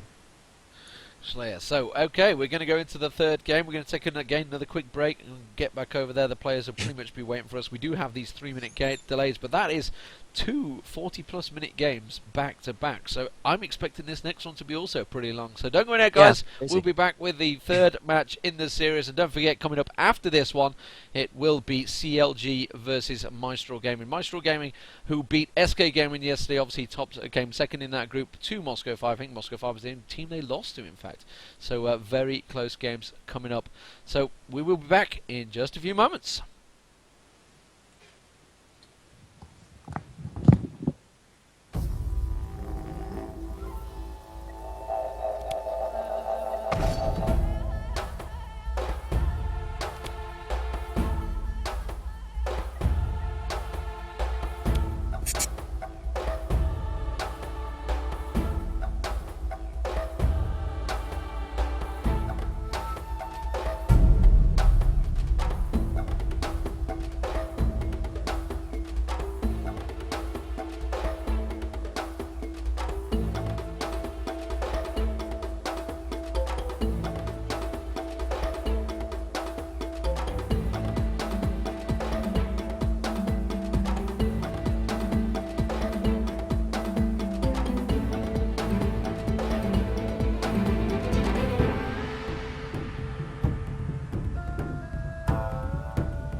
And welcome back, ladies and gentlemen. We are going into the third match, and wow, what a great two matches we just had. If you've missed it, it is 1-1 all square. Obviously, since we're in the third match of a best of three, Sypher taking the first one, 1-0 after just over 40 minutes, and now 44 minutes for the last match.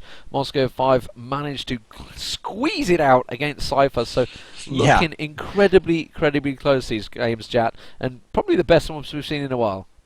Yeah, that game was looking over for M5 at, a couple multiple points when they'd get picked off by, great Morgana bindings or Morgana flash ults, and then just a couple clutch holds at Baron, because they would lose team fights around Baron, be down, either 2 to 5 people or 3 to 5 people, and manage to stop them from Baroning or even sometimes turning the fights around.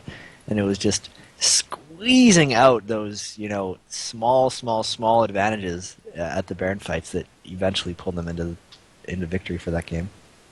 So I'm just going to try my best to load up this graphic. I have a nice new graphic. Ooh, we do get these little exciting. fancy graphics they keep sending me through. Oh, come on. They've sent it me as a zip file, really? Good lord. Okay, I won't do it just yet. But, I mean, obviously CLG and Mistral are going to be sat watching this con. They're going to be thinking, okay, who would we really want in the final? Yeah, I mean, it's yet to be seen what happens in the third game. I feel like people are still probably a little more afraid of M5, but Sypher is playing so well. And I heard someone actually say in one of the threads that they compared Sypher to trying to be the fanatic of online events, saying like they suck offline, but they're really good online, which potentially could be true, considering Kiev was 5 days ago and they just kind of got demolished, and now they're the only game they dropped this tournament was the one close second game that we just saw to M5. And also CLG this morning. But all close games, like they haven't actually been snowballed over a single time. Okay, so let's we got some more fancy graphics coming here. So let's load it up and let's see what they've sent through. Can't wait. Yeah, I can't wait. I'm excited as well. It's got smiles on it, I think. It has got smiles on it. Yes, there's the smileys and unhappies. So that's the pool A. That's how pool A turned out. I like that more than the X's and O's. It's so a bit. It's very emotional. So Moscow 5, obviously they were happy. They beat SK, GBT and Mistral coming through to this one. They went 3-0. Mistral, who also went through, they went 2-1, losing to Moscow 5, obviously. So they'll be thinking, okay, we've already lost to them once within this, so we don't really want them. So if we look at the other unhappy faces, it is, of course, Group B, which was Fnatic, Sypher, CLG.EU, and AAA. AAA actually went 1 and 2 in this, so they have beat Fnatic, which actually everybody beat Fnatic, which is not boding well for 6 weeks' time when we turn up at these on this offline event in Hanover, the big CBIT finals, the grand finals in Intel Extreme Masters. So 3-0. Just 3 very unhappy faces, and I think a couple of unhappy fans out there as well. A couple of unhappy Fnatic fans as well. Yeah. Like, come on, you guys are supposed to be the best. What's going on? What's not happening there? But obviously CLG, they went 3-0. Then obviously Sypher, who you got here, went 2-1 in their group. The only team they did lose to was CLG.EU. So we are ready. We are ready. So. Hopefully they're going to go into the groups. Let's also load up. We have obviously the knockout. There's another little bracket in here. Apologies, I can't get these prepared in time. They're literally coming through as we play, and there it is. Okay, so we've got the lovely little bracket, which you can see it is currently Moscow 5 versus Sypher, and CLG versus Mistral going to be coming up after this game. Then of course we have the 3rd and 4th place playoff tomorrow, which will be around about. I'm not sure actually. I'd have to look on the Reddit thread and see what time that is. And then the finals will actually be on a Tuesday. I've no idea why. I didn't create the schedule. I heard that the Go For All got pushed back to a Monday. Right. So they had to push back the grand finals to a Tuesday. Okay, well, Go For All, Go For All Weekly does tend to rush through because there's 256 teams or whatever, so generally the last stages get played out on a Monday. It might also be that at the end of every month there's a Go For All finals, and this is the end of the month, so the Go For All finals might actually be happening on Monday. No, that's on Thursday. We do them on Thursday. That's on Thursday? Yeah, Okay, I do them. Yeah, so they're on the Thursdays.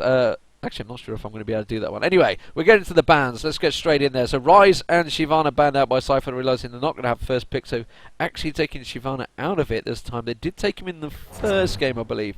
Cassiopeia, Ramos and Soraka banned out by Moscow 5. Final ban from Sypher coming. So do you think that's a case of, obviously we talked about it in the fights, the team fights, it was a case of Shyvana just sitting there with his AE going that seemed to actually do the damage. It seems like he just kind of sat on the team with W and they're like, we don't want to deal with that again. And they just, it wasn't the fact, because they absolutely dealt with him in lane. Riven did a great job against Shyvana, but then as far as they just couldn't stop his persistent farming and how well he scaled into the late team fights. And they're just saying, you know what, we don't want to deal with that anymore. And wisely so, I feel. So first pick, again, Sona straight out there. So it's been the first pick throughout, so I guess Riot are going to take note of this, and that's generally when things change on Heroes. Yeah, it's carrying on a little bit. This happened at Kiev. This is happening again now. I'd say over 50% of the first picks in all games are Sona, which is it's odd though too, because Sona's not actually been banned by anyone. So it's not like she's this crazy character like even Rammus, for instance, who people are just like, you know what, he can gank through wards in lane. We do not want to deal with that. It's more like this is slightly better than the other supports, and we want to pick him early because you can't necessarily counter support picks. So it's tricky. And this goes great towards the difference in the tiers, like you were saying, the tier list of a team tier list compared to a solo tier list, because in a solo game there's no chance you'd ever see Sona pick first. Right. It's not just like, oh my god, they left Sona, we're gonna win. I'm so good at this character. Like the first pick on your team, you don't see Chaox or Teddy Rowe being like in solo queue, lock in Sona, we got this. Right? It's definitely a team thing. So Karthus picked out, and Alistair. Alistair in the jungle we've seen already quite a bit with Snoopy, so this time I guess they're thinking we're going to fancy giving that a go ourselves. Of course it could be a support Alistair as well down the bottom there. We don't really know. Schleyer happens to have picked it, but he may not be actually playing it, which is also kind of plays into the mind games of M5, I guess. Yeah, you don't know if it's support, you don't know if it's jungle, and I think this is round 4 for Karthus. He's 0 for 3 so far in this tournament. We'll see what happens. Well, rolling the dice here. I feel like Alex has played Karthus is such an unstoppable character in the past, and he just hasn't shown up this tourney. He's not really had the opportunities either, really, to get those free and easy kills that he can pick up with his ulti.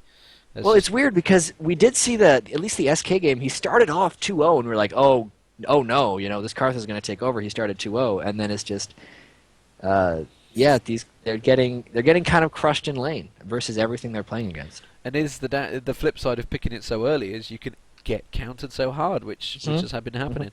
And so here we go. We've got Sypher and Sona down the bottom from Moscow 5 this time. So they've obviously said, okay, we're not going to let you have Sypher this time. What are you going to come up with? And of course, Launette's going to say, well, I play Urgot. Absolutely. This was when people were doing their scouting for Sypher at the last offline event I was at, which was New York. The word on the Eurostreet was like, they're easy to beat. You just ban 2 things. You ban Karthus and you ban Urgot. Because apparently back then they were just playing Urgot all the time because they are very, very good with Urgot. And I don't know what's been happening recently with them, but I think they play a pretty mean Urgot. So we're just waiting for the final one. He definitely plays mean Urgot. I've seen him. I've covered him in games with Urgot. He's very good at it. Piri, I wonder if he's going to go Janna with Urgot. It's possible. Nocturne. Oh, okay, they're going to leave the support till possibly last. So Nocturne's almost certainly going to be the jungler. That's the jungler sorted out. So it's going to be support Alistair down the bottom. Yep.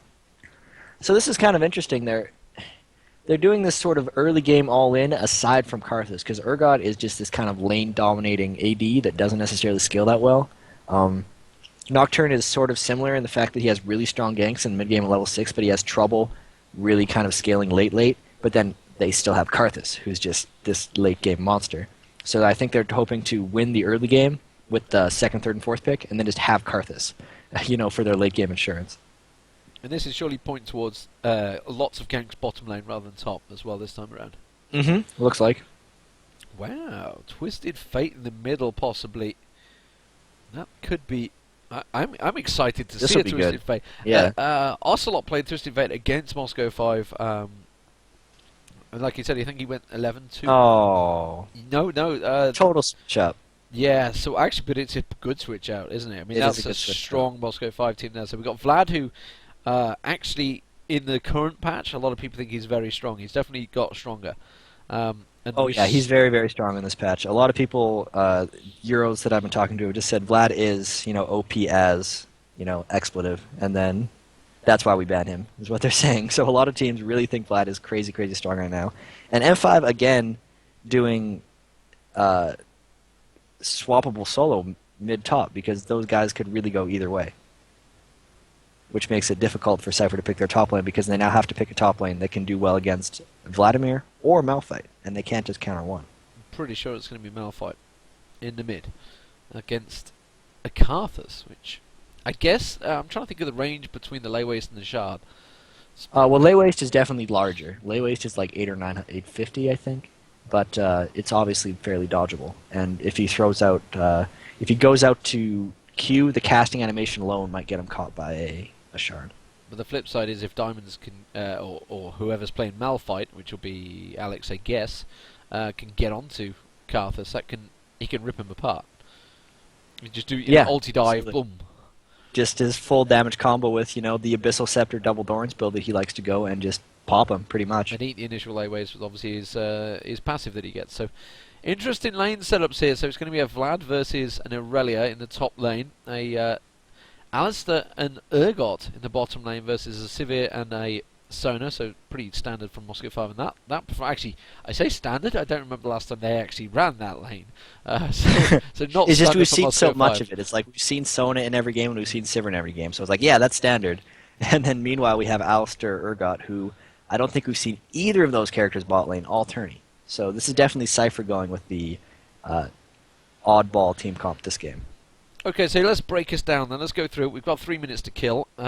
Break us down through what's happened in these two matches and how you think this is going to play out, and obviously the top mid bottom jungle.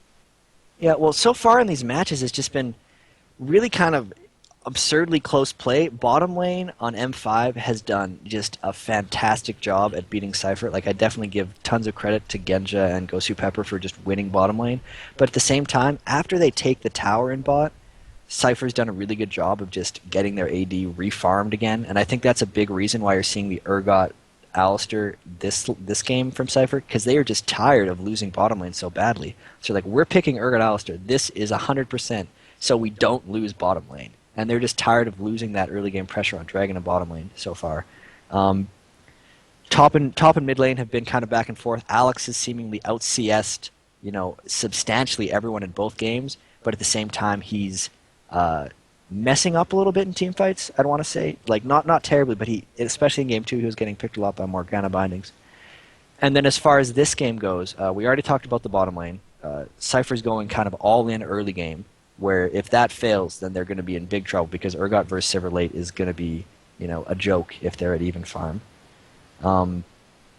Aurelia versus Vladimir top should absolutely go to Aurelia, but that just depends on Vladimir's power level right now and how good Darien is, because we really haven't seen any Vladimir other than 1 or 2 games since the changes, and it'll be interesting to see how Darien plays that against Skyrett, because Skyrett has really been carrying pretty hard for Sypher in general. If you remember game 1, his Nidalee went 9-1, like 9-0 to start the game, and he ended up just being this huge force that all of M5 had to chase around the map, and now it seems like he has another advantageous lane matchup. So if he can match up well against Vlad, that's kind of what they need for this game.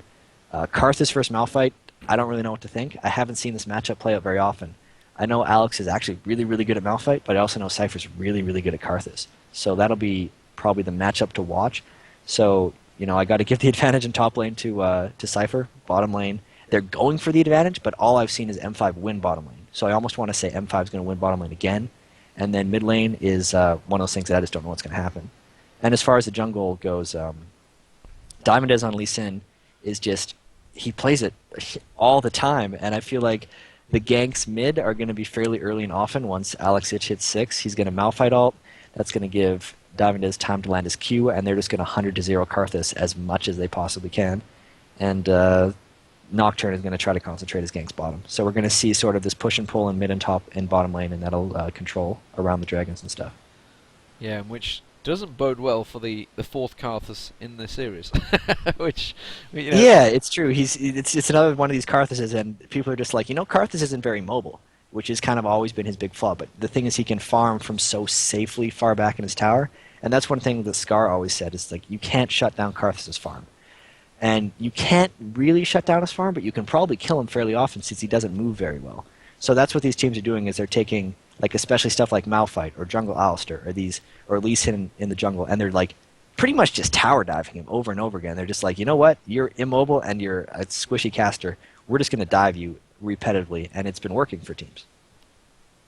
I guess I'm hoping Skyup manages to connect. This Yes, happened please. last time, didn't it? Oh, there we go. Yeah, There we go. Thank you Perfect. very much. So, well, nothing fancy from the skin stakes between the two teams either. They're pretty standard. You know, nobody's winning out in the skins, which it always interests me because they have every skin They have every skin in the right? game, available to them. Yeah, some use them, some don't. I don't. Yeah, Genja didn't even pick a skin for Sypher. That's upsetting. Serious face is on for Genja, I I feel. know. Same with Lee Sin as well. That's They're too default. concentrated to even look at aesthetics. Well, hopefully we'll maybe even try and get a peek at their rune pages as well after this. But Oh yeah. we'll see. That'll be We tried to do it yesterday. I'm not too sure the players were too happy about it. But like seriously, you going through them? It's like, well, everybody can see them anyway. Anyone that's on the tournament realm can search them and look at them unless they've deleted them Yeah. off there. So who do you favour in this one? I'm thinking Moscow 5 looking like they've got the kind of team they wanted in this one. I'm not sure about Yeah. Sypher's picks. They're a little out there. They're a little, like you say, they're very risky bottom lane. Yeah. I don't. And especially trending with how long these. Sorry, I cut you off. Trending with how long these games have been going. Most of the late game trends go towards M5 just because Urgot does not work well late. Yeah, Skyhouse just needs to reconnect. I thought that was about to happen, but yeah, I just feel that they've gone too much for a niche thing that I just don't see them falling for because Pepper and Genja have just been able to avoid any of this action. In fact, they've been the one that's been pushing it, if anything. Of course, Nocturne diving in. I mean, did you play Nocturne? I don't remember you playing Nocturne a great deal. Well, I ended up playing Nocturne in the IPL tourney against CLG because they were banning like Trundle and picking Udyr, and I was like, well, what do I do now, right? And I ended up playing Nocturne. He's tricky. Like you have to build enough survivability, but then his damage falls off, and I've seen him be a lot more popular in Europe, definitely. And his biggest strength, in my opinion, is his ability to gank bottom at level 6. He's one of the only characters that can gank through wards, and especially bottom lane. So, yeah, what they're going to be trying to do, I think, is they got a lot of swaps and stuns bottom lane, so when he hits 6, they're going to go like hard engage bottom and then try to pull on dragons. Yeah, and I think M5 are probably going to be well aware of that. I just feel that Alex and Diamonds is going to take Karthus out of the game. They're just going to, I mean, we've seen it before. We've already seen it with Alex in the mid there. He just deals with it. And the ganks is just so easy to set up between those two. Certainly with Diamonds could really come from either side, and he's got the speed to actually close in. Obviously, either the shards, the slows, the stun with his ulti. I just don't see Karthus doing a great deal, but who knows? I may be wrong. It is Moscow 5 versus Sypher. It is the third game in the best of 5, the semi-finals of the Kings of Europe, and Sypher coming through from Group B, second place, which, including ourselves, had not counted on, with AAA and Fnatic both going out. CLG top in that group. They'll be playing a Mistral after this game, but right now Moscow 5, who were top of their group by a long shot in Group A. And Alex is going to spot the entire Sypher team, go, yep, we know you're invading. They have warded very early on, but I don't think they're going to pick anything from it. And Alex actually saw that ward, so he's going to be able to tell his team exactly what's warded, and hopefully Diamondez will be able to avoid that so they don't get vision on him at some point. And actually they were pinging towards Diamond and Darian to say, right, well, they're here, so go there. Let's invade. Pretty much. And they have immediately gone for it. There you can see Moscow 5 are going to take their own golems away, and Sypher. And this is going to be, unless Nocturne decides to completely change direction, a successful jungle invade in Red Steel. Do you think they're going to go Wraith? It's going to go big Wraith and then go Yeah, straight they're going to red. do a big Wraith and probably 2 of the small ones, And Alex is and going to then help as well. they're going to take red. Oh, and actually Golems has been taken by Aurelia, so there's really going to be nothing left in the north if they take Oh it wow, all. yeah. This is going to take Aurelia a really long time. I don't understand Okay, he really wants those double golems. And they are so close to each other and have no vision. They have no idea. So Darian's done the pull. Surely he would have heard that. He would have heard the shard. I think the ping just went there. And that will be Diamond's taking it. In fact, he's going to... Is he going to take both little raids? He is. He's going to clear the whole pack because out. he wants the timer since he wants to re-invade that at now 7:17. So. And obviously, this is exactly what Shire tried to do last time. If you remember last game, they invaded the red jungle, and he was like, oh, they invaded my red jungle. I'm going to go into their red jungle. Except this time, it's actually there. So he's able to get some successful steals. And, oh, why did he kill the last little blue wraith? Or last little red wraith? Now that counter jungle is essentially useless, because the time Lee Sin gets down there, it's going to be back. He's going in the mid, though, onto Alex with a bit of poke. I don't think they realise, look, Diamonds is just waiting. He knows the fact that Slayer's probably going to go towards him. It's just... waiting his time. Oh, he was hoping he went into the woods there. And he's going to try and catch him as he goes in towards the Wraiths. Actually manages to land it as well. Goes straight through. Says, no, back in your own jungle, son. You're not coming this way. Now he's going to be able to get his Wraiths, I think, because he can outduel him. Yeah, he's got that red buff on as well, don't forget. Slayer's going to try to poke across. Doesn't matter. Diamonds takes the major one. And that's all he wanted. So he backs away, very nicely done. So let's have a quick look how they already started out. They're up to 2 and 3 at the moment. Darian, of course, was helping out in the jungle, has come back up. And Skyart, sorry. Well, he took that big golem. Then we saw him take that, so he kind of struggled with him. Obviously, like you say, level 1. It's not usual. I missed it. Did he not clear the entire camp there? Like, did he leave the small golem, or did he actually take both? I hope he took both, because that's going to really set Slayer behind if he left the little one. Well, let's have a look. Slayer's about to go there. Oh, they are both there. Okay, so they made it just respawn. He must have took them both and respawned it. So that's actually, he's pretty low on health at the moment on that tower. Darian, we saw, I think it was yesterday, or whether it was yesterday. We've seen him. It was yesterday against Cho'Gath. Yeah. Yeah, just dominated against Cho'Gath. Here we go. Slayer's going to come up, try and have a poke towards him. He's actually going to catch his Q across him. It will be enough. The fear, though, will not proc off. He can get through his puddle here. Oh, and he does, and the Ignite's running as well. I'm not sure if he's going to get the hit life still enough. It will be first blood. Very nicely done. Skyar, though, with the Ignite. Oh, just survives on 27 health. And wow, very close first blood. A much needed one. Diamonds is saying, right, I can get a kill on this one. I can get some kills.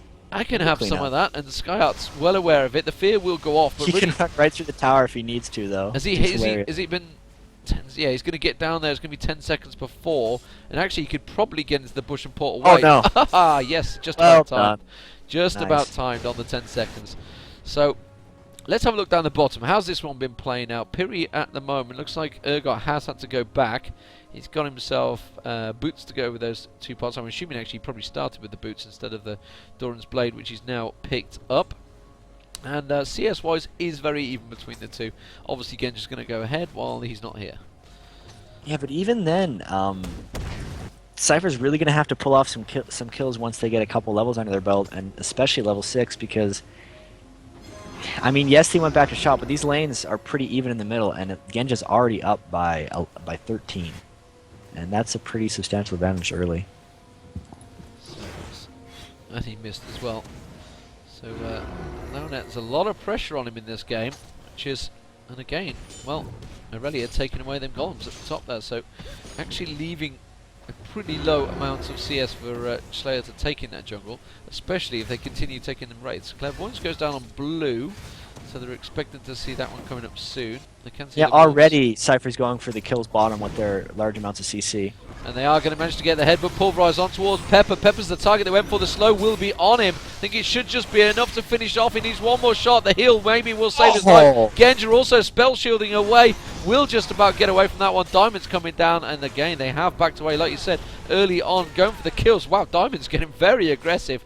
Not too sure. I think it's a case to just get away from my lane. But yeah, this is what I said. I feel that Pepper and Gosu can, Genji and Gosu Pepper could actually get out of the situation should they require it, especially with a Sona in there. You've got the mobility, the heal, and then obviously once they do hit 6, he's going to have that crescendo to just help them escape if they need be.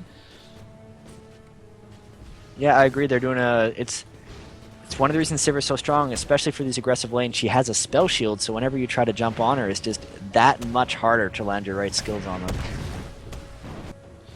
So Diamond's taking the red. Of course, he will have the timer on his own red buff. We'll see who actually would have taken it. Whether that was his own red. Oh, I'm seeing dive at the top there. Darian going onto a Skyart, taking the tower, damage from the tower, the ignite with the it will finish off. Surely no. Oh, wow. Skyart manages to get the kill, and that is actually going to topple that lane quite heavily because that's a 2-0 lead he's got over him now. Yeah, absolutely. He was down a little bit on creeps, but he also rushed an early GP10 at him and has 2 kills. Now he's got another GP10 at him, so he's thinking that he hasn't turned his kills into immediate gold advantage, so look for Darian to actually continue to bully him a little bit, and don't wait for Rayleigh to take over lane until a little bit later. So he picks that advantage. Blue buff has been stolen away by Diamonds there, so nicely done. And trying to land that layways, but smited it down. And he will have a very good steal, so while their attention was drawn away from that one, and the jungler actually was in top lane, so jungler obviously didn't have his timings down there for when the blue was spawning. I think he did. I think he also had his timer down for his red, though, and he was more concerned about Lee Sin. Oh, there's a dive down the bottom. Sypher is going to get the ulti go off, and it will be just about enough for Karthus to get the kill. I wasn't sure if it was quite going to be in there. So a good dive from Piri there, setting it up for Launet, and which set it up for Amori to pick up that kill. So sorry for jumping across you there when these things quickly Oh, absolutely. happen. I saw the ult and I just stopped. I was like, oh, something's happening. Oh, something else happening bottom. Yeah, it is actually Piri they're diving for this time around, but the slow is actually onto Diamonds there. He's tried to dive in, didn't quite manage to land the kick there. I think he was trying to kick Piri out of that one, and Piri managed to back away. And now, Skyart up the top, which I've just completely missed while this was all happening down the bottom there, because I thought that might get the kill. 39 health. And he has just got away with it yet again.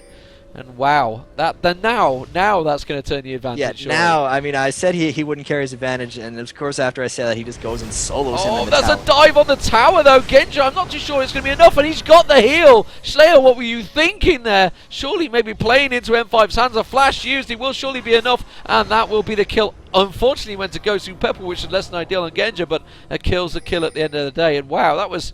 And here comes Alex as well, trying to get in on Urgot. He's going to get him, I think. He will do, that's the flash ulti. ult. And wow. That's just played it straight back into M5's hand. They had such a great lead, Sypher there. It's just a few sloppy plays. A little bit of overaggression, and bam, M5 pounced on it immediately. And I honestly don't know what Nocturne was thinking, what he could have pulled out of that one, because they knew he had a heal, surely. The only thing that they must have communicated is he must have thought, hey, they just killed Sona with a Karthus ult that had a 3-second thing. If he had heal, he must have used it on Sona, and they didn't communicate or ask, hey, does Sypher still have heal? And he just assumed it was down, and then just dove in and was like, oh crap, he actually has heal. I'm screwed. And after that, it was too late. So Alex being given blue now. So for mid, Diamond's obviously got the blue from the enemy jungle earlier on. Skyart is managed to just keep him at bay, actually in almost the perfect position that Aurelio is quite happy in clearing out. So Slayer now, after returning, will be feeling a little sheepish. Whether he's just blamed his teammates, I'm not too sure which way around you'd look at that one. I mean, from your point of view, would it just be purely miscommunication? Oh, I'm just keeping my eye at top though. Lee Sin. No, Lee Sin's backed off. Okay. I feel like it's a lot of miscommunication or just too much assuming. Oh, now he's going to go in because Darian's actually low. He's pulled up. Will it be enough though? Because the ulti will pop off. Oh, Diamonds kicks him beautifully down there. He's going to try and do a do or die tactic, and it will be die as Darian. Actually, it was Lee Sin that picked up the kill there. But that was a much needed assist there for that top lane, because Darian was slowly falling behind, but I think the lifesteal from the Hextech Revolver sort of kept him alive there. Yeah, it absolutely did. And I said Aurelio was going to beat Vlad in lane, and it seems like he has because he has 3 kills. But he's not beating him in CS, and Vlad is still getting his items, whereas Skyart decided to go double GP10, and we have another potential game coming bottom, but no, it got caught by CV. Yeah, the CV went down. Slayer immediately backing out of that one. They were setting up and for even it. now, I don't know what Skyart is waiting for, but he had boots and double GP10 almost, I feel like 5 minutes ago, and he's running back to lane without spending 948 of his gold, so I don't know what he's waiting for. Why didn't he spend some of that golden shot? So they are going for it, and Alex has dived in with his ulti there, and he's managed to catch a couple of Sypher out. Surely Slayer will go down the ignite, will finish him off. Diamond actually picking up the kill. Crescendo comes up beautifully from Moscow 5. They are turning this game on its head, as we thought. And wow, Piri now the last man. As soon as that ulti runs out, he's a dead man. And that's going to be the ulti. I don't think it's going to be enough from Karthus to try and pick anything up from that. And that's And just now they're going to be able to get a tumbled. dragon as well, yeah. So that was another one of those things. A lot of times when a team is losing top lane or doesn't have the most advantaged top lane, that top laner will run down to the bottom half of the map towards dragon and try to make something happen. And Darien did it perfectly right there. They got 3 kills out of it and a dragon. And meanwhile, Scarlet isn't even pushing the lane while Darien is gone, so he didn't lose anything in the lane by coming down. So only his team got an advantage, and he didn't even fall behind. So, CS between the two, actually Darien is in the lead because he's picking up all that farm in the mid, not pushing the lane, just continuing on the farm. Now he's taking a little poke on it. So actual switching round while Alex is away, which is Darien's quite happy to leave the top there. I don't think he's getting too much trouble here. Will the damage come out? The Fear is going to have to use it right now, and the flash comes out, and he backs away from that. Nocturne has actually gone for the dive though towards Darien, who immediately stuns him on the turret. Eek. And that's going to be Diamond, sorry, diving back in, just to say back away. Alex doesn't have his ulti quite up yet, so he could definitely have followed through on that one if it would have been available. Skyart is trying his best to keep up the farm at the top there. Like you say, Darien, despite actually going 0-3 early on, is definitely keeping well in this one. Yeah, it's surprising, and that Nocturne Schleia seems like he's in a little bit of panic mode there. He had the gank that didn't quite work bottom, and he might have gotten raged. Oh, that's a dive in the mid tower, and that's going to be Karthus going down. That was Alex. I just actually saw him zip across the map. I knew what was happening there. So. That's the trouble with Malphite. His ganks are so fast that a lot of times you miss him because he can fly so far that you just never know when he's going to be going in.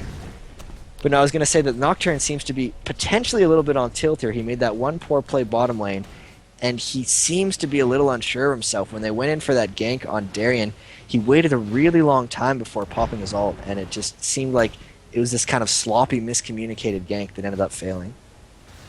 Down the bottom, I feel it's also slipping well away because Genja is just farming happily. It's 85 to 72, and he's got them pushed on tower just where he wants them. Darien, though, in trouble up top there. He's had to pull away. I think Skyart's going to try and follow this one. He actually used the flash to finish it off. Ignite on Skyart. Skyart's in trouble. He's going to take a couple of hits from that turret. Is he going to Will die? it be enough? Oh, the Ignite just ran out. 155 hit points. Alex is cutting him off. The clairvoyance goes down. They're going to keep him. Oh, and I don't think he's going to get out of this one. He's got 10 seconds. I don't think it's going to be enough. He's not. It's going to go to, yeah, we'll go to Darien, yeah. I thought so. There was no way that ran out enough. So that's actually worse kill. You could have maybe just give it to Alex because giving it back to your rival in lane. Meanwhile, Diamonds, though, is in all sorts of trouble in the mid here and will go down to Schleia, who, like you said, was in a bit of panic mode. That will help him out a great deal. And that was... I know you really want to make sure to assure the kill there, but there was a large killing spree on Diamondez, and you really need Karthus to scale in that late game. Nocturne really needed to try to give that kill to Karthus, but he unfortunately got the last hit. So let's have a look. So a good gank, but still another one of those things that was a situation where you probably could have chosen who to get the kill, because that kill was pretty much secured already. Okay, so let's have a look at what Alex's build, since I guess a few people will be interested in what he's doing. He starts off with the double Dorans and the Sorcerers, which he's pretty much done every time we've seen him in there. He is leveling up the shards, so as expected, and the ground slam to follow. So pretty standard, really, Malphite build. And as something, I guess, you weren't actually in Rock Solid, were you, when it was Rock Solid, which obviously what I joined right. I did join near the end, so I had a bit of Rock Solid. I don't think we ever ran solo mid Malphite. No. Oh, that's up the top there. They're diving on towards Darien again, trying their best to punish him. The Fear proc will go off, and I think they're going to be able to have enough to dive him on the turret, and it will be another kill on Darien. Darien 1-5-3 now. That's something I have never seen in the last couple of weeks. Darien actually being pretty well manhandled up the top there, which we said, but just like you said, they need to really get that push strat going, because down the bottom, Genji's continuing to say, this is alright, we've got it covered. So really, we were wondering what I was wondering what Aurelia was waiting on for that 940 gold, and it turns out it was a recurve bow because he's built into a Wit's End at this point. So he already had a no magic, and he was waiting on the recurve. And yeah, Darien is just getting bullied top lane, and it's Aurelia and constant ganks on Vladimir. It'll be interesting to see. He's died 5 times, but I don't know how big a deal that is. It doesn't feel that impactful yet. Absolutely, and of course, let's not forget they did get the dragon, so and they're still up 3k gold. And he's not exactly hampered by his build just yet. He got that Will of the Ancients early on, and like you say, once you get 9 onwards for Vlad, it kind of, you just can keep snowballing. And I just feel with Sypher and Alex is going to go in, he's going to get the unstoppable force on them all, and then he's just going to go, right, I can ulti across the whole lot of you. And even that Abyssal Scepter is going to just be amping Vlad's damage even more. Malphite has so much, like this is why Alex's build works on Malphite. It's not like a standard AP build by any means, but it's just Malphite has such high base damage values on his skills, but not necessarily amazing AP ratios. So he's bringing this build that has 40 magic penetration, and he probably has about 10 on his rune page, so he's running at about 50 magic pen, meaning all of his skills are pretty much doing true damage to all the targets he's using. Like you can see Karthus only has 30 MR, so he's doing true damage to Karthus. The bottom lane people have... he's died for him. He's died for Karthus, and the Karthus is surely going to finish off this one. The ulti was used. He's going to have just about enough to finish it down. And yeah, and that was easy. So much true damage. He just jumps in and beats him, and he's got that Abyssal Scepter, so he's actually fairly defensive as well because he's got enough magic resist to withstand Karthus. Meanwhile, Darien taking low again up top there, so it's continuing to be bullied out lane by Skyart. But he's keeping the CS up, still ahead in the CS, so not too great a deal. Genji using his ulti there. Not too sure why he was diving so badly onto Slayer there. Had used his ulti up though. Are they just bullying it out for Dragon? They must be. It seems like it. It seems like they must just be trying to use ultimates, get them low, and then, yeah, there's the Dragon. They had the timer. I thought, just as I mentioned, he was getting bullied at the top there. That was Skyart making a dive while I was watching around. A bit of killing. Meanwhile, they're diving on towards Leo down the bottom there. Sky, that's going to be crescendo. That will be a very, very dead Urgot. Starting to snowball here for and Moscow the free Dragon. 5. And it's definitely starting to snowball, and that's what Skyart was thinking with that dive. He was saying, you know what, we're losing mid, we're losing bottom. I really, really have to make something happen. And he pushed a little too hard into the tower dive, thinking I need to destroy this Vladimir for us to have any kind of chance. And yeah, it backfired a little bit, and now they're really far behind. It is a long way. 5k gold. And actually, while he's been getting the kills, he is 4-4-1, so every time he has got a kill, he's been caught out himself, which is backfiring. And all the time, we've got Lee Sin that's 5-1-1, and we've got, of course, Alex in the mid, who it's just played impeccable throughout this tournament. 3-0-4.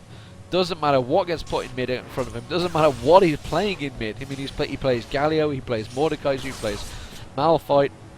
He can play Karthus very well. Rise, Karthus. Karthus, Cassiopeia. He's just Rise, yeah, like you say, impeccable. So it doesn't seem to matter what you put in front of him at the moment. He has shown dominance with a multitude of heroes, which immediately makes it like, I mean, you think of, say, a Ocelot or a Reginald, you kind of ban them out. You ban out their heroes. Obviously, Hotshot was always target banned, etc. But how do you ban against someone that can play so many heroes so very well? That's true, and he also plays a lot of these really unconventional things too. So it's not even, you can't even really pick it away from him because no one else plays Mordekaiser or Malphite in mid lane. Yeah. So it's very difficult to strategize around. I'd be impressed the day I see a Malphite banned out. Yeah, that's not going to happen, I'm pretty sure, but he's been really effective with them in these games. They're going to try and gank on Darien up the top there, though. It's going to be the fear proc will go off on Darien. I'm not too sure if they've got enough damage to deal with it because the rest of the team are coming up there. It will be. Darien will go down just about. Alex also getting caught out. Piri pulverizing on him, but look at the damage straight away onto Piri. Piri having to pop his ulti just to keep himself in it, but M5 are actually outnumbered here. Now they've got diamonds coming around. That's going to go straight in towards Piri. Piri, remember, has used his ulti already. And there goes the unstoppable fall straight in the middle of Sypher, and Sypher getting suddenly destroyed. Oh, that's just absolute destruction across the map. And Moscow 5, this is the snowball is on now. It's not snowball. It's just rolling down the hill. It's now a snowman. Yeah, I was watching Alex in that fight. I was like, okay, Piri's caught. Piri's go up. Oh, no, he's not going to dive him. Yeah, and he was kind of low and waiting for it, and he ulted in for Karthus. And then flashed over the wall immediately. So like Slayer's going to get caught. Slayer's going to get caught out on blue, and I think it's going to be enough. It's going to be, see if a boomerang blade goes through. Yeah, that's going to be enough surely to finish him off. They can dive on the turret. He's got no mana to do anything about that, and that's another kill. And this is what we say. I mean, Diamonds are actually ticking down pretty low by minions there. Actually says GG already, so either they're having some internal struggles, and he's saying, you know, you guys all suck, GG, or they're actually just, I don't know why he would say that so early. other than his morale has been broken. He's been broken. Karthus has been broken by Malphite. Yeah. And it's entirely possible. I don't think they'll go for a surrender just yet. It never makes sense to even surrender. While I understand, obviously, you go after StarCraft, you know, if it's clear that you're losing, okay, surrender. But in League of Legends, until you've actually physically lost an inhibitor, it is not over. And even still then, you can turn things around. I mean, and there's that... I mean, it is only 7k gold, and they still do have Karthus, who, you know, despite how well M5 has been playing around Karthus, Karthus is a monster late. And, you know, they have the double GP10 on Aurelia, and, you know, those are still ticking up. And I guess that was essentially the strategy. He got the early kills, he got the GP10, he's like, you know, okay, so no matter what, I'm going to get my items late. But here's a Baron. Looks like they see her up bottom. They're really going to go for this. They're just going to peel a 4-5. Well, Darian's hanging around just on the side there. Piri now coming in. Keeps a boomerang blade straight across. They've actually took it halfway down. So now they're leaving it wait to peel away from this one. I think they may even try and finish it off. No, here we go. So Genja's actually popped the ulti. They're going to go for the kill. Actually, Darian trying to absorb as many abilities as he can around the side there. Piri actually flashes through and ultis. The ulti, though, going to land from Vlad across everyone. Vlad does go down, but it doesn't matter because the damage is still being done. Crescendo goes across. Piri will go down in amongst that. It will be Diamond that takes it. Slayer also trying to use his ulti, if anything, to help an escape mechanism. But Sypher are in all sorts of trouble. Alex almost managed to get away with it. Skyout will go down. Trying to stun up Genja there, trying to juke his way around. That ulti will go off. Is it going to be enough for Skyout to take down Diamonds? No, it won't quite be there, but it is enough to get Sona down. So actually, it was a pretty good fight. 3-2. Yeah. 4-2, sorry, 4-3 even. I can't count. Definitely something that helps them get back in the game a little bit, because when you're down with that many kills, you know, the 3-2 ends up giving the team that was behind and only got 2 kills generally more golden experience than the other team, because when you kill someone that's higher level than you, you get more experience than if you kill someone that's lower level than you. So they all got more experience and they all got more gold because they're ending the killing sprees of people on M5. So that was a pretty good fight for them. And obviously that kill has given Rabadon's death cap to Karthus, which always helps. Between the ADs, I mean, we talked about Sypher going to snowball away, but hasn't gone for that Infinity Edge early. But then again, Urgot's kind of been struggling down there. Yeah, that Urgot build is struggling. I guess he's going for a Frozen Heart. He still only has Brutalizer. He's not having that much of an impact. It seems like... He's got BF. Yeah, not much. BF, that's good, because he'll probably want to build that into a Bloodthirster eventually. And just in general, M5 lost that fight just because Darian, it's not his day. He's dying before every fight, and hasn't really been an impact on this game. Meanwhile, it's mainly been M5 winning other lanes and snowballing for him. Diamond's the MVP of Kiev, is 10-1-3 at the moment. So yeah. Being phenomenal in there. Looks like they're going to try and make a dive, and Alex actually was coming around the backside of Launet there. Instead, gets kicked away, or headbutted away, I should say, but that will be the turret. And that will be the 4th turret without reply for Moscow 5, which is giving them a big advantage. And now they're going to go down and pick up an easy dragon as well, which is just going to drive that gold advantage further and further away from Sypher. So they are slipping out of this game. It is still not over. There can still be a very strong Baron fight in them. And we saw how effective Snoopy was on Alistair in getting amongst them when there was a big fight going on. I think that's what Piri kind of needs to do. Definitely haven't seen that from Piri. He has the oracles and or he doesn't have the oracles. I thought he did. He's behind, and diving in for those kind of all in engages when you're behind usually just ends up getting everyone killed. And here we go, another Baron attempt right on top of Ward. So they're just daring Sypher to come fight. Okay, so everybody's ulti is up. It's a case of Will Unstoppable. Oh no, Unstoppable Force. Alex actually missed his ultimate. Flash ulti there, and that's going to be immediately. Can they get straight into it? But Sypher already taken very low, trying to get in there. Wow, the damage just coming out from Moscow 5 is too much for them to handle, and that is going to be a clean sweep. And Launet just flashing away. I'm not too sure if he should have even bothered using his flash there. There's no way he was certainly going to get away from that one. And Moscow 5, despite, like we mentioned, Alex's ulti missing, they've just got too much damage now to deal. They got too much. They got the Infinity Edge on Sypher, the Death Cap and the Will on Vlad. Just a lot of people with completed items and huge advantages elsewhere. So the Baron will be picked up. And also Sypher's just behind. The 0-4 Urgot is, really not doing anything. The Nocturne doesn't have his damage yet. I don't think Karthus had death cap before that fight. I could be wrong. You know, Aurelia's getting a bit of damage now, but she still went double GP10 and it's just not powered up yet. They just don't have enough. And yeah, it's a 13,000 gold advantage at this point. And Baron. Oh, and they can't surrender because they paused earlier. So there's a potential we could see either a push or them just quitting out of the game. It's a definite, yeah, it's bugged. It's because of the pause.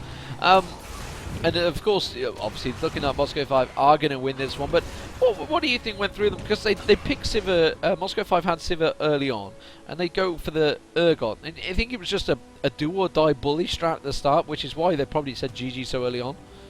I think it was, because they had lost bottom lane to Genja and Gosu Pepper the whole set of best of 3, and like badly too, if you remember. And the thing is, they tried everything pretty much. They'd ran a Kennen. I think they ran a Kennen. Well, they ran a Kennen against CLG. That didn't work. They were the ones with Sypher one game, I believe, as well. Yep. That didn't work either. And it's just they haven't been able to win bottom lane. So they're thinking, okay, maybe we just need to pick something that absolutely can bully bottom lane. Okay, super crazy kill lane. We're just gonna, Urgot Alistair, and didn't work. And it's just you go for those things because they felt they needed to, and it didn't pay out. It didn't pay off. Piri, the last man standing for Sypher. Everybody else has left. Everyone else is just waiting for the push. Yeah, no, they've all left. They've all quit the game. So it is Moscow 5 will be taking this one. They can't surrender, so it's simply a case of letting Moscow 5 run up the mid and take the GG, and they will do that. So Moscow 5 will be going into the finals, taking it 2-1. Sypher certainly pushed them all away. It was only this last game that's really been a pretty one-sided snowball affair, and they have managed to catch out. There goes Piri. And that's what he gets for trying, for being the last man standing. Just everyone dives and ultimates him. And look at Diamonds, 11-1-8 in amongst that. So proving why he was MVP in Kiev and really performed so very well. And really the whole of M5. I mean, Alex has just been impeccable throughout these. So we're looking towards obviously CLG versus Mistral coming up next, and they're going to be watching this. And what sort of ideas would you have? Strats coming up to the, which for me I know is a very hard question when there was 5v on State of the League that none of you could agree on a strat. Strats for countering M5. Yeah. Well, I feel like they are a little dependent on Sona, and that's something you want to try to take away from them, especially if you have first pick. It seems like they're substantially stronger with Sona than they are with other supports. If they don't do Sona, they're going to do Nunu, is what it seems like. So bottom lane, you can try to work around some strategies that might do well against Nunu. So maybe some high harass type lanes. I feel like you almost want to block Diamondez. That's the thing. Your 3 bans are probably going to want to be Lee Sin, Shyvana, and Gangplank. Just because those are kind of the 3 things, at least Lee Sin and Shyvana are the 2 things that Diamondez plays, but also Darien plays. So they're kind of dual-pronged bans that you can try to take out as much as their power as possible. And then there's just picks that you can't really ban out because there's too much stuff, but you want to go for. Like, you're going to want to go for Ryze, and you're going to want to go for Sypher, and you're going to want to go for Sona. So those sort of 3 things in general, if they're going to pick one, you're going to try to get the other 2, and hopefully maybe give yourself some kind of advantage from there. And that's all assuming that you play the same champions that M5 does, because if you don't play those characters, then they're going to get them anyway. And it's tricky. Trying to mimic their tactics doesn't always work when the guy, team like we said, have played 200 plus 5v5 ranks, they've played God knows how many scrims, they've just played it to death, and they've practiced everything I would have thought that they pull out in these big tournaments, and it just seems to be working. They are the flavour of the month, I guess. I guess you could say. Normally it's a hero, but they are certainly Moscow 5 are the dominant team. So CLG versus Mistral, that's going to be coming up next. I guess we don't really need to go through the builds because pretty much it was over since the snowball began. Yeah, that was I've unfortunately already closed out. The builds seemed pretty good. The only thing that was a little questionable is I'm not sure what I would tell Alex to build after that Abyssal Double Dorans, but I don't really like Sunfire as an item. Sunfire, yeah, and Shirelia's.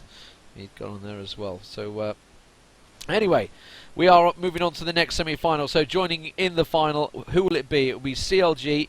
In fact, that's the wrong one.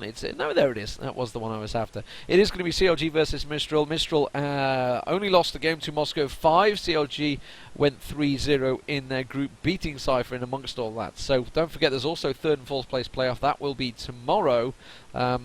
Around about this time, I believe. I think it's about 5 GMT that starts off. So 12, yeah, lunchtime in America. So or morning or lunchtime, depending where you are in America. It's a pretty big place. I guess we'll cut to a quick break. That's the word I'm after. I'm just going to wait for a word from Chips, and they said they're going to put some ads on in a minute. So next semi-final is at 7 p.m. So it's actually in 40 minutes, I believe, the next semi-final. So we're going to have a break, and we will be back in around about 40 minutes' time. So thank you very much, everyone, for joining us. We'll be back in around about 40 minutes for the next semi-final. Don't go anywhere. Awesome.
Okay, so just to keep you updated, guys, on what is happening. Obviously, we are having a bit of a break. Hopefully, the game will start in half an hour's time. We're just wondering whether we're going to get a couple of people on here to chat about the tournament, about LoL, about whatever's going on in the world today, I guess. Maybe even chat about Liverpool beating Man United 2-1 because that's awesome. But that's kind of like a me thing.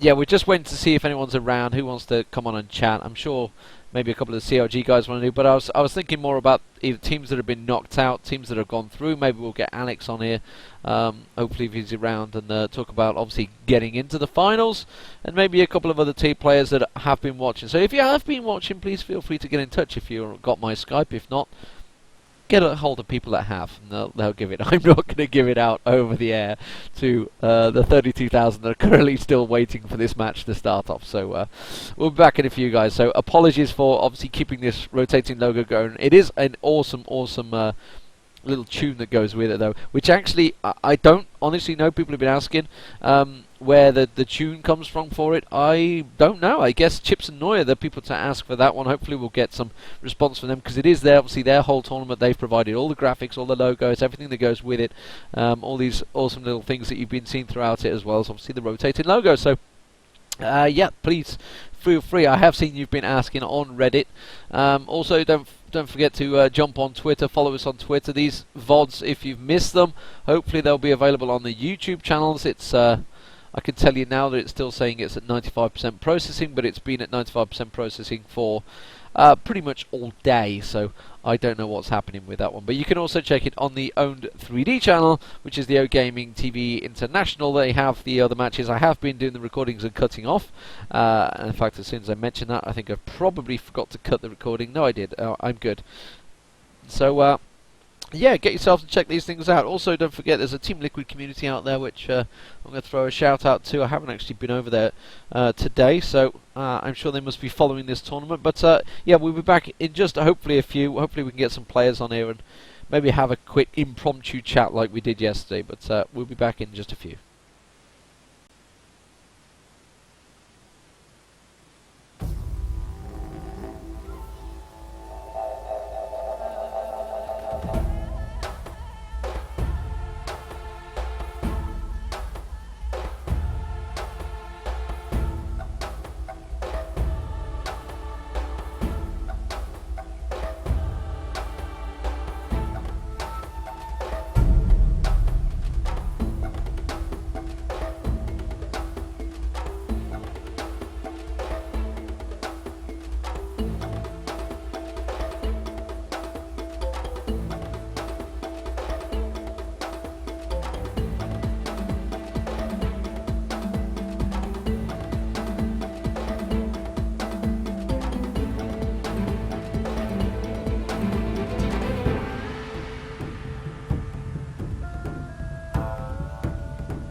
wasn't lying when I said I'd be back. So let's give Alex a ring. Hopefully he'll join into this at the conference. That's what we want to do.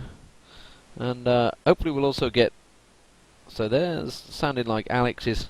Okay, Alex is calling. Hopefully we're going to get Saint Vicious on here as well, so we can have a little chat about how things are going, and obviously we can talk to Saint about his trip to Korea as well. But Alex is joining us to start with. So Alex, you've just gone through what seemed to be a very tight game. Were you expecting it to be quite so tight against Sypher?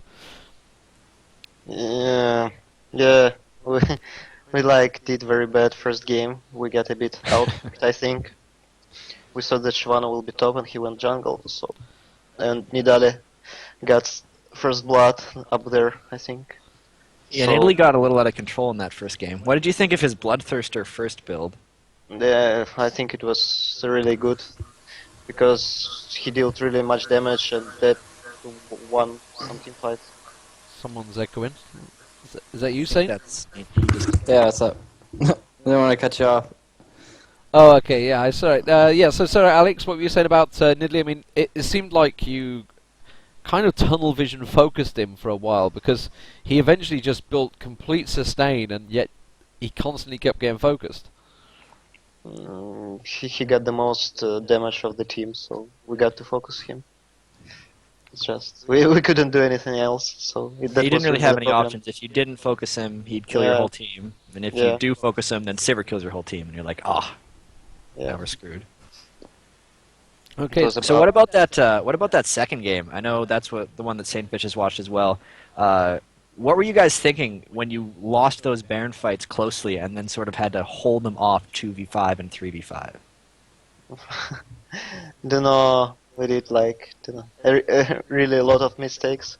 I mean, it would be much better if we just didn't lose. I think first dragon or second dragon where Lee Sin just died to Morgana's Q skill. So and then that became a long game, and we couldn't take the control. I mean, we got no initiation, so we could just farm. So we were out farming them. We got advantage in gold, but we should just do something. So we tried to initiate Baron sometimes, and it went wrong. Yeah, and I didn't use cleans against Snare and died at middle, so that was a mistake. And the second mistake, we're going there. It's just, we did a lot of mistakes, and Sypher played really good.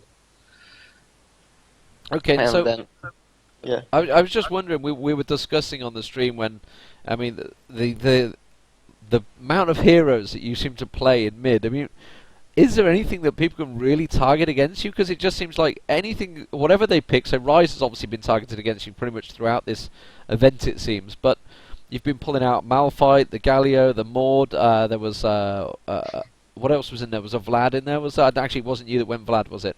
And almost like we were talking about, you mentioned yesterday about the mind games that you've been playing, and you've actually been playing mind games with us, because every time you've sort of pulled out a hero, it's like, well, it could be top or it could be mid. We're not too sure where it's going to be. Is that all part of the whole tactical picking you guys have been doing? That's really pretty good. I mean, we can pick hero and use it. I mean, sometimes we pick Morgana and go on Morgana support, so you just don't expect that.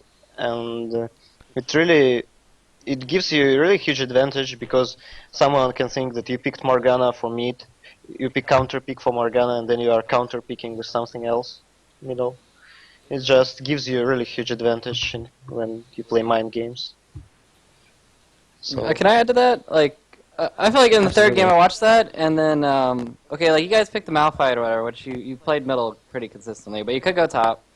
And the thing is I felt like Sypher counterpicked themselves, because you'd pick your hero, and then they would pick something that's okay against it, but that's not really that good against it.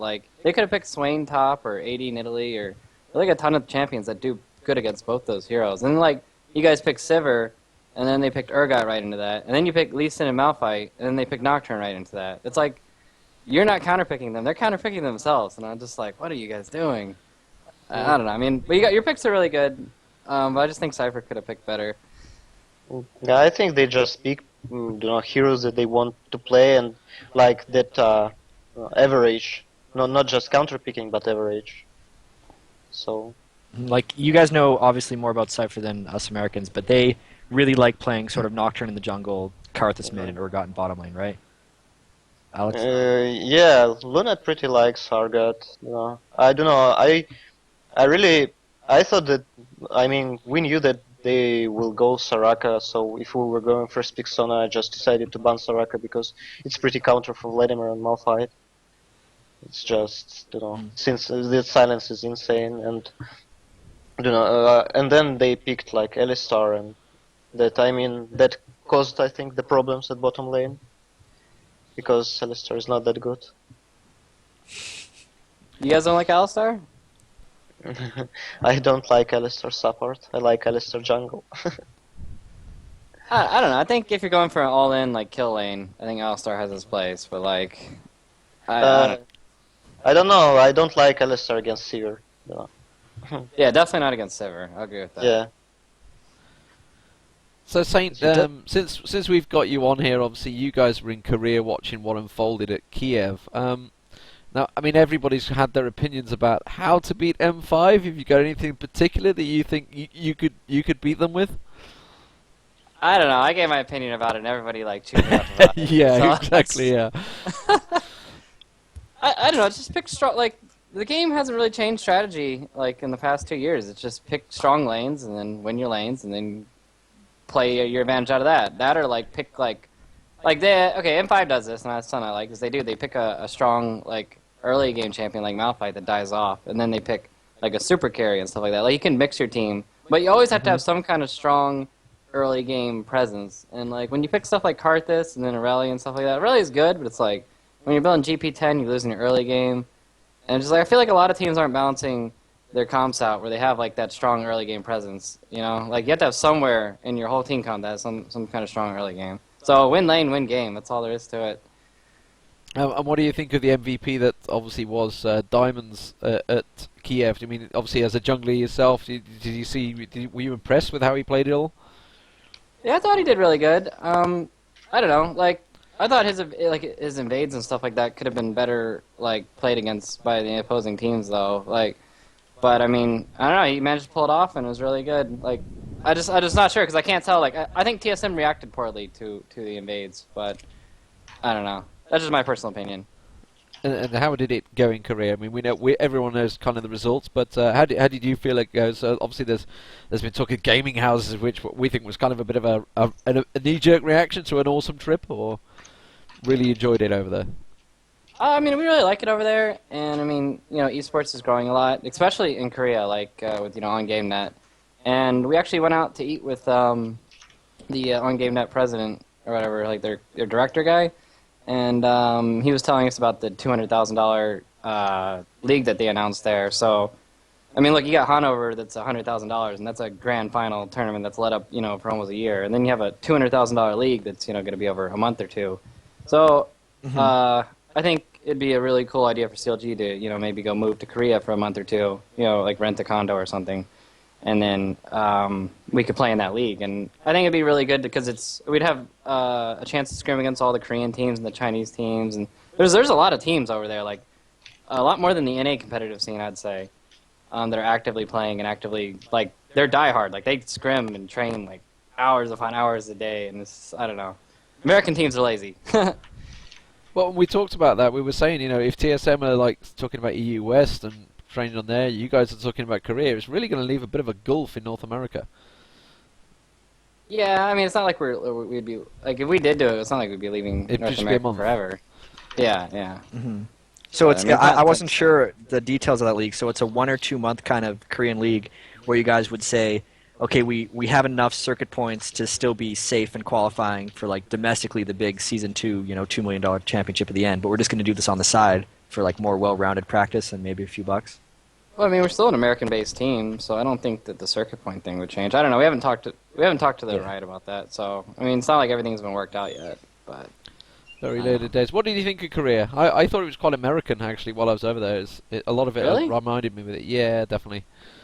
It's like the whole building structure, everything, the way everything was laid out, even all the fast food joints and everything that was there. I felt like I was in America with Koreans. Yeah, I can see that. I guess I could see that. I don't know. I like their their culture and everything, and just everybody's just they're shy and kind of apprehensive, but they're all very social as well. So I don't know. It's just unique experience coming from America where it's I'm gonna give my opinion and I hate everybody. You know, it's So, I just think so. I mean, what do you think of the Kings of Europe tournament so far? I don't know how much you've been able to watch. Obviously, it's on pretty weird times for a lot of guys in the US. It's been pretty well viewed. Seems to have laid out well. Do you think, obviously, you guys get these sort of things in America? I think we're up for possibly another one.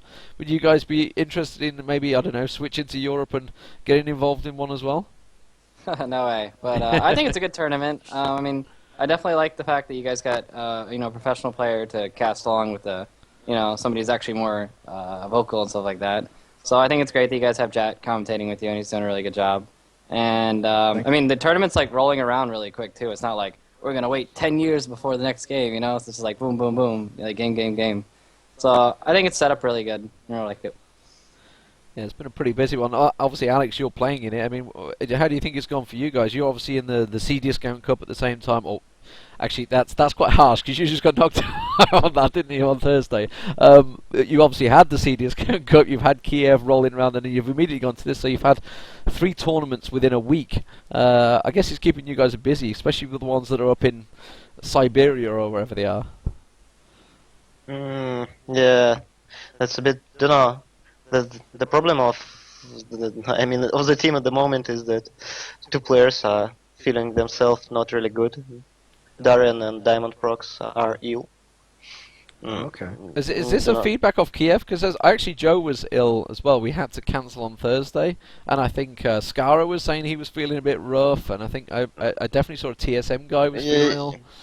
Yeah, Darian fell ill in Kiev before we're going out.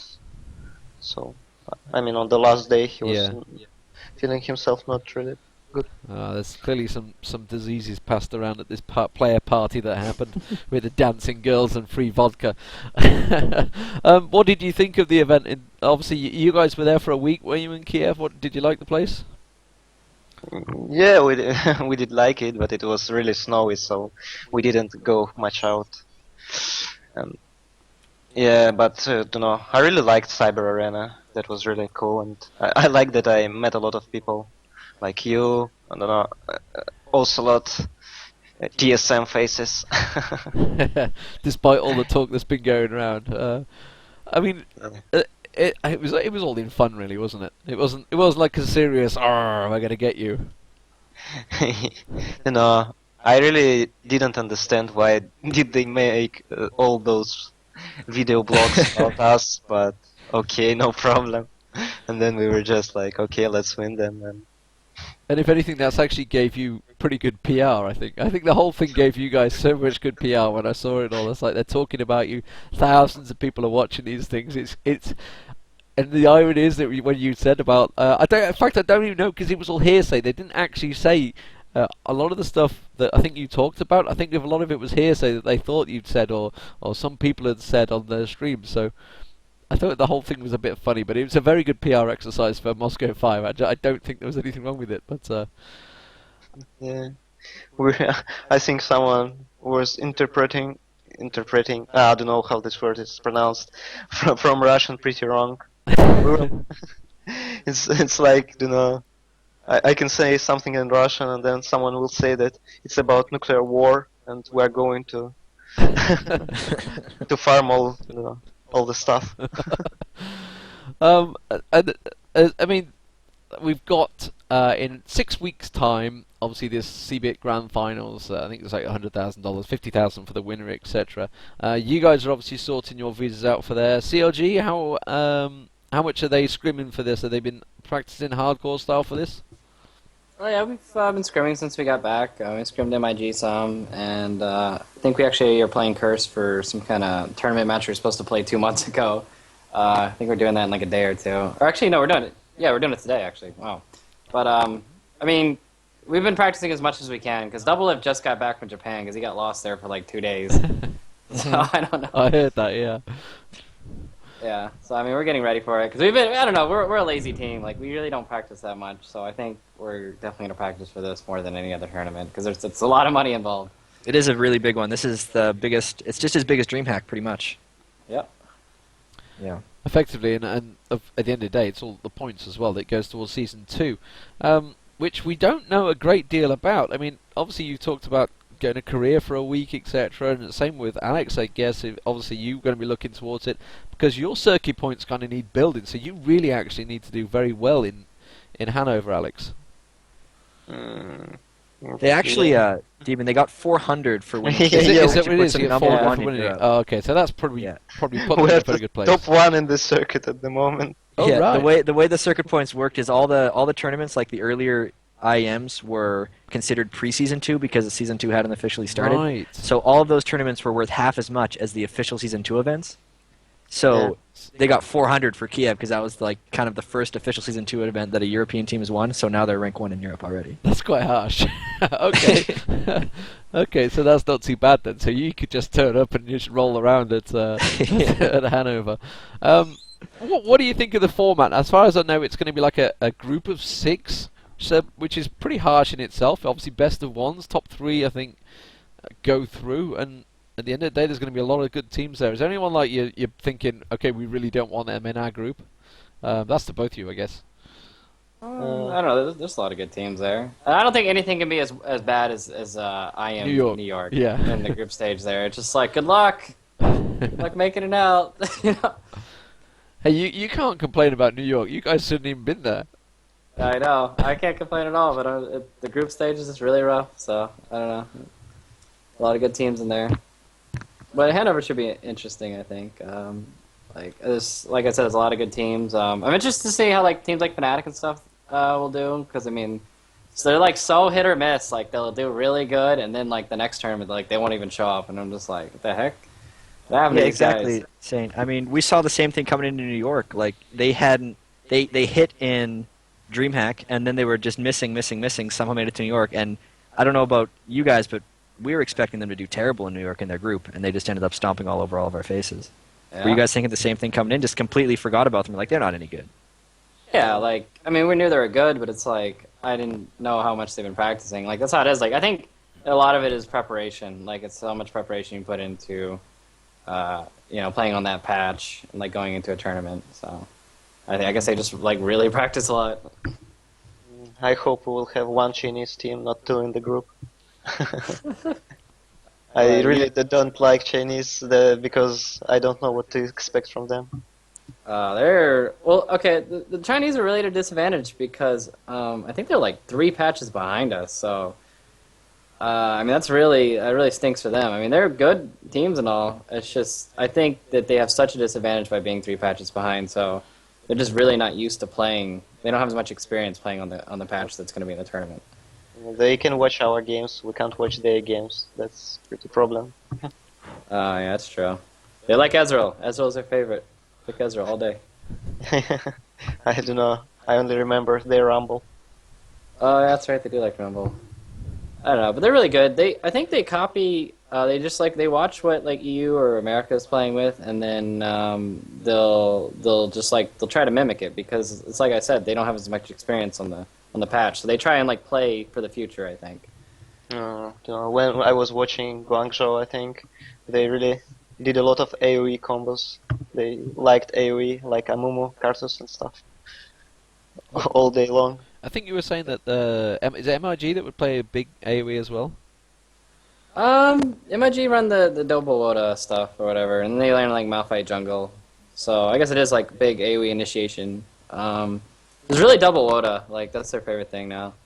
So I mean, double Woda is really strong. I think that's gonna get nerfed soon though. So I'm kind of like leaning away from it with team comps. I really hope that Water will lose aura effect. Yeah, it's just really dumb. It's just too strong. Okay, so a question about a hero. Sona's been picked, pretty much first picked or banned out through every single match we've covered so far. What do you think they could do to change to try and balance her out a bit? Lower her damage, I think should be okay.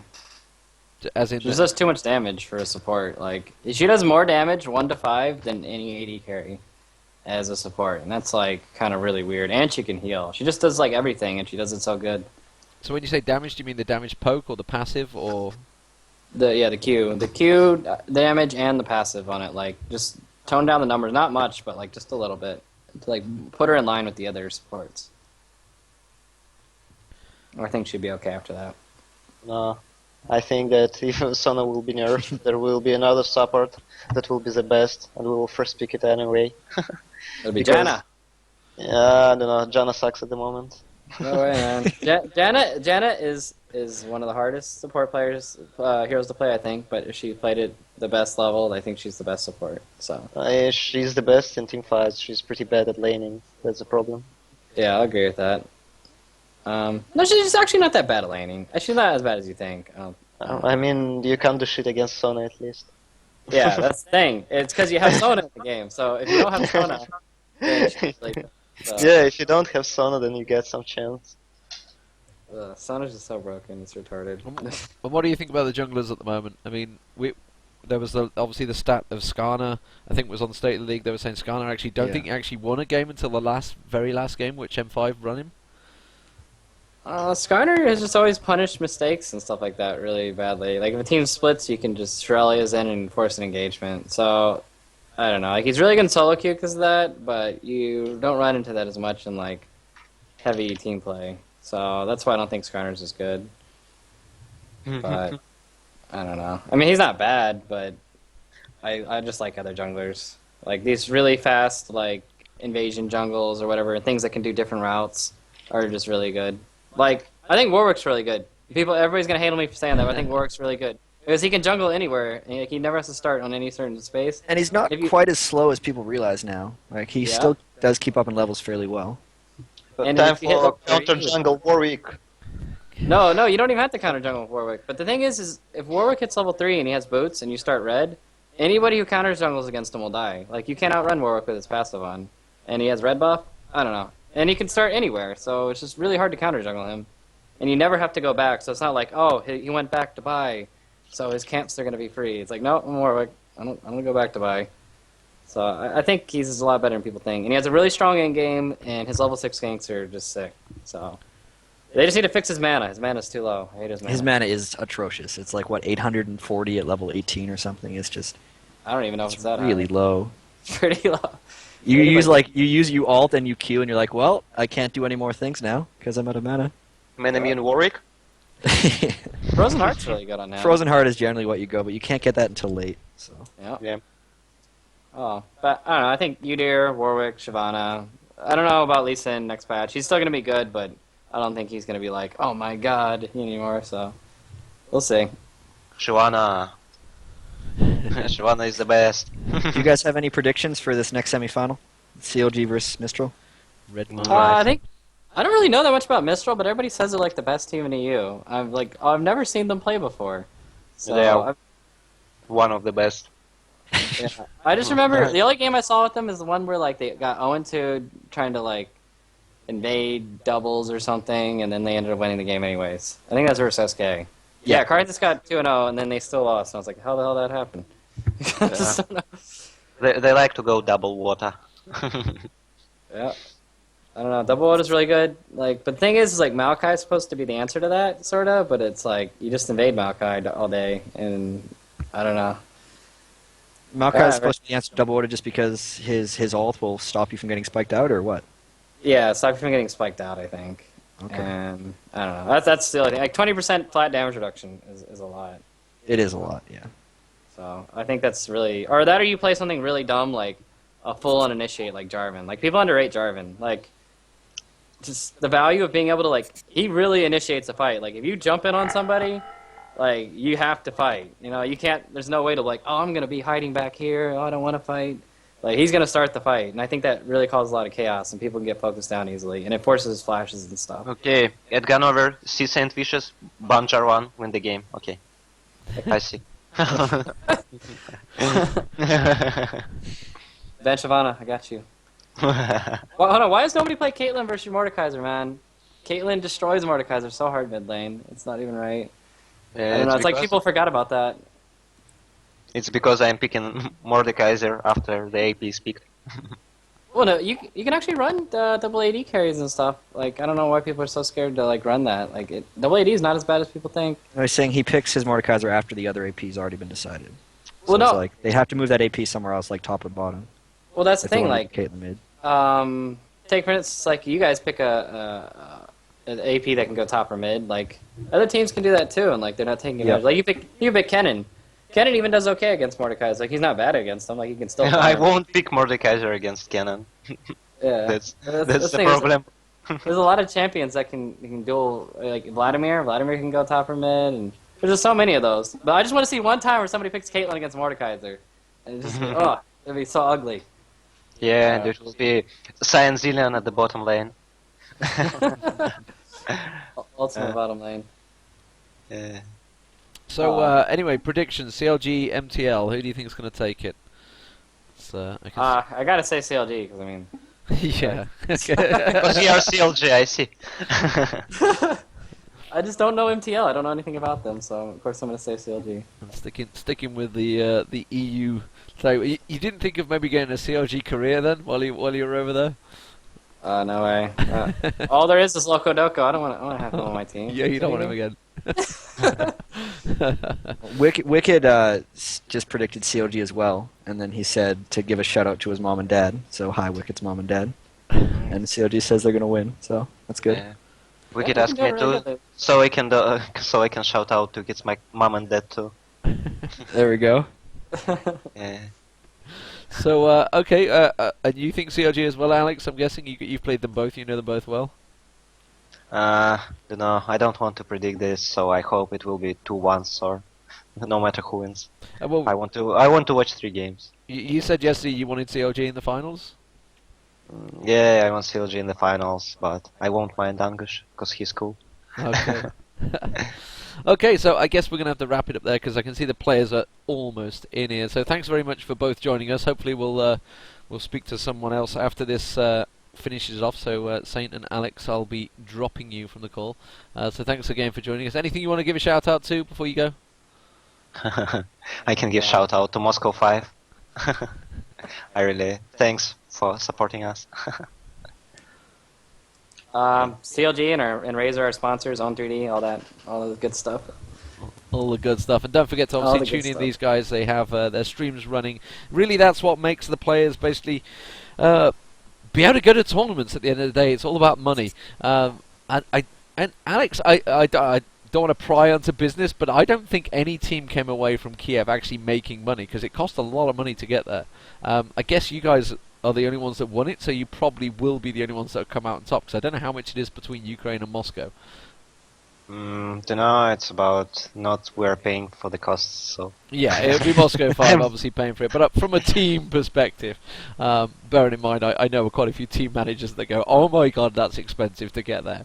I think it was something like 1,000 euro for us. Which is nothing. It was like $8,000, I think, for the most of the American teams. Yeah. So it's an expensive place to get to. So anyway, all the teams are in there. So I'm going to drop you guys from the call, and myself and Jack will bring you this one. So thank you very much for both joining us. As I can't get the button. There we go. Managed to end that. Anyway, we're going to have a quick break because these guys are pretty much in their chat before we get going. So it'll give us a chance to quickly grab a drink. So don't go in here, guys. We'll be back in a second. As you can see, the teams are all there, pretty much ready to go. So we'll be back in a sec.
Welcome back, ladies and gentlemen. God, that music gets you excited. It's like, whoa, there's going to be a match on. So, Jat, you are rejoining us, hopefully. It is all good. Absolutely. I didn't Yep. break anything midway through the break. So, it is going to be Mistral versus CLG.EU, which is the team that obviously was formed from absolute legends, and, well, pretty much everyone knows who they are these days. So, interesting chat between the two guys, and what I actually garnered from that was Alex actually wasn't sure really who was going to win. He's got favourites in either team, I think it seems. Yeah, it seems like it. He's a big fan of Eingish and from Mistral, and he also, I almost feel like he wants to play CLG just because, there's the hype about them, and he probably wants to shut it down in some way. A shout out in Lithuanian there from Mistral. I guess you guys, you can see it on the screen. Maybe it's a bit too pixely. I don't know. I guess I'm sure you can read it. I don't know. Just a shout out, so whatever that was. A shout out in Lithuanian, because Mistral Gaming are a Lithuanian team, and it's great. I guess you guys don't really get that when you're in America, that obviously the massive multicultural definitely team not. thing that Europe has. Yeah.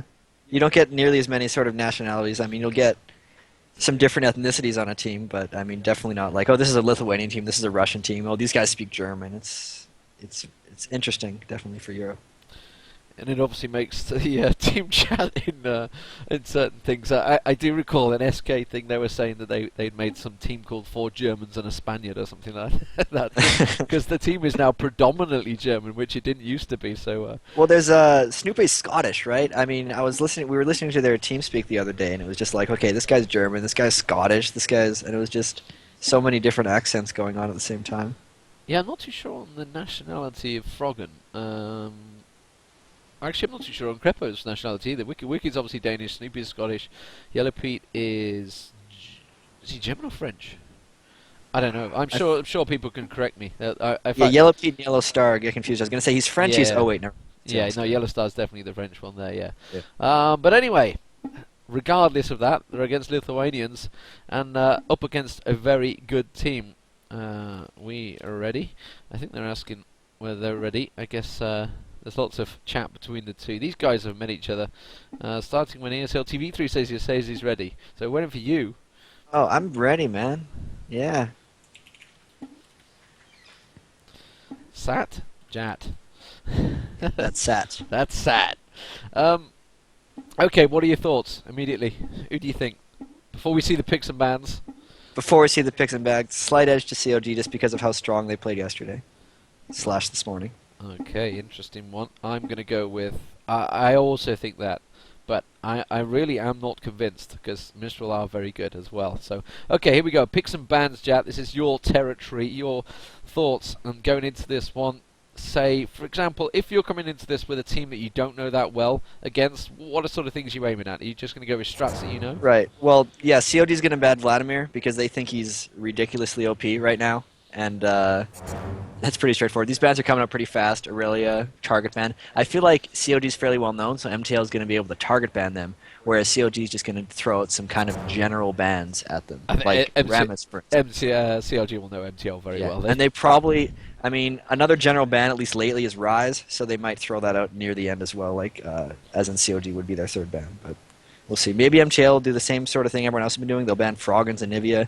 They ban Wicked's Aurelia, and then maybe they'll ban Ari, because that's what Sypher did. And Nivea banned out. That's against, obviously, another target ban. So 2 target bans so far from MTL. CLG's final ban. And actually, talking about bans and picks, I noticed there was a chat about going the Dota method. Do you think it's time that with 91 heroes now, I think it is maybe time to start looking at changing the method? It's getting up there, and it would... Okay, so Rise was actually the ban by CLG. But yeah, it's definitely getting to the point where we might want to see some more factors to mix up champion select a little bit. Just because it seems really, really standard right now. We're getting sort of first pick, first ban support, or first pick supports, target banning certain characters just because you don't want to deal with them. Instead of if you have sort of the Dota style where you get bans in the middle of the picking phase. Yeah, I think it's 2 ban, 2 pick, isn't it? And 2 ban, and then 3 pick, or something like that. Yeah, something like that. It's like you get 2 picks, then you get to ban again, and then you get to pick the rest of your team. And I feel like that could potentially offer up a lot more strategies. Like for instance, you have a certain character you want to pick, like Vladimir or something, but there's so many, or Karthus even. There's a couple things that counter Karthus in lane, so that you pick Karthus, second, and then ban out his counters in that next banning phase, right? It would open up some new possibilities. So yeah, like I was saying earlier, I didn't get to mention this for bans and picks. CLG doesn't think Sona's all that great, so that's why they pick Saber over Sona for sure, and they're fine just picking Janna. They love playing Janna. So Sivert going straight away, which we talked about. A lot of people do think the AD is the strongest. Oh, okay. So it's going to be a Cogmore Sona bottom lane. Strong bottom lane, I feel. So that's obviously Cogmore going to the more late game. Ah, they've switched it to Soraka, so leaving Sona available because I wonder if they've just heard you and said they don't think Sona's strong. We might have a Sona-less game here if CLG doesn't. If we'll. Oh, never mind. Oh, prepared. What are you doing? Well, I mean, it is prepared. Prepared is the support, so it's really up to him. So they're like, not sure. Yeah, it's just like pick what you want, and it's going to be Sona, yeah.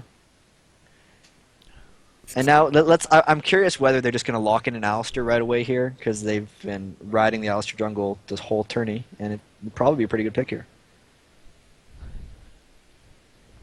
So we're just waiting on it. Remember, this is the first game. It is the Kings of Europe. Moscow 5 have made it into the finals. Very, very tight games that got them there, although the third one was a bit one-sided, but two incredibly close matches between Sypher and Moscow 5.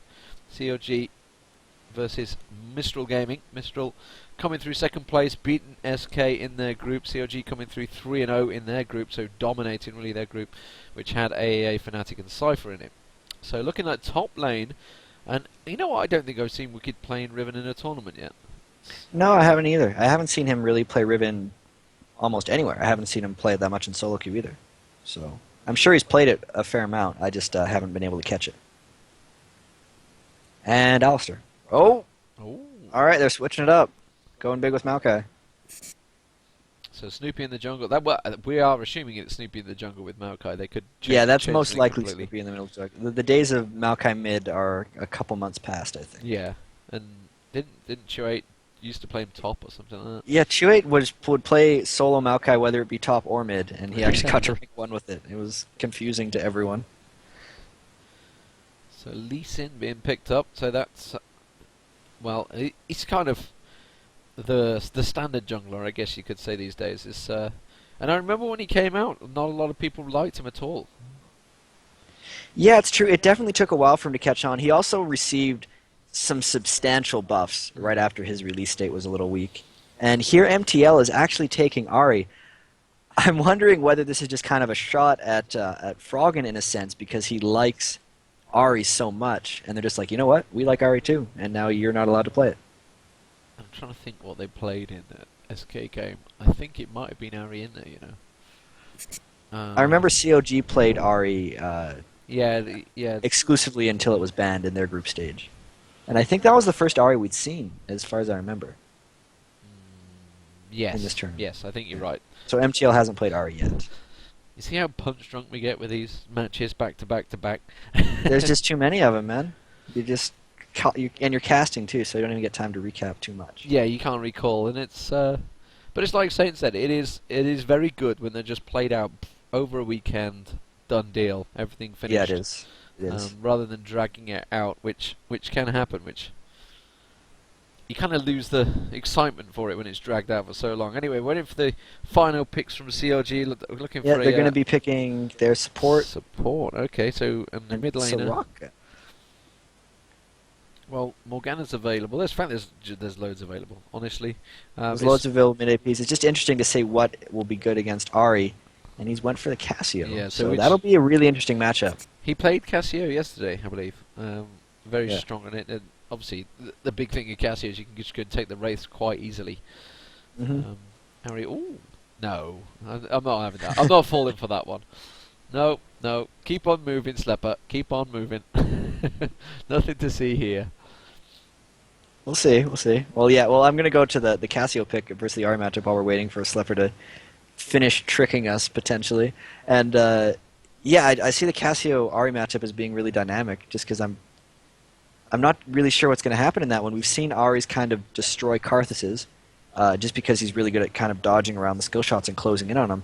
But if you close in on Cassio, she's potentially going to blow you away with that ultimate. So it'll be very interesting to see the balance between kind of dancing around and closing in on Cassio, and Cassio just trying to, catch the Ahri while she's trying to dance with that stun and just blowing her up with the combo.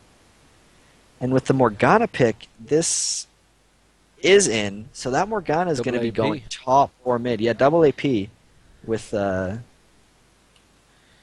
see who goes mid. And I'm wondering which one of those would be better against Riven. I'm not sure. I wish I knew more about MTL, then I'd be able to... Give a bit more insights on it, yeah. So yeah, exactly. While we're doing that, what we could do is actually quickly jog through and look through Snoopy or anyone's runes pages, actually, while we're thinking about it. Are we able to do that Yeah, while we're in Champ Select, really? I think so. I don't think you can. Oh, I don't think we'll you can see. look We'll at see when it profiles. locks in. It'll probably deny us. Too sneaky. So let's just go down the lanes anyway. So okay, top lane potentially Riven versus. I'm going to think Morgana. I think Morgana's just going to be the AFK farmer up top. Well, our biggest fan, Wicked, says most likely Riven versus Ahri. So that's what CLG's expecting. Okay. So Wicked's preparing for the Ahri lane, apparently, which Okay. I guess that makes a safer matchup for Morgana mid, because Morgana can kind of safely lane against Cassiopeia, because she never, she doesn't have to close unless she has her stuns up, which is all right. And then I have no idea how the Ahri Riven lane will play out. That'll be interesting. Morgana Cassio is kind of a trade lane. Bottom lane it'll be interesting again. Sivir Soraka is pretty good because Soraka can pump Sivir's mana quite well. And from what we've seen, the Yellow Peak Crepo lane is really strong bottom lane. Yet at the same time, MTL is the team that gave up a double kill bottom and then still won the lane. So I think both these bottom lanes are extremely strong, and they both have really strong combos, Got a big late game CLG with has Blizzard the as well. sort of the top pick AD carry, and Mistral has the top pick support. So it'll just be kind of a clash between those two. Yeah, and both. Both are very good late game teams as well. They can pretty much throughout. They're good sustain. Sivir, Cogmore, they can both keep going. Lee Sin can keep going. Maokai. Right, these are both really kind of strong comps. As St. Vicious was alluding to as well, these teams need to do a good job of making sure they have balance in their team comps between early game supremacy and late game dominance, and they've kind of both done that in this game. Ahri and Riven are both kind of strong early game, maybe a little fading late, and then you have things like Sivir, Cassiopeia, Maokai, Soraka. All those scale pretty well into late. The only thing that maybe doesn't is Riven a little bit. And then on the other side, you have, maybe the Lee Sin and the Ahri don't scale, quite super amazing into late, but Kog'Maw definitely does. And it's just two really kind of well-balanced team comps. And this should be a really interesting game as long as, the lanes stay close. It'll really well-matched, it seems. Well, we've already seen two fantastic teams, and now that you see the picks, are you sticking with CLG on this one? They seem to have differed a little bit from what they were doing in the group stage, which surprises me, because there was nothing really forcing them to do that. Snoopy just decided to do Maokai, even though he'd been doing so well with Alistair. I'm a little confused about that. And then they just kind of randomly decided to do Riven as well. I guess Aurelia and Gangplank were banned, and that's what we've seen Wicked on thus far, the tournament. So maybe the Riven is sort of just like his next thing that he's got lined up. So the Riven pick, they were a little forced into it. And as long as Snoopy and Wicked keep up their performance that they were doing on the other champions that they kind of got denied themselves off of this game, then I think they're in pretty good shape. And it'd be good to see what Wicked actually levels up with Riven. Obviously, we were talking about earlier that I think it was Sypher, wasn't it? That had the right. build. I'm pretty sure he's going to be doing the Q, just like the guy in Sypher was. Sky Art, yeah. Yeah, I've been talking with a few people since I made that comment, and since the changes, it seems that a lot of top Riven players have been going Q first now with the changes. Okay, so it is CLG versus Mistral Gaming, and well, I can't call. I honestly cannot call this one. So as my game. Yeah, the is picks are back. really. I don't really see any big flaws in the picks like we did potentially in the Sypher games when they had the no damage bottom lane or just no late game scaling or hey, this lane is going to be a total failure, and there's not really any of that I see in this, unless there's something about the Riven Ahri matchup that I just don't understand. which is entirely possible because I don't know how that's going to play out. So as I just shuffle the screen around, you guys can see what is happening. We managed to go into the game. XSplit is keeping me on my toes, I feel, between these two games. It's keeping things dynamic and exciting. It's like, what's going to happen next? Oh, black. Is it going to work? No, it's black. So, okay, let's have a quick look through the summoner spells as well. And again, we've gone very European. That's what we mentioned so many times today already. I feel like we've talked it over to death, but it is the European style. We should have got Saint Vicious on this when I actually talked about these, but yeah, the heal flash. How long has it been since we've seen someone run exhaust? Like, it seems like people have just dropped that summoner spell now that we have heal. And I wonder if that's going to be something that Riot will go, okay, exhaust clearly seems to have now been underwhelming compared to heal, so which is obviously when the changes originally came in for Season 2, they had them shuffle around, but yeah, I wouldn't imagine it'll. I think Season 3 maybe for that one. I guess we'll when see. they introduce a new summoner spell. Yeah. Yeah, heal promote. Let's go. All up mid. Anyway, who do we think is going to win? Feel free to put your views on the Kings of Europe Reddit thread on my Twitter, which is at QVDman, and that is Dman, D-E-M-A-N. That says I will be checking between these things. Between matches, obviously, I can't switch between them.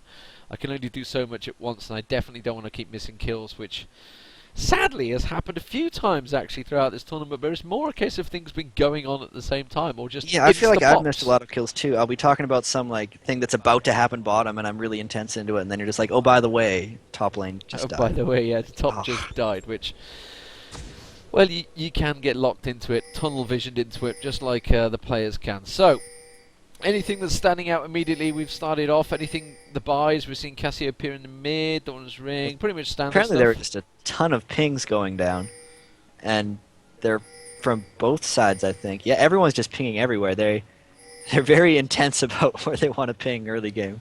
So Maokai going with the 15 AP start, so it's pretty standard for Maokai as far as Right, I'm it's pretty aware. standard for Maokai because that allows him to stack Wraiths, two yeah. on top of the race and build them up immediately as they spawn. You see, I picked these things up with you guys. Yeah, and Maokai did start regrowth, so he's going to be doing a quick clear and then buying a Philo Stone as early as possible. Obviously, Lee Sin started boots as he's done pretty much every game. That just essentially means when a jungler starts boots, I've said this before, that's essentially just a sign of aggression. They're saying, I'm going to be roaming around and trying to gank early, because as a jungler, it's extremely difficult to gank without boots. Unless there's something like Maokai who can leap to a character, because if you don't have boots, every laner starts with boots. You're never going to be able to catch them if you try to gank them in the lane. And again, And here we have a 5-man invade, yeah. Yeah, this is what you talked about earlier, actually, about the skills. They've only just literally started picking them as they've gone for their invade. They've obviously decided, right, okay, we are going to... In fact, Ari still hasn't picked the skill, so he doesn't know the situation. Wicked at the moment, I think he saw them going in there. Yeah, he's gonna definitely see them now, so back away. Ari now has picked the skill. So again, this is like we were saying earlier on, they don't pick them till the very last minute. They're not like picking them at the fountain and saying, okay, I'm off to do my thing. And even then, I feel like Ari picked that too early because she wasn't actually going to use it on anything, and now she has an E in a lane where she probably wanted to start QRW. So it's, you want to wait as late as possible, but you have hotkeys to level up these skills, so you really want to wait until the last possible moment. And Snoopy was able to steal the Wraiths, or no, take his own Wraiths, and now he's going in for a blue steal since they saw Lee Sin up at red. But the CV has seen him, and he's actually probably going to have to back off here. He's got the help from Yellow Pete coming round, and whether he's got a smite to do it, he has, and he manages to get the steal on immediately. The burn on him, but he's going to be able to walk away from this one, I think. I don't think there's anything that Slepper and Prepared can do to that one, so he will back away. So we do have Ari versus Riven up the top, which is exactly what Wicked expected. And a really early gank by Lee Sin here. And it is an And, early gank. He's had to burn the this is flash gonna work. already, and I think he might just about that away. No, surely it will be finished off. The red buff will go down on him, and it will be Lee Sin that picks up first blood on Wicked at the top there. So let's give a quick rundown of them. So we have already had that early kill, and now that that kill immediately has gone in, we've seen that Lee Sin's actually going for the blue buff as well. So We might actually see a bit of a fight here because I have a feeling Snoopy realizes this and he's going to check his blue before he does his wolves. But so fast. Sapling goes across, and yeah, like you say, it's very fast, and there's nothing he can do because obviously Wicked is not there to help support, and Cassiopeia is having to do his thing in mid. So I'm going to keep my eye on the Riven. So let's have a look down the mid. The bottom, sorry, was where I moved the camera to. I knew what I meant. It is going to be Yellow Pete and Crepo. That is going to be Severe and Soraka down the bottom. All too obvious in this game. It is always AD support down the bottom. Slepper and this is this is an actual double sustain lane. We haven't seen too much of the double sustain, so we could potentially see a little less action in this lane than we have seen in the ones previously. There's always been very aggressive play. And you say that actually, we have to just keep our eye out, especially when Prepared gets to level 6. We've missed so many times crescendo burst kills. One of the things about bottom lane is like Soraka is a very hard lane to play aggressive against, but it's also very hard to play aggressive early with Kog'Maw. So it's just both sides actually want to play passively. So like even though Sona's an aggressive support, early Kog'Maw's not really. So both sides are really not able to play aggressive on each other. Wow. So I think we're just going to see a bunch of farming. Lee Sin bullying Wicked there at the top lane and has actually stuck around. And it is also having a gank right now, but Black Shield just ruined everything. Yeah, Snoopy was hanging around. Yeah, Wicked actually got sort of bullied out of lane a little bit there. Lee Sin trying to take that early advantage and looking like he's going back up towards top. There is a ward there this time though, so he's going to get spotted early on, but he is quite far up the lane. Yeah, it'll be just about in time to... Has he spotted him? He's backed away again. Let's look back down. Anyway, back in mid, that's what I wanted to talk about. Froggen versus Extinct on Cassiopeia.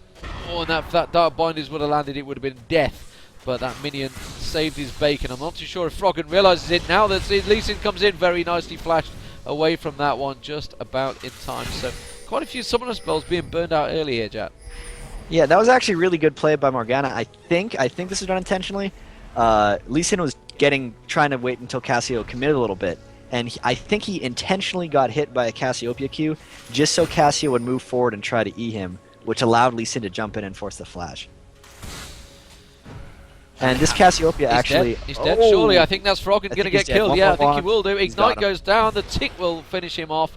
Now, where has Malkoy gone? Malkoy going down bottom. The bottom lane is pushed incredibly. They're surely going to realise that Yellow Pete is very low. Goes straight towards Slepper there. Slepper actually used the heal already now. Prepared going to try to help him out and try and put as much pressure down. I think Slepper may get away from this one. He will do. And Prepared walks away as well. In slow motion, He just manages to crawl away from that one. And that is just the power of heal on your AD. You saw how much his health just shot up when he used that heal. He looked incredibly dead and was like, nope.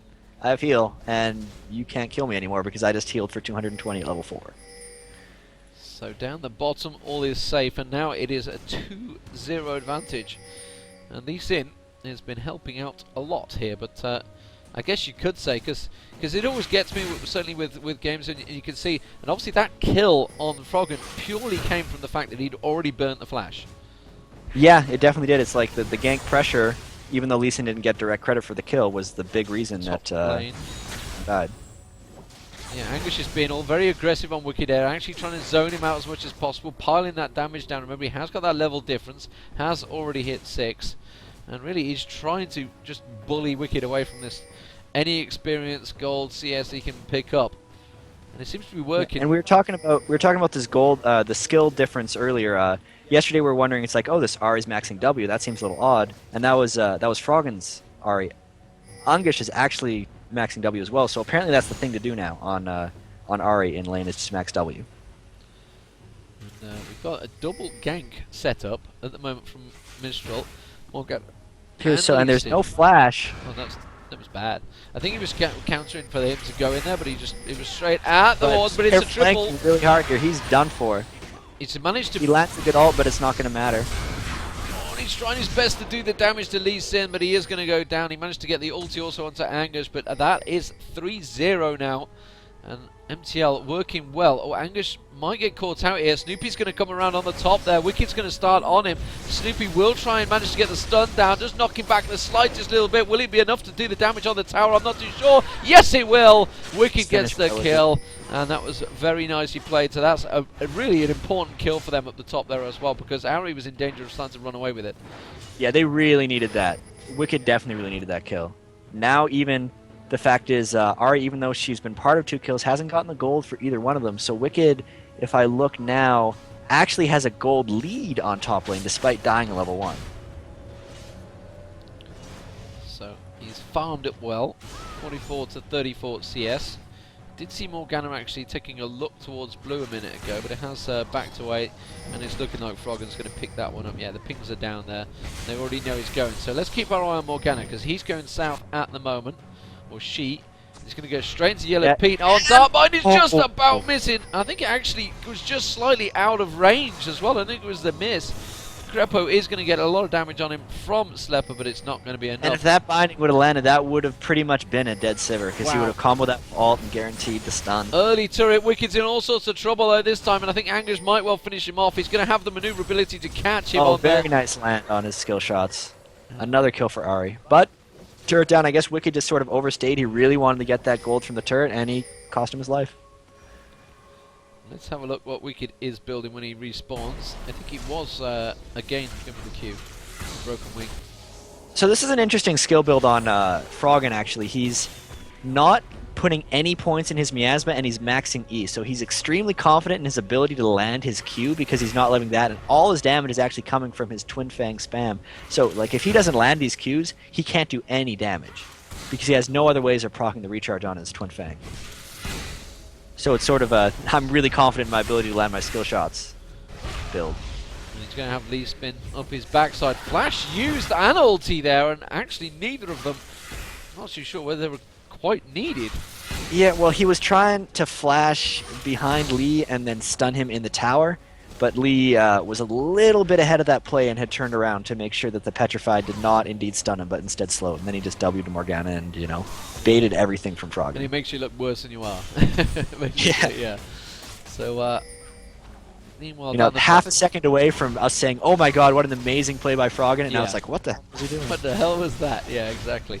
It's definite difference, and which is why actually I try not to poke on it too much, because they're certainly a lot better than I am. Actually, very even down the bottom lane at the moment between the two. CS wise and item build wise is almost identical. There is a cloth armor on Cogmore. I'm just seeing Snoopy is sneaking in there. There's no pings Didn't at the actually moment. catch Cog starting on us. I'm not sure if that cloth armor is from a cloth 5 start or whether he's built that recently. Can't tell. But regardless of the fact that we'll give him a slight advantage in damage trades, just because he's got a double gank here. I'm just going to jump over you because I can see also at the top we've got Snoopy sat down the bottom here ready and waiting to go. Oh, there is a flash as soon as I pulled it away. The flash straight on towards Slepper. Meanwhile, I can also see they're ready to dive on top. Slepper's trying his best to get away from that one. He will do. And I think Angus is about ready to dive onto Wicked here. In fact, no, it looks like actually Lee Sin is going to fall back, so he's not going to go for that one. So, back about you this business. Yeah, and Snoopy is actually thinking about going for a dragon, I think, because they feel like they've forced Cog and Sona low enough on resources that they can force this dragon kill. And I don't agree, because mid lane is blue buff for no blue buff, and they're backing away already. Yeah, so wisely done. It's very even between the middle here, actually. I mean, we've seen Froggen has died twice, but it's still keeping steady. The CS is the same. Darkbind is just flicking past his face there. And is Yellow Pete just taking the experience? Yeah, he is. It's just didn't get to take the experience. He ported back before they actually died. So up the top, I mean, what do you think between these two right now? Because this is a proper AP versus AD lane, Bruiser versus AP. Something we haven't seen for a long time, really. And at the moment, it's looking like Angus is starting to have the advantage certainly against Wicked. But is that a case of Wicked's just? It seemed like he definitely had the advantage early, but I think that came from the level 1 kill. Oh, and here's Lee Sin doing dragon. Yeah. The ping actually went on Snoopy, so I think they know it's happening. But at the same time, they caught Cassio going back to shop, and yep, they got it before Cassio could even make it there. So that was just a really good job of Mistral realizing. I'm pretty sure what happened there is Morgana said, "Hey, Cassiopeia just went to shop," and they said, "All right, let's take dragon," and they did because they knew they had the man advantage. Wow, the top lane again is looking at Wicked. Wicked actually went very aggressive, but now Angus has put the Ignite down and will get the kill on the top lane. So Angus now is in a 2-1-2. Commanding position. So that's twice he's pretty much just 1v1 Wicked ever since he started 0-1-2. And he is building that advantage. Wicked has built the Hex Drinker now, though, which is a convenient item for top lane bruises against APs, and we'll see how that works for him. 600 gold. Also grabbed Red Pot, so. It's not a great deal. I mean, 600 gold difference in 130 to 212. You'd think you'd have a bigger advantage, but he has taken that tower down, remember, and still kept up the CS all the way through. So despite obviously being missing from his lane for so long, Morgana going nowhere. So he's just going to walk straight back in there. Froggen in the meantime as well in the mid. I mean, how do you think this one's playing out? At the moment, Mistral obviously have the kill advantage. They have the gold advantage because they have picked up that dragon, but still that one tower down. I feel that CLG are just aiming it for the late game here. It seems a little bit like that. Also, Morgana's done a really good job just controlling this Cassiopeia's damage and strength. The Lee Sin ganks really helped put Cassiopeia kind of on her heels, and Morgana hasn't let up since then. She got the kill. They got the dragon in large part because Morgana was more sustainable in lane. We're going to get a blue fight. Now they might even get a blue buff, so this is interesting because Cassio essentially oomed herself in lane, so they can't contest this unless they smite steal. Yeah, so Cassio is having to go back, so they've effectively given it up. They're hoping that little... No. Oh, okay, I thought his sapling was blue. Oh, man, Ari got it, okay. Okay.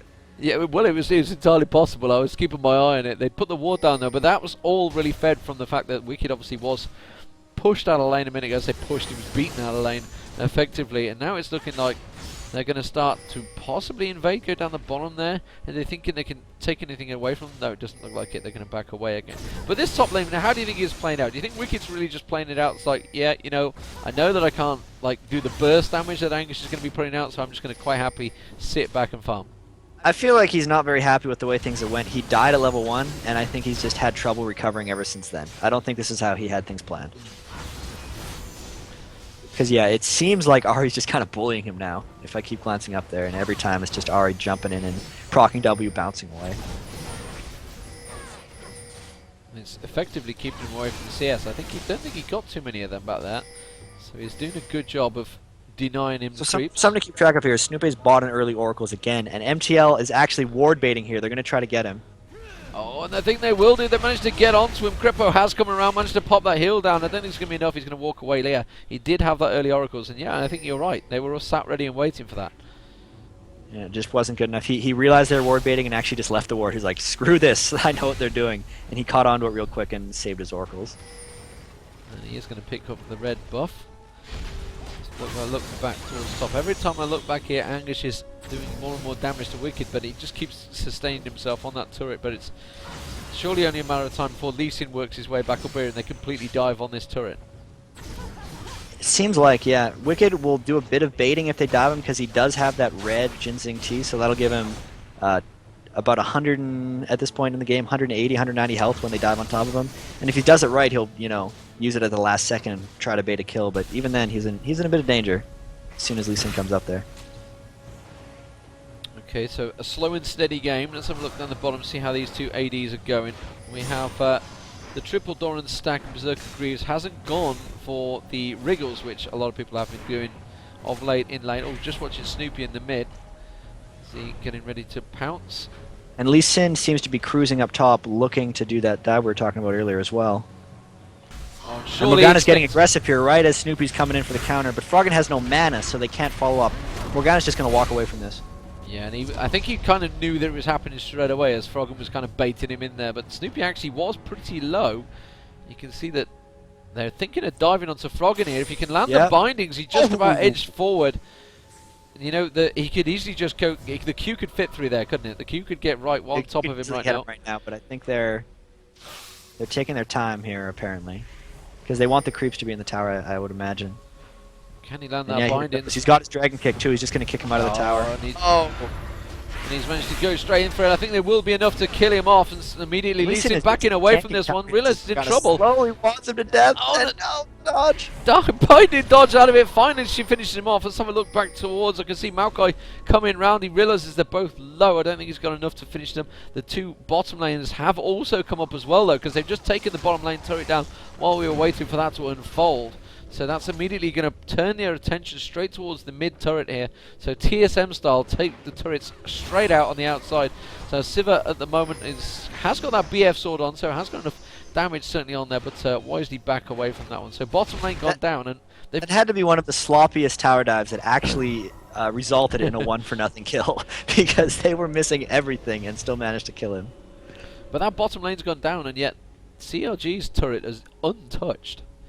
Yeah, it's kind of a weird game right now because we're looking at it, and Mistral has a dragon and 2 towers and has a dragon and 6-to-1 kill advantage. But because CLG has 2 towers, they really don't have a gold deficit. Wow, right now. Infinity Edge also completed by Yellow Pete now.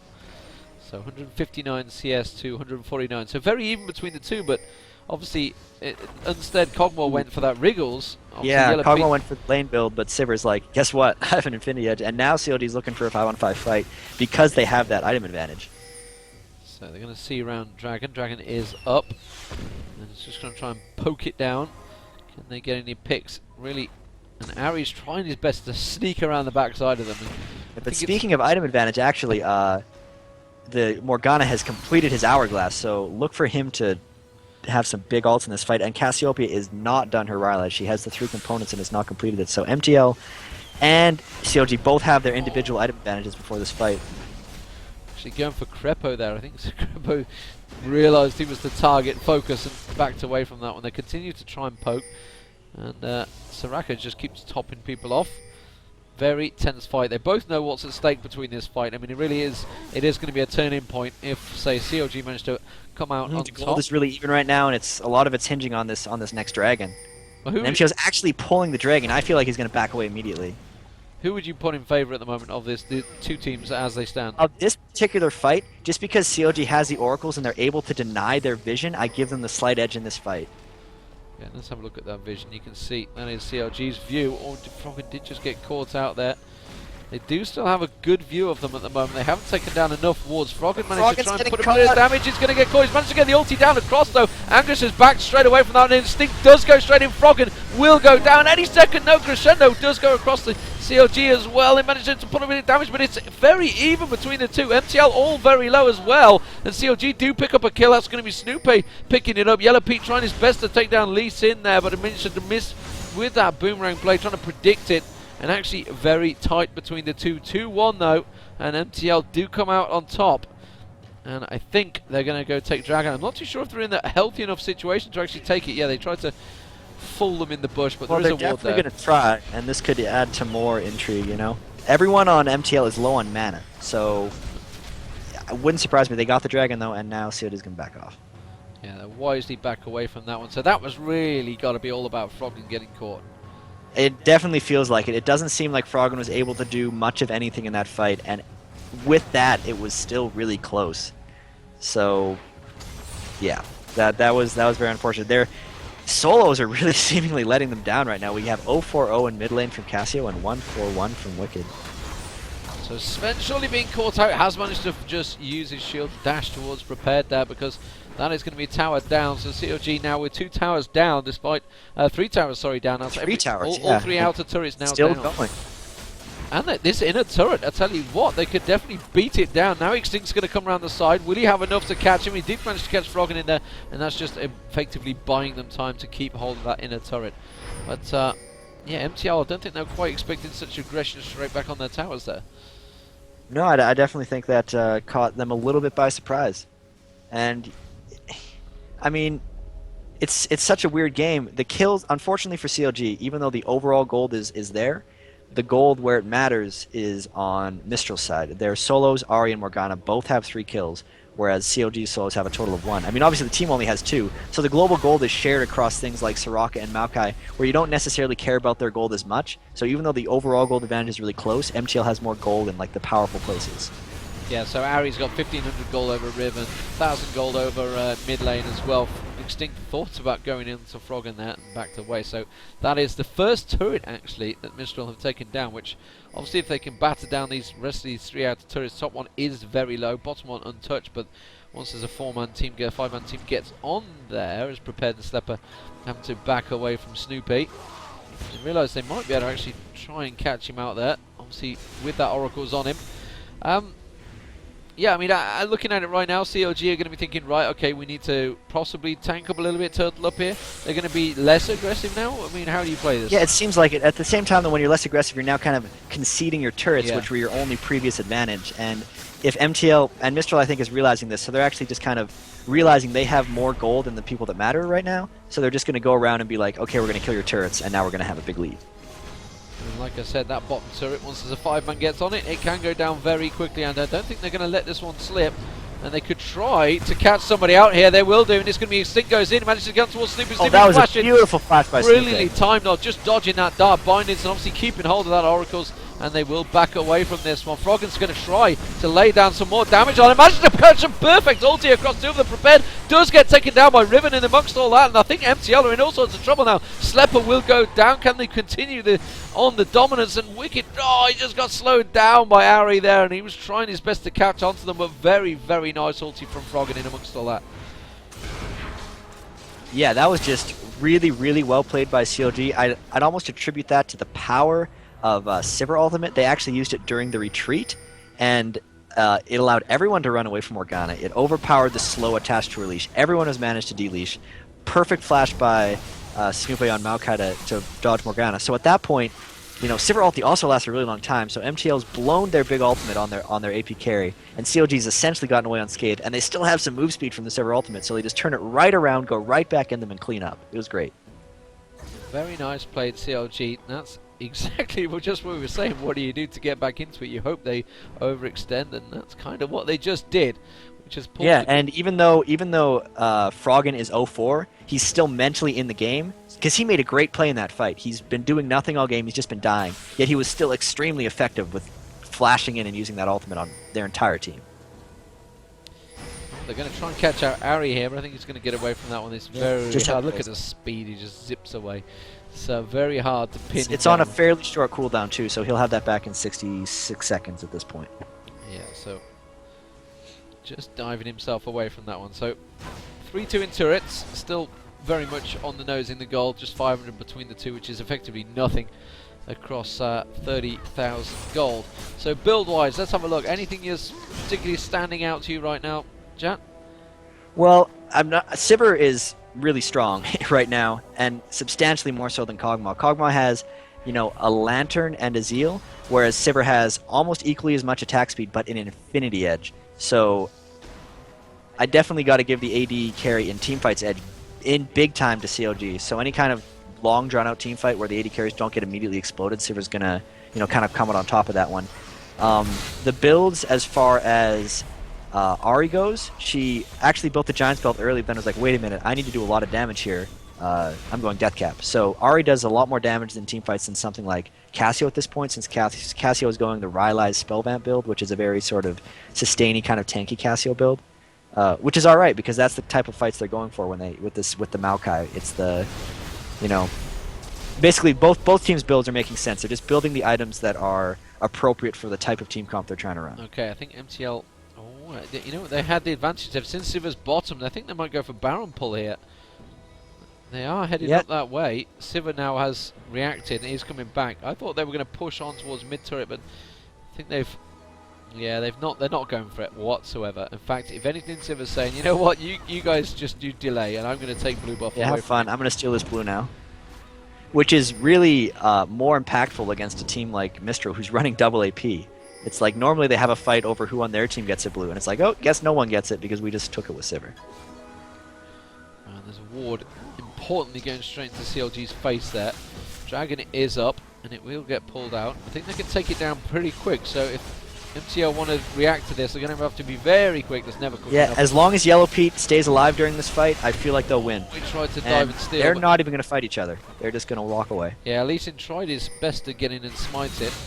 Angus just poking to Yellow Pete there. So they're going to back away from that one. So that is pulled the gold even closer now. It is just a 1k difference, and MTL are kind of, I don't know, I'd say losing their advantage they had there. Oh, they've caught Snoopy out. Oh no, but another perfect flash on the binding. How is it back up? He did the exact same thing last fight, the split second of a binding, and he dodged it with flash, saving his oracles again. I was just going to comment how it's fortunate for CLG how Snoopy bought that oracle so early, and he's maintained it for the rest of the game, which has allowed them. It's forced Mistral to spend a lot more money on wards than they otherwise would have had to, and it's given CLG a bit more control than they would have had otherwise. actually could easily account for that 1k goal difference that they've got. So Slepper's continuing to farm up top. Like you say, he hasn't got that Infinity Edge. He's a long way from getting it as well. He's only got. He just finished his Fan Dancer, which, I mean, with Kog'Maw, you can get away a little bit more with going attack speed since his W steroid gives a large amount of percent health. I believe his is at 6% max health right now, so the attack speed is definitely more valuable to him than it is on Sypher. But at the same time, he's got 156 AD and Sypher's got 208, right? Plus Sypher has substantially more crit chance.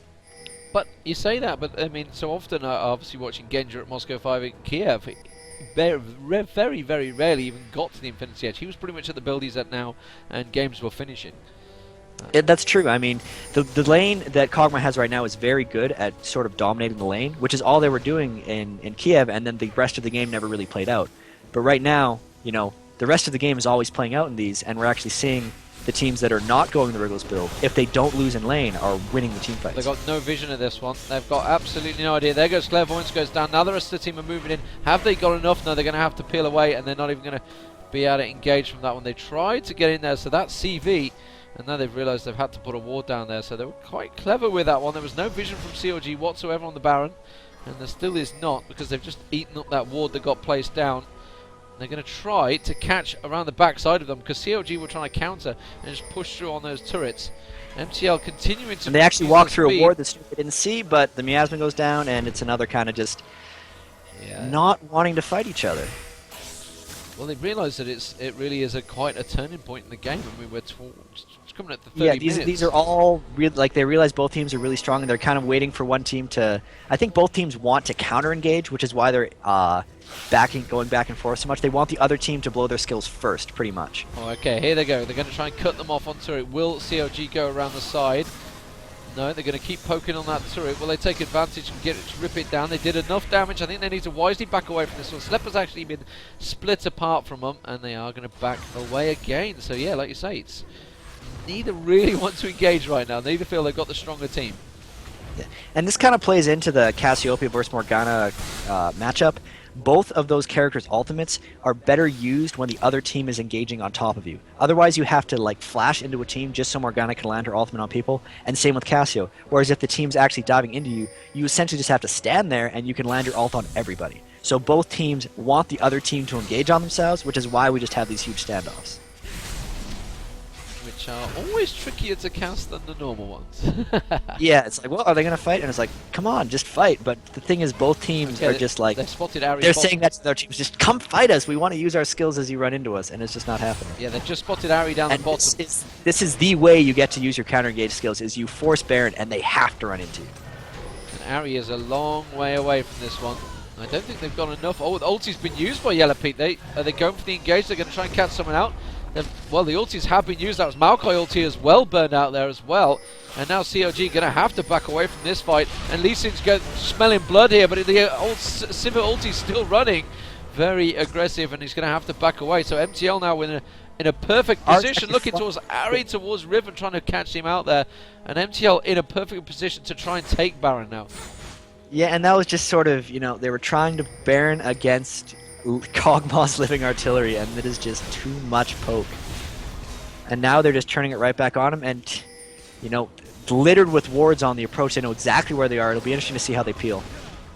They managed to get the slow. I think Wicked might become the target. Darkbind is missing again. If that lands on someone, I feel they're going to go down very quickly this time around. Lee Sin is all sorts of trouble. That will be Riven going down. So Wicked finally drops, and really that's the first kill in probably around about 5 minutes, but Angus is in all sorts of trouble now. It will get taken down by Froggen. Lee Sin also might be in a little bit of trouble, but Maokai will get popped. That's finally that Oracle's going down. And now we've got Slepper actually flashing through, trying to chase on towards Crepo. Could also catch out Froggen just coming round the corner. Will try and burn onto Crepo. Unfortunately, Froggen's out of mana, so he can't sustain. Otherwise, he would rip apart those three people. And Crepo is never going to get away from this one. Trying to dodge him with the ulti. Does finally Extinct use is the also W. down to Sypher, so this is just so back and forth. And Yellow Pete's thinking, no, you should probably back away. Yeah, he's got his support with him as well. And that was a very even fight, despite the fact CLG had already burned up a lot of their abilities early on. Yeah, I feel like that was either a 2 for 3 or a 3 for 3. And the interesting thing about watching these fights when there's such long standoffs is everyone has flash. So you see tons of really close baiting and people barely having health, flashing away, flashing in for kills. And it's really dynamic, kind of exciting fights because everyone has all their skills up all the time. Okay, I'm getting a whole ton of messages, which I'm going to look at. That's okay, there's nothing important. I'm lagging apparently. I'm in contact with things. Ooh. That's unfortunate. Okay, well we'll see what happens with that. I don't think it's going to be my end, but whether that's oh my god. Stream is definitely lagging. Video has gone to hot. Well, I could restart it. There's still 31k people on there, so we'll see how that happens out. You try restarting it maybe, and if that'll pick up. Hate for people to miss this. James will keep me updated. I've got his up on Skype, so if it's still lagging, he'll be the one that will tell me. Okay. No pressure on you there, James. No pressure. So I'm just keeping my eye on the fight, though. We'll keep on with the game. If it lags, it lags, and they'll have to watch the VODs because we don't want to wreck it for the VOD.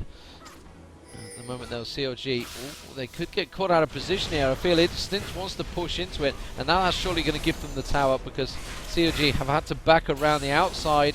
And it will be the MTO is pushing in. Their advantage seems to be creeping up a little bit now that Cog has that BF sword. He's a little bit stronger, but obviously Sypher finished Phantom Dancer as well. Both AD carries really, really strong right now. So let's just see if they're going to move back up towards the top. Saplings are great. Prepared Eaton one in the face there. And MTL actually do have all the lanes pushed here. They do realise that Ari is a long way up the top there. So and they're that's the... in a 4v1. Snooper does get immediately Dark Bindings. And now Ari, will they manage to try and react to this one? They need to be careful they don't get caught out by Cassiopeia, who's staying way back this time around. Doesn't want to get dived in now, but Svenska has dived in, put the ulti kick straight across CLG. They're trying to best to come out. Beautiful ulti from Froggen once again, manages to catch him, but Morgan and Flash ulti's in there, and with that, obviously, Black Shield up, immediately doesn't get touched by that crescendo. That's going to pop off. Extinct uses it. Ari's also picking up kills on the other side of there. Greppo going to back away from that one. Anger's now taken down very low. Just about backing away. Extinct is also in there, could easily catch someone with a Dark Binding, will back away, but again, an incredibly close engage. 2 for 2. And after all that, you know, 2 for 2. Yeah. Whatever. Just like nothing happened. Just incredibly close fights, and these fights are hilarious because they're just both teams. You know, one dives in, uses all their ultimates, and it looks like they won the fight. And the other guy just swoops in from the other side and uses his ultimate as well, and then, you know, turns the fight and makes it even again. It's crazy. Okay, I'm going to restart the stream. So guys, you listening? I'm about to stop it and restart.